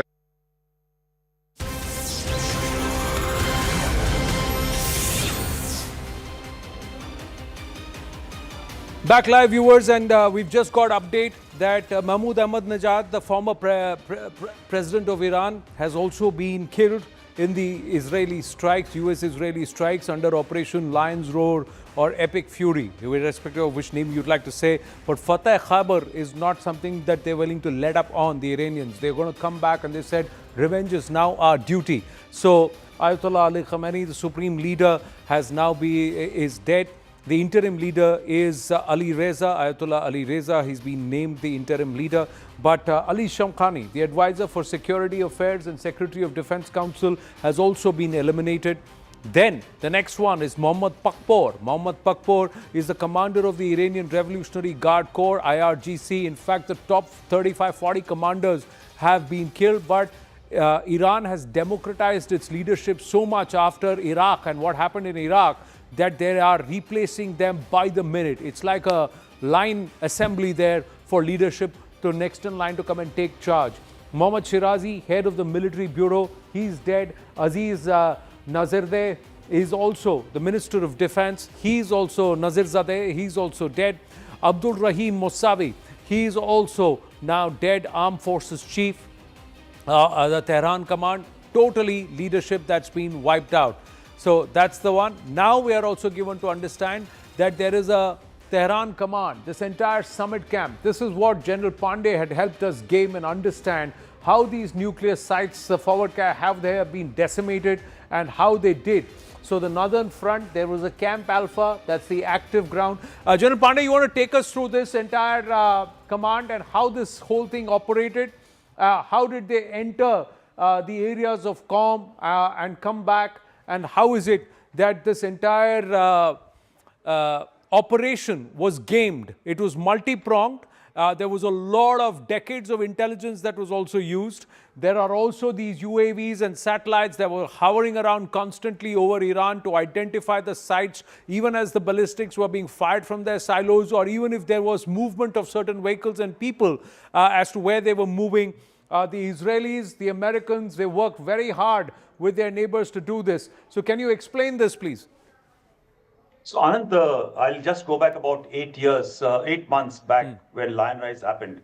And if you recall, when we were discussing this, there are two things which came on very clearly. Why did they stop when the Iranians were down? And second was, why was Khamenei and the top leadership spared when everything else could have been taken out? They had all the intelligence, right? So that point of time, the jus ad ballum, which I talk of, very, very important facet, when you go for a larger conflict with a certain degree of confidence that in the international environment, you will be accepted what you have done is right. So therefore, that is the time, if you recall, a lot of movement, a lot of communication happened, and thereafter, the process of protecting the entire chain of command was happening. And then is the whole process of discussion which started, of talks and this thing. Eventually, I think in last about 2 months or 3 months, we have been talking on your channel as well, that the process of centering, it was only when the strike was to go, because eventually Khamenei had to shut the door, and Khamenei shut the door on the talks on 27th when he said the ballistic program, missile program will go on, and I am not going to close it. So possibly the nuclear weapons program will go on, while people are having other communication which is coming on the social media, which I don't agree. I think there is no way this regime, till the time Khamenei was alive or the top leadership was alive, would have done it. Now, these talks were getting extended. You know, at the last minute, something will happen.